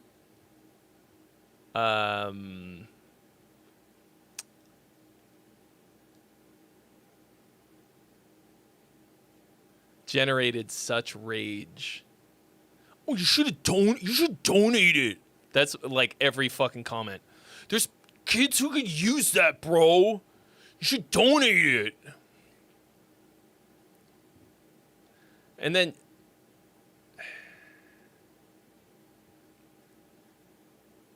I don't know. Whatever. Just like fucking do whatever you want with the shit you've got. That I made a video called "Stop Babying Your Instruments," and I didn't even do anything. All I did was say that, like, because I was pissed about people like being like, oh, and like, you know, guitar hoarders who don't actually fucking make music. That pissed me off. So that pissed me off way more. And I was like, look, if somehow, like, damn it, like, playing your instrument hard, like maybe injuring it somehow is how you get the best art out of it, that's what you should do. And like, it's just a tool. Don't fucking fetishize your tools. But like, and people got pissed at me, and I'm like, this is all hypothetical.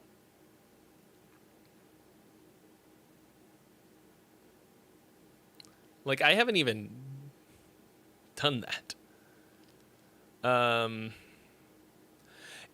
it's, you know,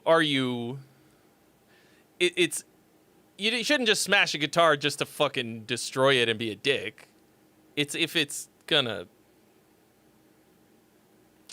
you know, do something. Like, how much more money is Jimi Hendrix's smashed guitar worth that now that he smashed it?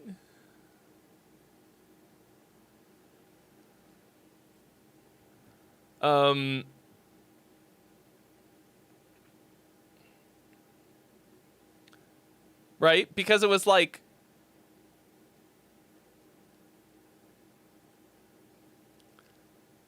it's an iconic moment. He smashed the thing, set it on fire, like,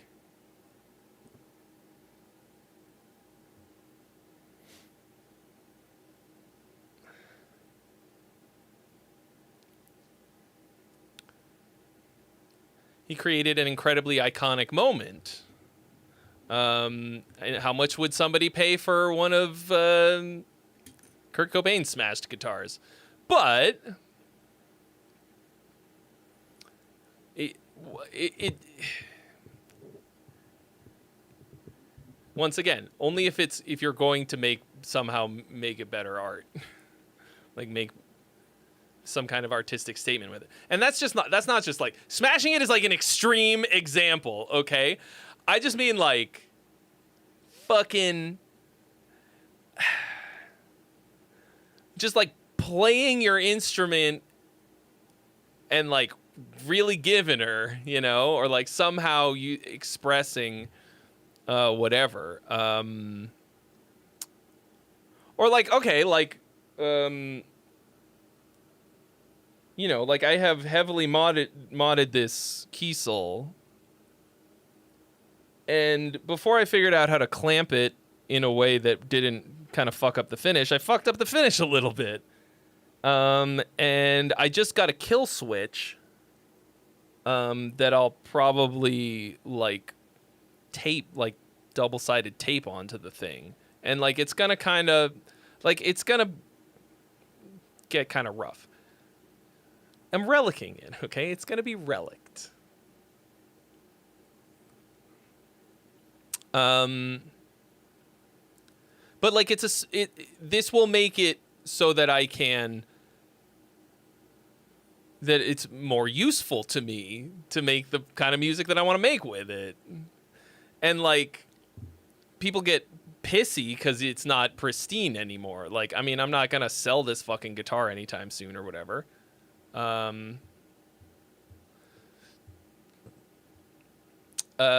mean, who cares what fucking idiots on the internet think? Like, they covet things because they're like, oh, if I had this, I could do such things with that. But really, they're just lusting after a thing.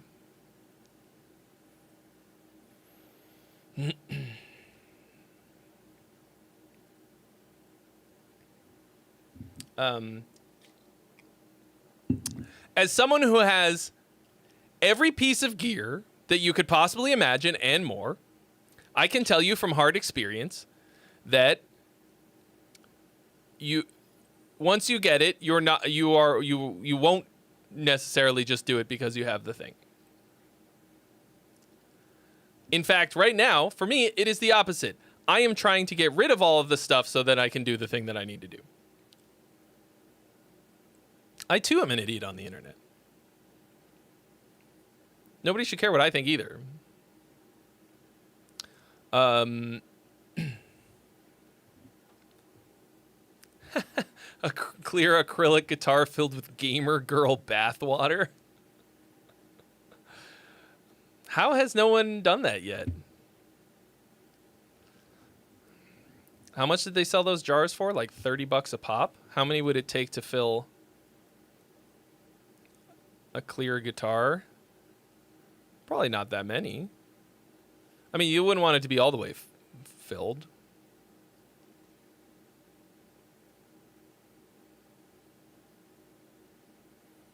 Because you want to be able to see it sloshing around.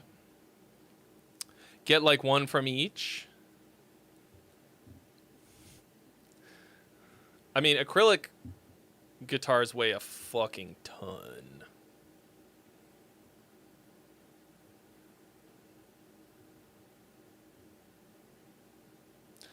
You love to wash in gamer girl bathwater. You shouldn't drink it. You're gonna get infection. Maybe put it inside an acrylic guitar.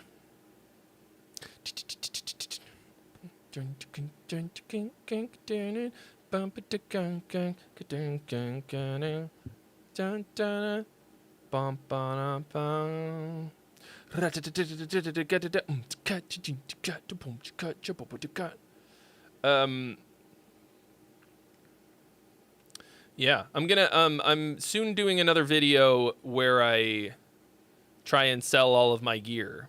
I sold a ton of gear after the last one, and I still have too much shit.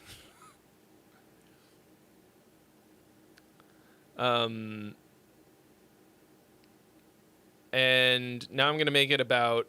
I mean, it's kind of a similar idea. Like, I don't want to. I want to be Trey Xavier from In Virtue, who released an album that is legendary and people love and connect with. Not a guy who had a lot of gear, right? The guy who has a lot of gear also released the album, but instead of having the money to promote the album, he kept all of the gear. He has the guitars and no success. You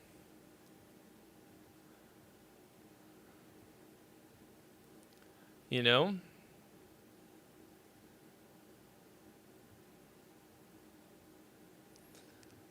So I'm gonna, like, I sold a piece of gear today, too. Well, no, I'm gonna ship one after this is over.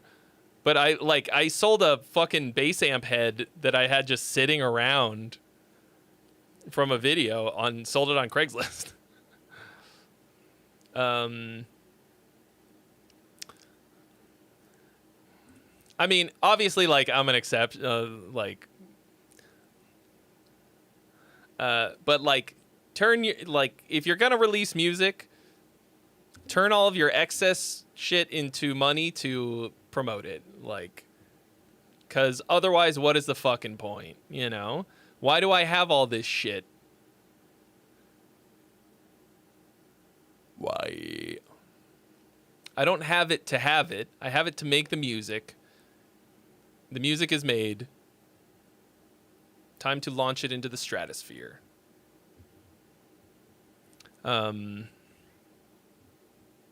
Like, I don't need 30 guitars. I sold, like, I don't know, 5 fucking guitars since I made that video, and 5 new ones came in. If I hadn't have sold them, I'd have 35 guitars. But I need 3.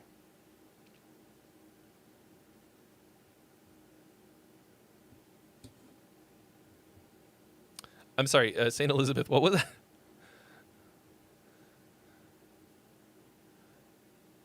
Huh?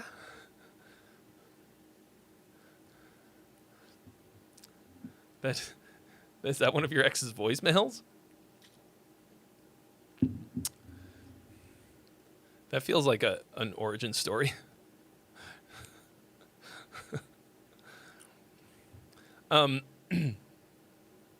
Yeah, like, sometimes I dream about, like, taking one guitar and, like, an interface and my laptop and just getting some beautiful Airbnb somewhere obscure enough that it's really cheap for a month and, like, making a whole album. Because sometimes I look around and I'm like, it's just overwhelming. You know, I'll play, like, 4 different guitars in a day just because I'm like, ooh, because I have so many pretty ones, they call to me. It's nice in a way because I play guitar a fair amount, because I'll see it and I'm just like, yeah, I gotta touch it, and then I just play a lot. But I don't know. It's a bad time to try to sell stuff. Nobody's buying fucking anything. I've had this goddamn desk for sale for a fucking year, and I've dropped the price on it 5 times. And it's just fucking sitting here. And now I've got... And guess who's gotten in touch with me to want to sponsor one of my videos? A fucking desk company. No!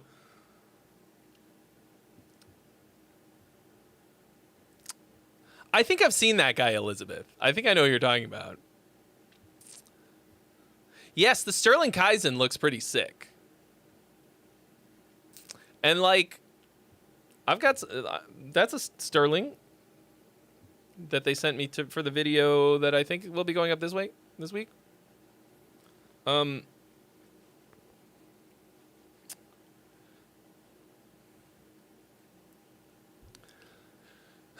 And yeah, I've owned a lot of really great Sterlings. They're a little hit or miss, like QC wise, but when you get a good one, it's like fucking awesome. Sounds like a struggle. I know. It's just like the clutter is really getting to me. I think, I mean, I'm at the point where I'm literally probably going to give away this $5,000 desk. Which is like, what the fuck?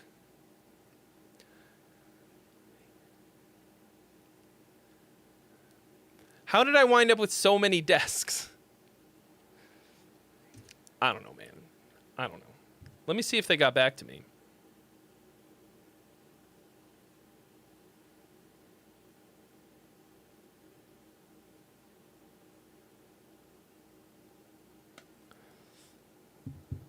They did not yet.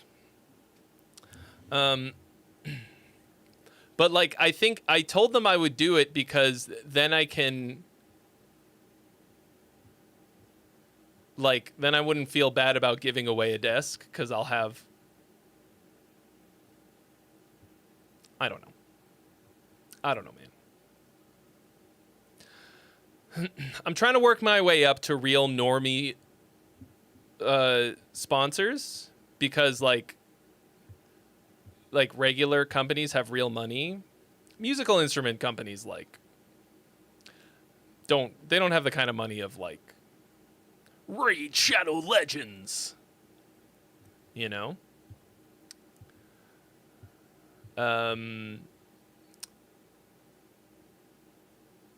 So I don't know. Really what I actually want to do is have a setup where it's not a desk. Like it's a series of things that are holding, like it's like more modular. Where I like, it's more like racks of stuff that I can roll around. I don't know. It's an idea that I have. It might be stupid. Is that true, Ryan?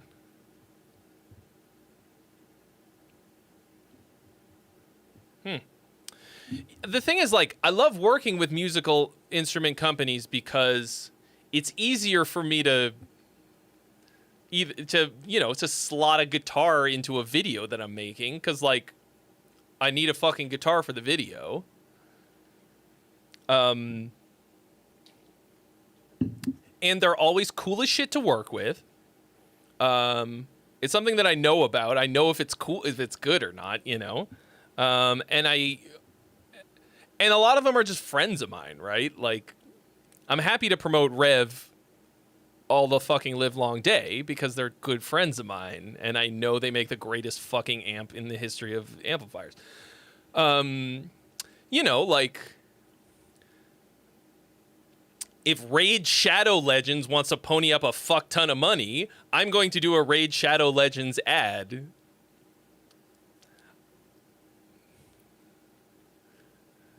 So that I can do a fucking awesome video that I want to do, you know, like.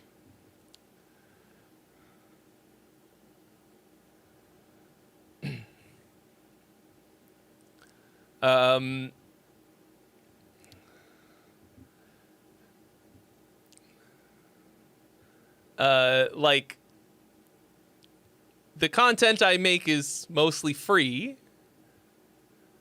but Raid Shadow Legends will pay for it to be free for you this time. Because man cannot live on this alone per week. I mean, if I lived in Ohio, I could, probably. There will probably come a time when I have to move to Ohio. Or, you know, one of the many flyover states. I saw a fucking Instagram like slide of, I think it was like a 4,000 square foot mansion that had a recording studio, a music venue in the basement. It was like 8 fucking rooms or something. $600,000 in Ohio. And I was like, I mean, I don't have $600,000 to buy a house, but like,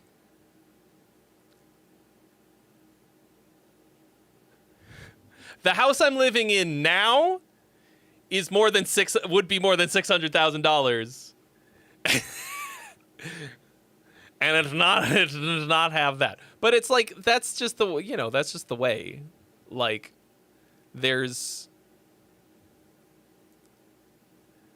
you could buy a castle in the Midwest for what I pay. And that's the travesty of life. I'm not going to live in Shitsville.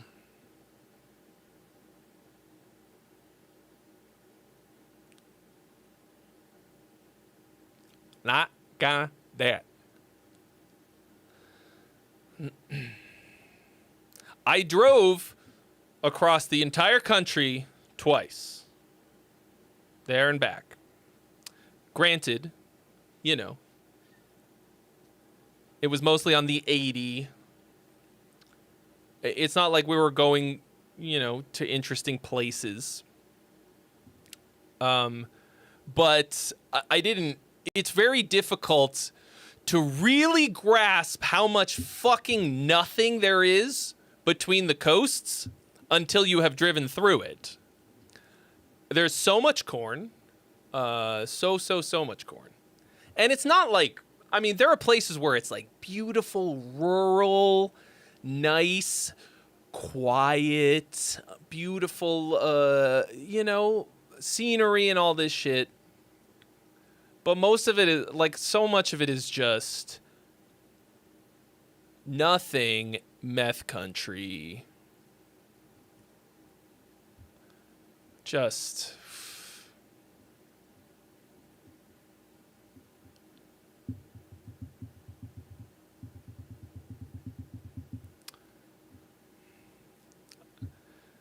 like, this house that I was talking about that has, like, a, you know, had a venue in the basement. I was like, that's cool as shit. I would love to have that. You couldn't get enough people in there in your fucking small town in Ohio to put on a show, like, probably. Like, that's probably why they sold the fucking thing.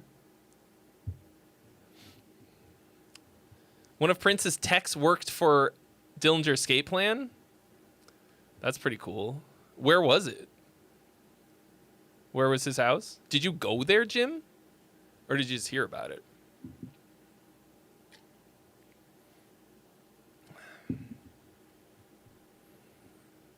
I just, like, even though I don't go out a whole lot, I need to live near stuff.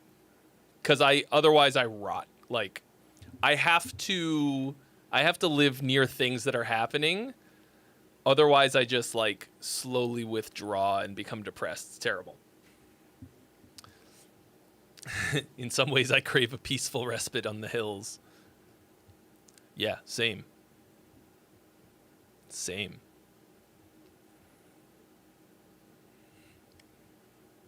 I think I have talked about quite a bit on here. Like, when I'm doom scrolling, most of what I watch are tiny house videos, like just tiny house tours. Even though the last fucking thing on earth that I need is a place that is smaller than my small house. Like, I literally live in a tiny house, more or less. I mean, it's not that tiny, but it feels tiny. But the neatness of it, like the just like, you know, having it in some cool a place with you know, a view, and of course when they show them, they're like almost empty.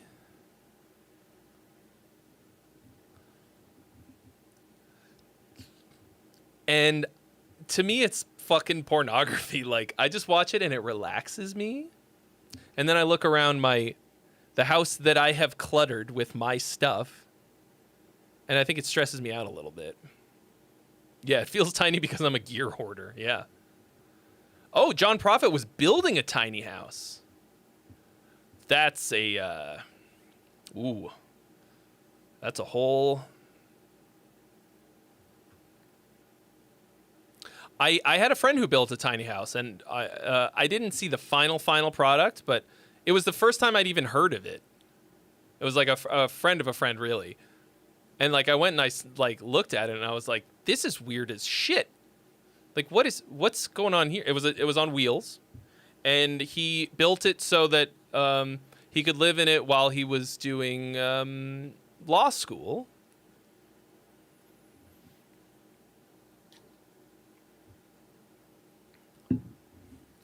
Yeah, dude. Yeah. A lot of people aspire up to a tiny house. I am acutely aware of the fact that I'm looking through these things and they are smaller than a fucking trailer park double wide, you know, by a lot. And I know that it's propaganda. Like, I know that it's like, oh, super like hip and trendy and like cool and like, oh, I'm like really downsized my life and simplified. And it's like human beings were not meant to live in tiny little fucking things like this. It is, I know when I'm looking at them that it's bad for the world and for society. But I love coziness, and the way that these videos are shot, like, really appeals to the thing inside me that craves like cozy, like, I don't know. But 100%, like, I really feel like as the generation being priced the fuck out of buying a regular ass house, people are like people are just trying to make it seem like a tiny house is as cool, or like that it's like a cool thing, and it feels like a psyop. I fucking hate that word. I hate that it feels like I'm putting on a tinfoil hat, but it really does feel like that. But I'm still like, ooh. I think I really love the way that they do the design, like to make the space feel bigger, like to fit everything into a smaller space too. I really like that. Yeah, it's like yeah, what's the word?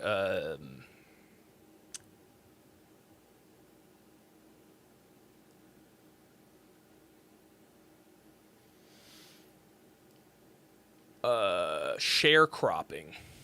Like, I've always described YouTube as digital sharecropping. For creators, all social media platforms are like that. Like, I don't own this chunk of YouTube. You know, like, I don't know, like, I mean, I own my channel, but YouTube owns it.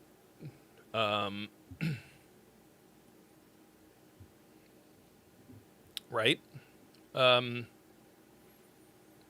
like, we're working the content mines. YouTube owns the mine. And it's like, it's a lot fucking cooler than working a 9 to 5. That's for goddamn sure. Because that's even worse. But like, I'm self-employed. I don't work for YouTube. But like, this number is drastically different every week.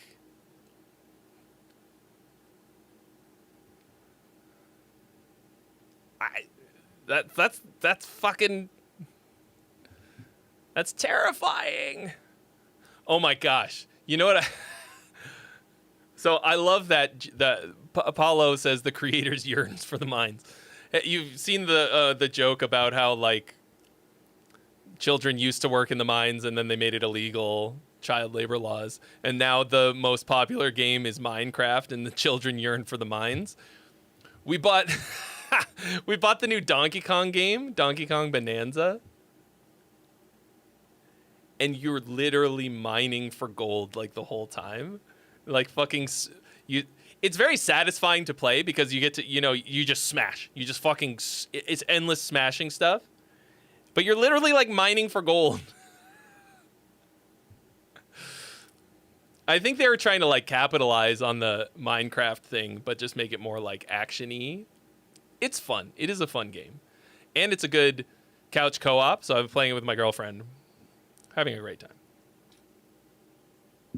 It's not quite as good as Kirby, but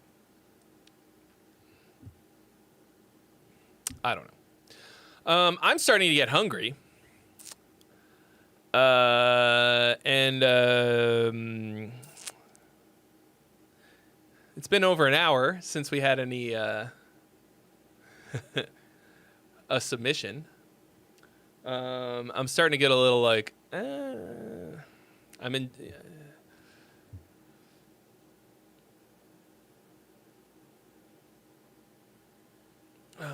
Ooh. I might cool it. Get some food in my belly.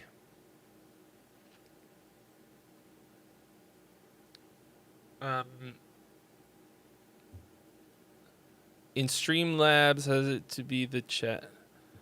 Oh, yeah, just put your YouTube name. If you're Marvin, if you're are you planning to send something in? No, he's asking what name to put in the donation. I mean, if Marvin's going to send something in and donate, I'll keep it going. I'm good for one more. And then I'll have lunch money. Somebody already paid for my dinner tonight. They sent in, it was Scientific Uppercut. Donated just so that I could eat.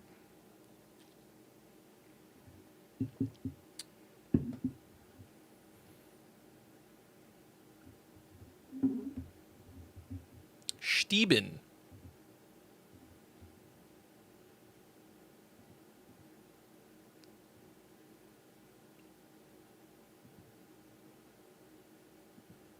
I mean, yeah. I mean, if you're gonna donate,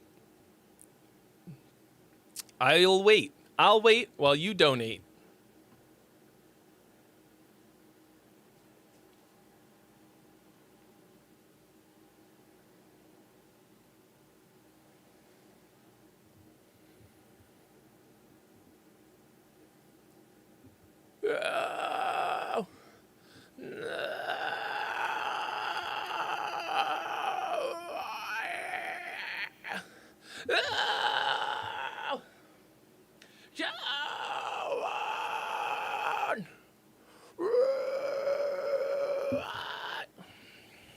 I've got to get that fucking sound down. It's very counterintuitive because the second I try to like ram the air through it, it just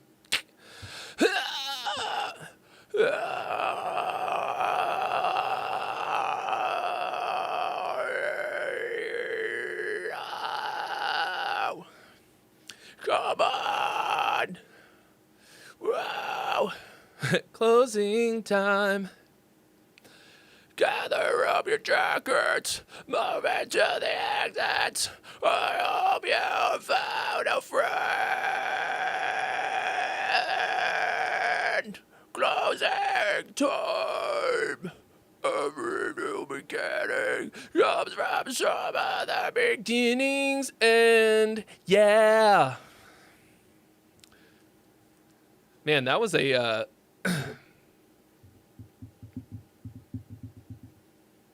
that was a one-hit wonder Jimmy Jam. Yeah, it's that's what. So I'm taking Mary Z's course, and you know that's what she says. Like it takes a lot of time to build your small fry into a big fry, and it's a little counterintuitive because it's like all diaphragm.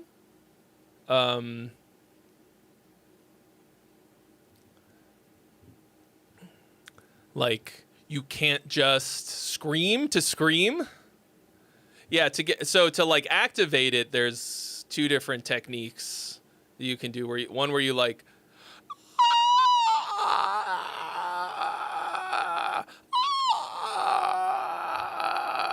and then one where you do like a low one, like, and then up to it.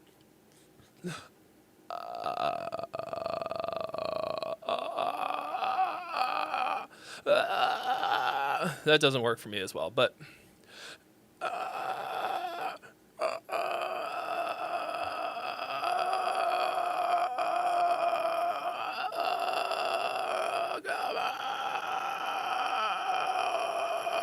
on. Yeah, it's like if you're doing it right, it kind of feels like you're holding your breath. These are all things that like I know what I'm supposed to be doing. It's not at all intuitive yet. Once if I'm really focusing and concentrating and not feeling self-conscious, I'll just like repeat the same sound over and over again until I get it right. But it's like it's a whole different skill from how I'm used to doing it. And I'm not pushing it. I'm not doing too much of it every day, because if I fuck up my voice, I can't afford to wait, because I gave myself 30 days.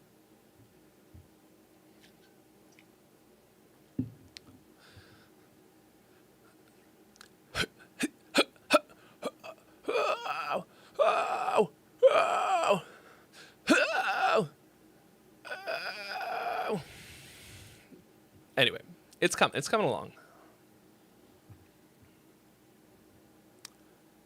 Yeah, the clean vocal distortion. One that I figured out is do a really whiny, like overly exaggerated Linkin Park, what's his name? A Chester impression.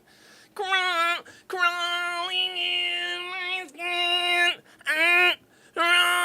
crawling. Because once you get that, you can put that on top of anything, and then it's kind of like a parallel distortion bass tone where the low end is clean, and then you get that. You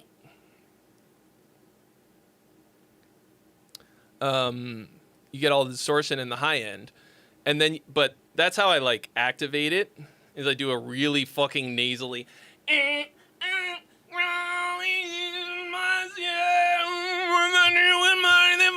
Sound like whatever you want to do, and then it's like it's not. Then you're like, relax your throat, and then diaphragm. When I do it right.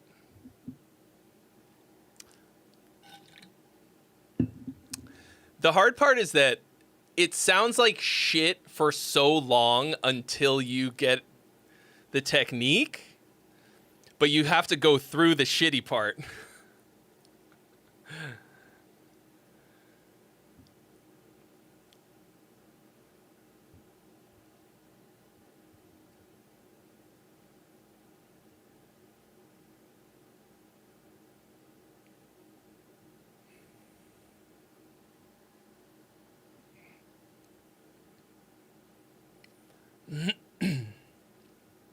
It's funny because, like, there's all these things that you can learn how to do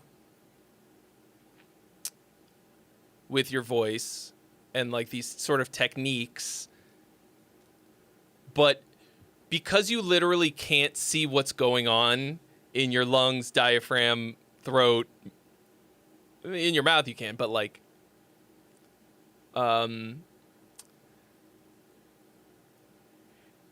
it's the most intuitive thing and also the least. Like, I don't think about what I'm doing with my body when I'm speaking words.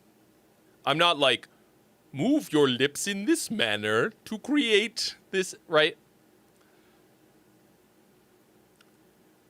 But I kind of, like, you just go by, like, what the feeling is and what comes out. I don't know, man. Like,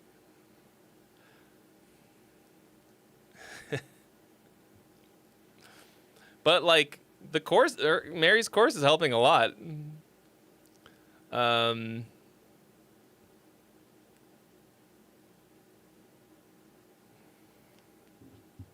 I recommend.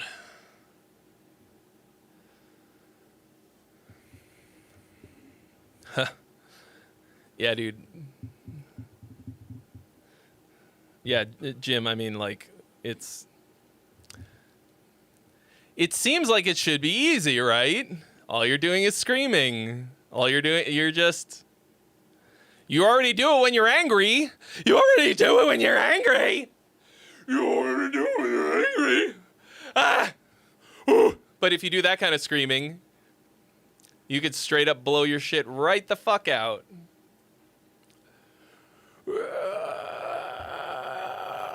like that's the least intuitive shit for me.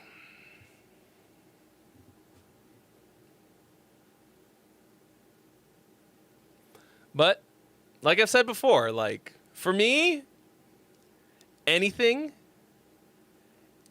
like if I can make good sounds with my voice, I'm so happy. Like when it's so satisfying for me to like add, like to do these kinds of vocal skills, because it's so surprising every time. I'm just like, wow, that sound came out of my mouth. Like nothing I do on guitar is good enough.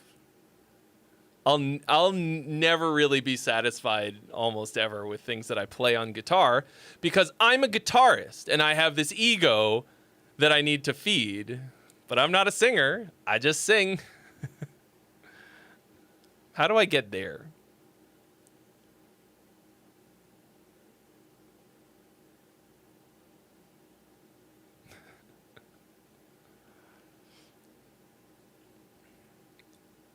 Yeah.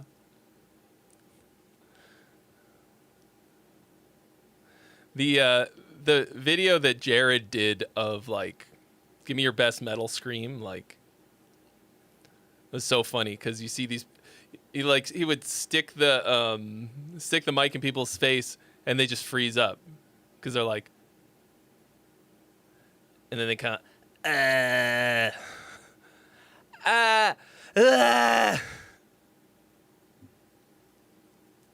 Chris Barnes is the worst, man.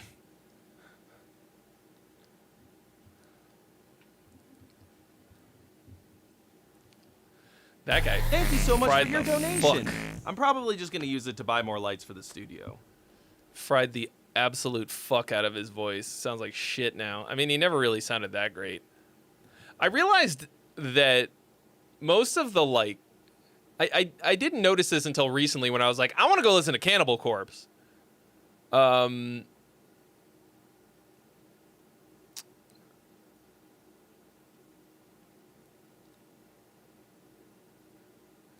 didn't realize like a lot of the kind of like classic Cannibal Corpse hits were with Chris Barnes. I thought I guess I thought that Corpse Grinder had joined earlier than that, but thank you so much, Marvin Malafre, for your donation. Yeah, dude, Austin Dickey has a wildly fucking great screaming voice. Like,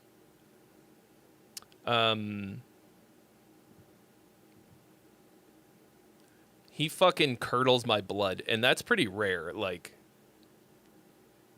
I don't think so. Like, for me, Corpse Grinder is king.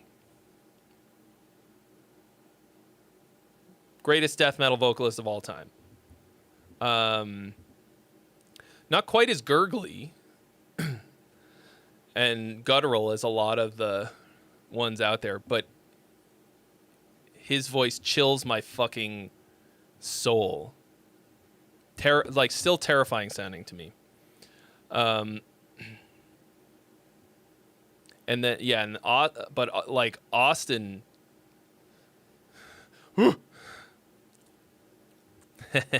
Glenn does kind of look like Corpse Grinder, doesn't he?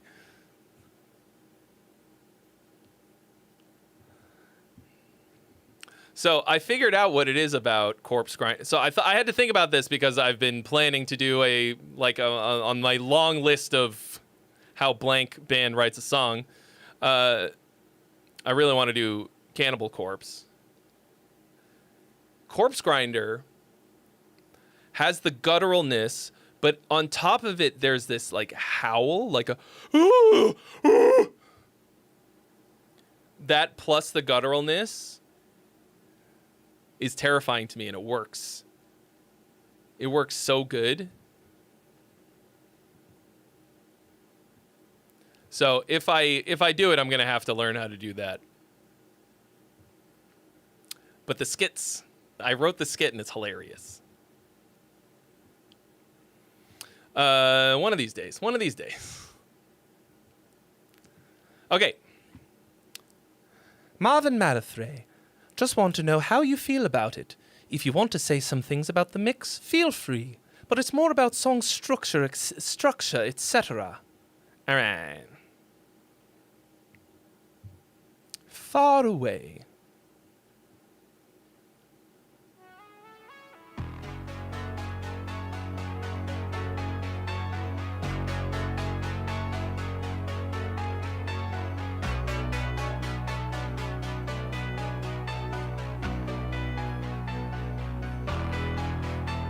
Every way brings a shame, even though the love from the world shines through my soul. Every way brings a shame, even though I know I'm the one who is hurting me. Every way brings a shame, even though the love from the There is world one shines too many through things in here. myself. Every way brings a shame, even though I know I'm There's like a lead guitar counter melody and the piano like ostinato thing and the lead vocal melody. One of those has to go. the one who is hurting me.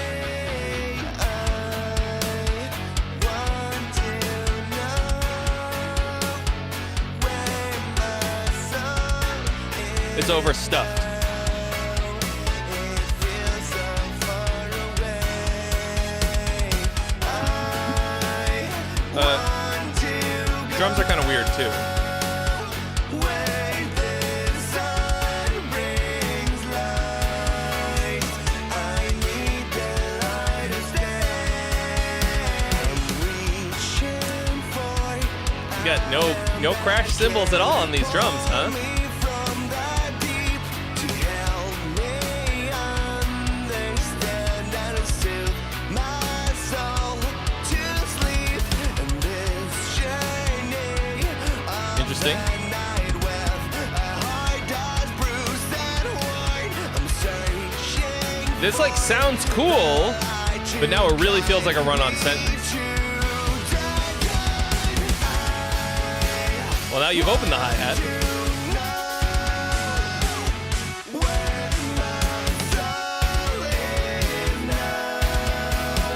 It feels so far away.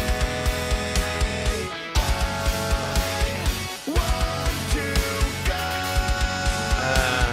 where the Yeah. sun brings light. I need the light to stay.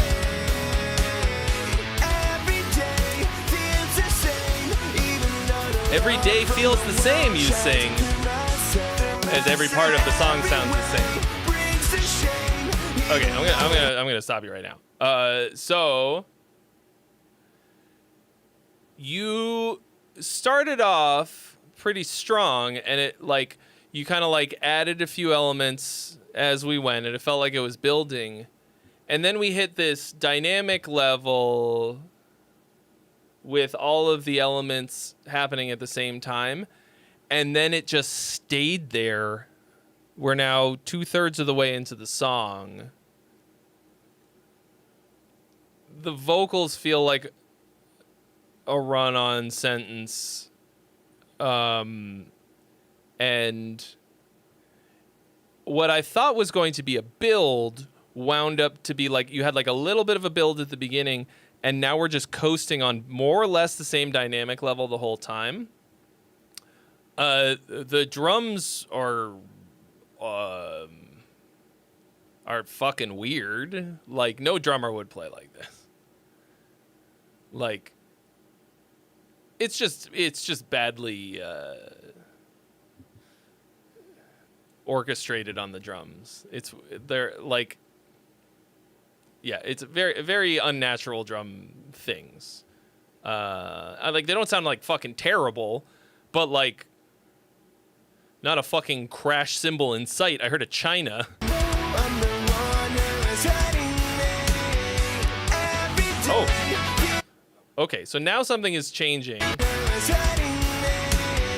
Every day feels the same, even though the love from the world shines through my Those are programmed guitars, aren't they?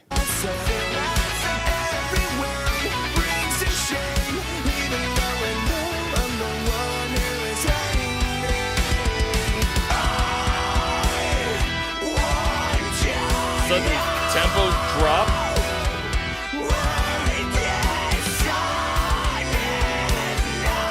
Yeah, those guitars sound fake as fuck.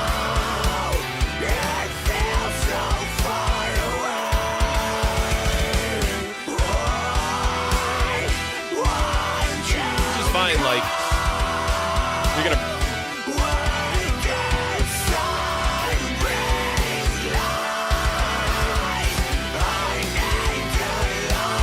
Yeah, Paula, I was just thinking that.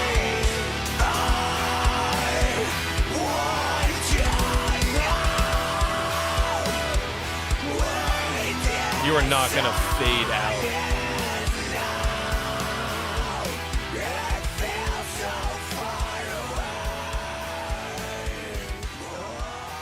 Okay, you specifically asked about the structure. I think the structure sucks.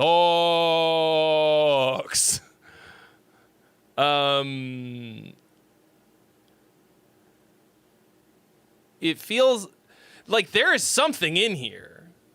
Like you've got like some cool melodies and stuff.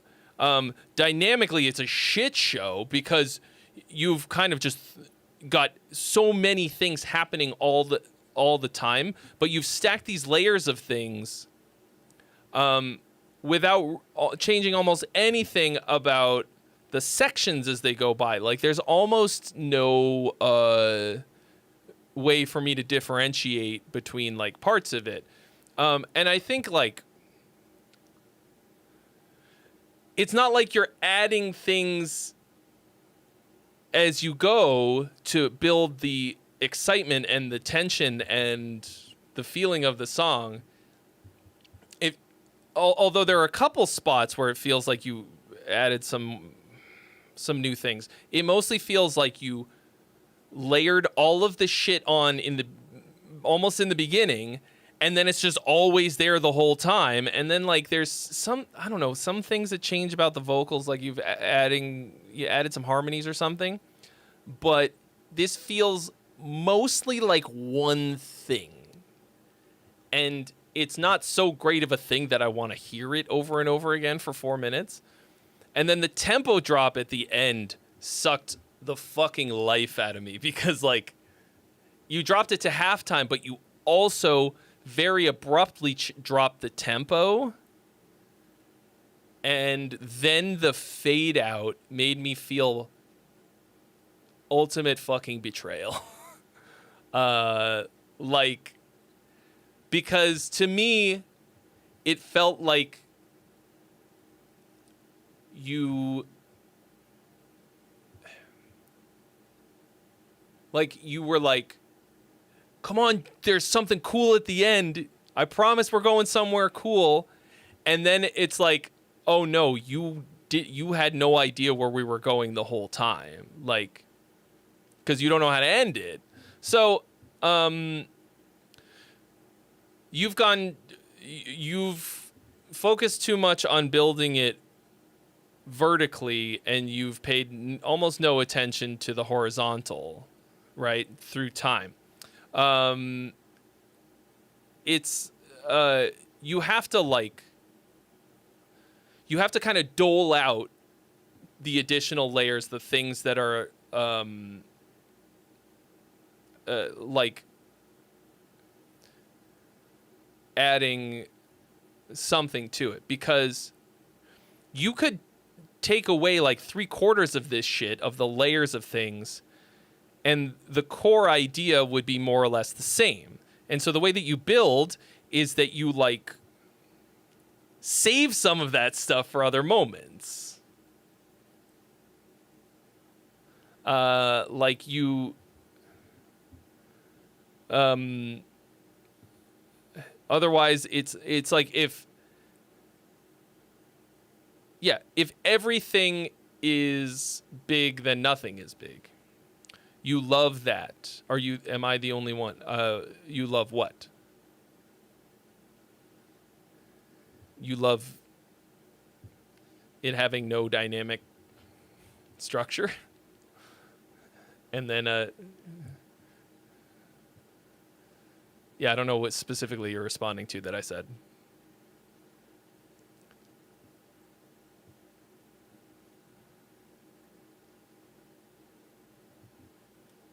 You love it being a giant disappointment in the end?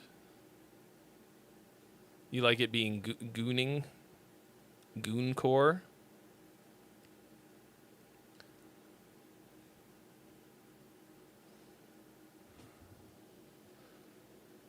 Ooh.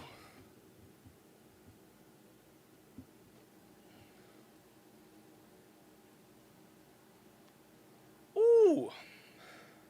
I'm a fucking crunchy man.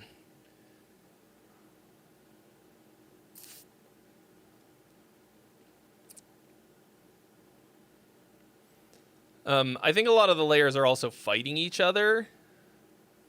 And you can't substitute just like vertical stacking of things for having good core ideas. I would do this. If you strip away all of the additional layers of things and you just have chords and melody, does it hold up?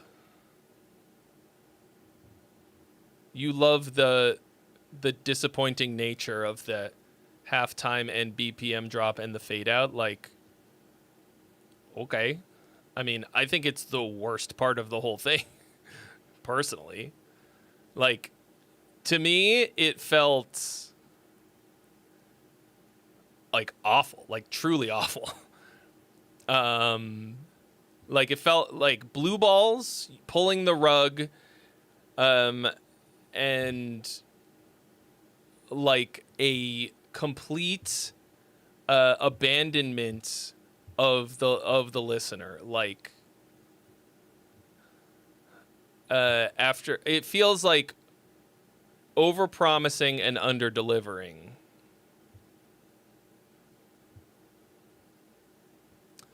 I think if you have to be depending on the mixing to make that come through, it's because you're like it's a bad idea. Like something that's really well arranged should be easy to mix because things aren't fighting frequency-wise because you've put them in the right register and in the like rhythmically you've given them space. Like I don't think any amount of mixing is going to make this better. And I mean, it also sound like, I mean, I didn't think that the mix was any kind of terrible. Like, it sounded fine, but, like,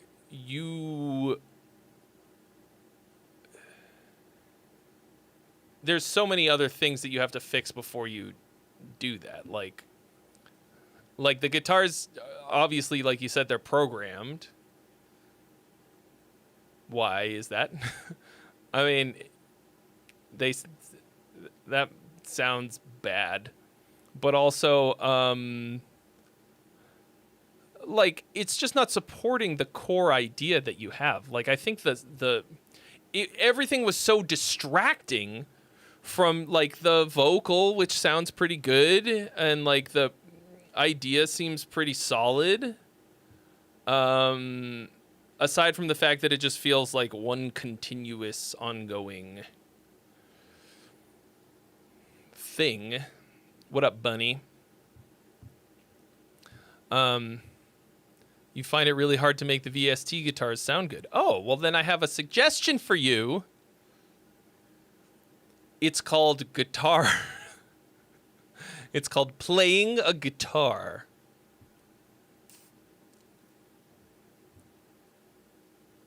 But once again, like, it's like, I think your composition, you've baked in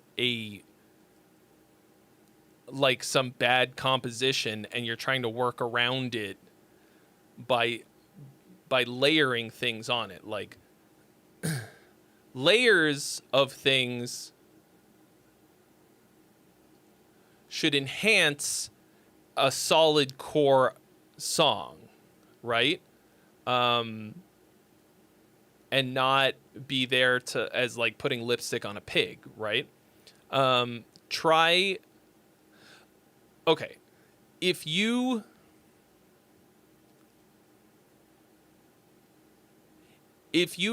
got booked to play a gig at a coffee house tomorrow, and you had to play this song, singer-songwriter style, with just strumming a guitar and singing it, would the song be good? Would you be able to play that, right?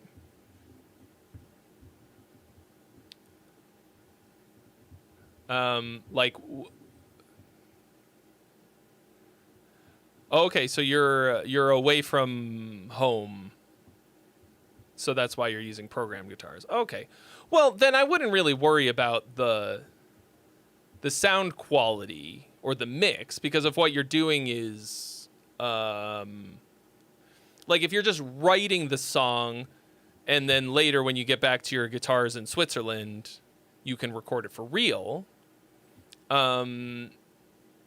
Then the sound quality doesn't really matter. If it's just a stand-in. So, but like,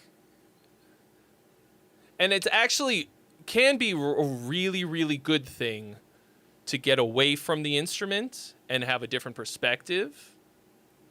But then I would say like,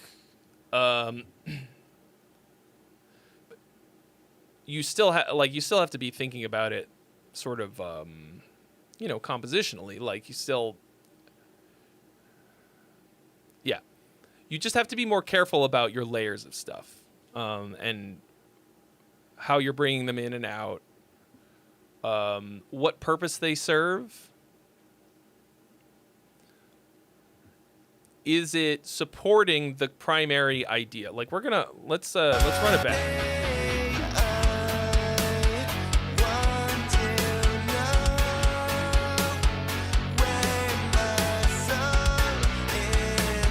I mean, the drums are like comically fucking weird because they're like mostly fine,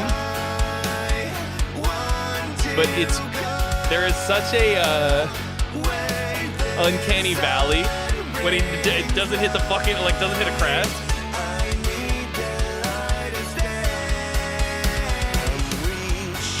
Like fucking.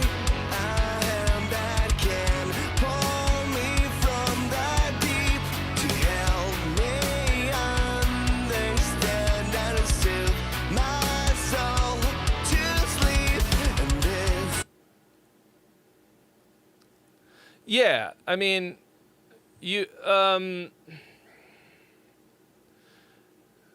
so you're looking for proof of concept.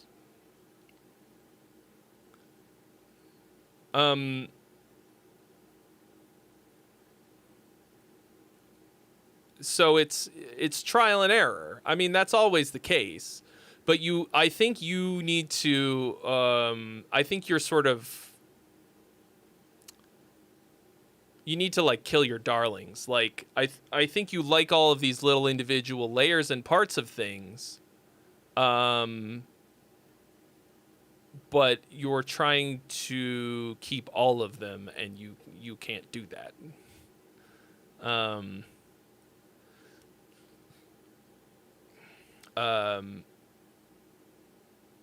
Because there's a couple in here that are gonna be either or. Like I said in the beginning, there were those two things. Either one of them would work great, but when you have both of them, it sucks because they're fighting each other. Okay, so the video that I put out last week, the the one where I'm holding an acoustic guitar. It's called like the most underrated songwriting technique, whatever.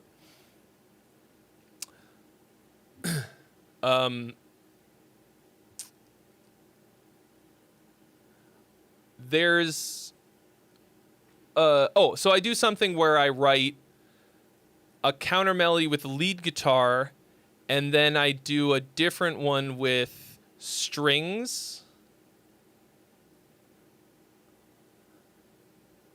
I can't remember if I left it in. I think maybe I cut out where I play them both at the same time. I can't remember. But when I wrote these like two alternative possibilities to demonstrate ways that you can add a layer that's complementary to the lead vocal. I did one where it's a lead guitar line and one where it's strings, and then I made one that's like a synth lead. And either one of them achieves the same function and sounds pretty awesome, but I tried playing them both at the same time, and it's a shit show.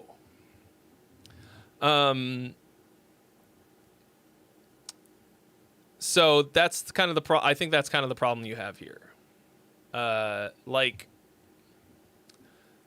you can't write for a symphony orchestra if you like think that.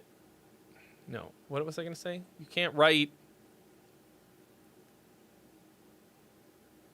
You can't write a symphony orchestra when, like, if. Wow, I had a really good. I think my brain just fell out of my fucking ear in the middle of that sentence. You're trying to write a symphony orchestra, but of guitars, and it's not working. I'm going to have to just take the L on that one. I don't know what the fuck I was trying to say. Well, anyway. A symphony orchestra is a thing that has a fuck ton of layers, and it's really hard to write for. But everything has a, has a place where it lives, and its little function and purpose. And if you want to write something that has I mean, that's the maximum fucking amount of layers, right? Like something from a fucking bass. What's like a bass? What's the lowest fucking instrument? Like it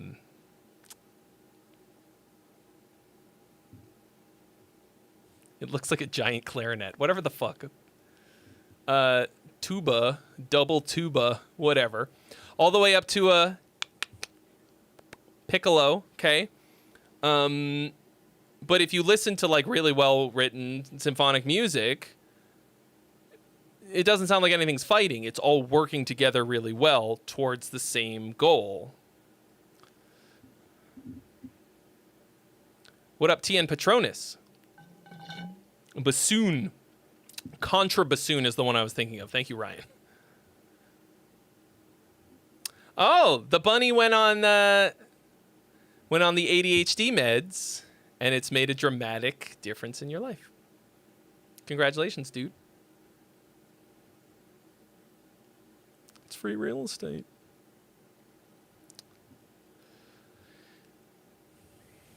It's it's life changer.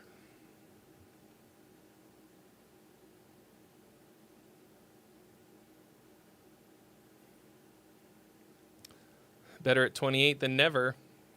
Bro, lots of people don't don't get on it till they don't get diagnosed till they're 60. I got diagnosed at 12. I'm sure I told you this whenever I mentioned it. I got diagnosed at 12. Went on Ritalin for a year, fucking hated it, and didn't do anything until I was like 33. And since then, my life has been better than it ever was. So,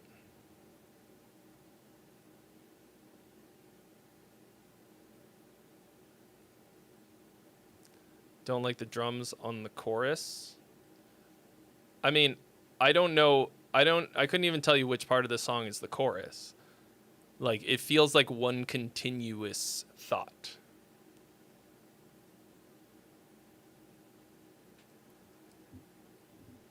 So I have an intro to bass course. I do not. Do you mean intro to, like, playing the bass guitar? I don't have anything like that. All of my courses are like, I mean, well, they're either guitar or they're songwriting.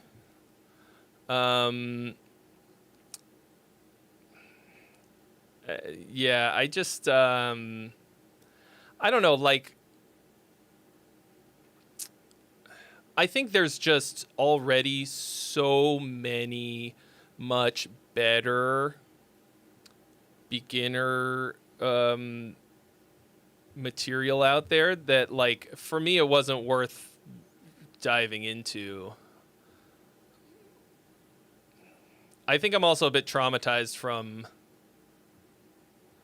teaching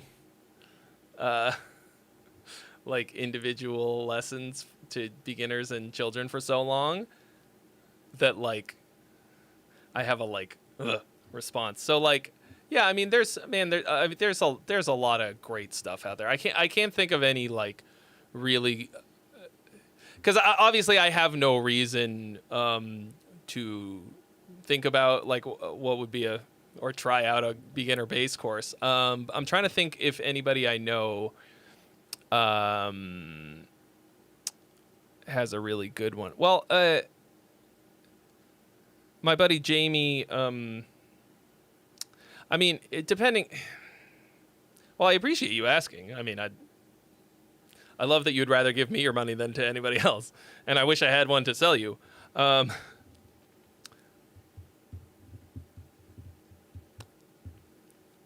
Jamie, I mean, it's more like he has like a bass academy, and it has beginner stuff in it. My brain just went, I mean, this is the worst time to ask me any questions at all because Jamie Lewis. Yeah, sorry. Jamie Lewis has what the fuck is his bass academy called? Bass, it's jamielewis.com.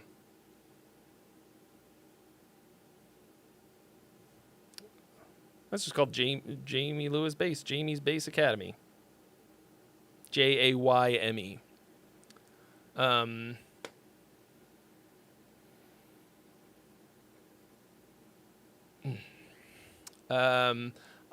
don't know if it would be worth doing that kind of, like, big subscription service as a beginner.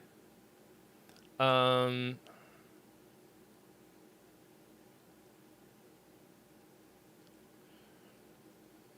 mean, honestly, I think if you're really, like, starting out, I think probably there's so much free stuff on YouTube that you could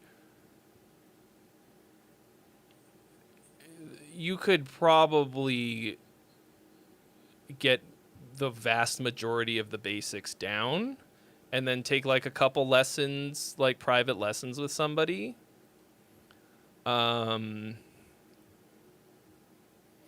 I mean, so much of it is just going to be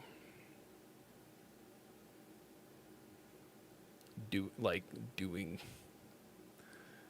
just getting the technical ability of any kind down, like. But, like, you know, it's just the fact that you are seeking out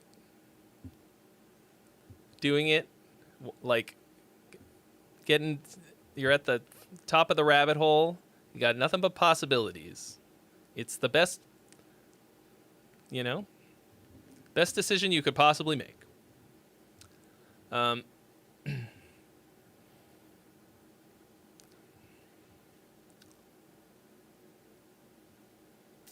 But you can do it.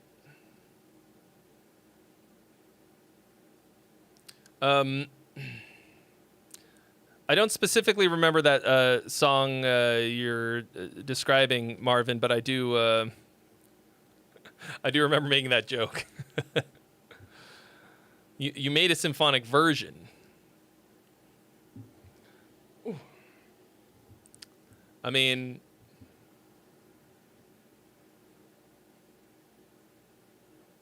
I don't know if I'll be able to give you any usable advice. My brain is powering down right now. Man, after not even 6 hours, I think I used up most of my smarts talking about. What were we talking about earlier? I feel like I was like really on fire talking about some philosophy things. Talking about promoting the album. We talk about practice. But I'll be here next week. Same bat time, same bat channel. Assuming I make my rent. I mean, it's only the middle of the month. They can't kick me out yet. I think Ubby is streaming right now, and he has rated me several times. And am I gonna have the opportunity to return? Yes. We're about to raid the Ubster. Yeah, talking about battle vests and oatmeal raisin cookies and other things I hate. Welcome, traveler of space and time, to the greatest stream imaginable. I do not have a roommate. Won't you stay a while? I had a roommate. This was his room. And when he moved out, at the time, I could afford it. I mean, I can kind of still afford it, but it's rough. Yes, we're gonna call it now. As always, it's a hoot. Fun times. You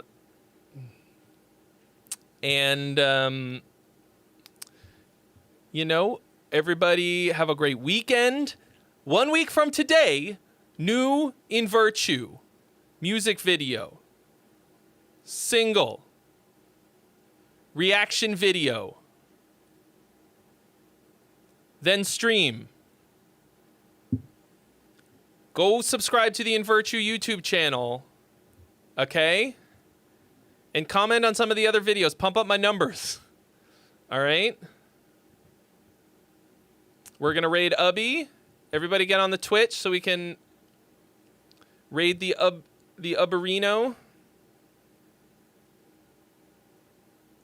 And thank you all for a lovely evening.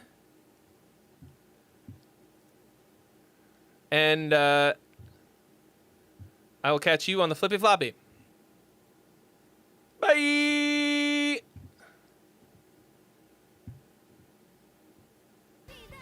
Because they're all good singers. But yeah. Oh! Trey with a fucking raid. What's up, baby boy? Let me give you a little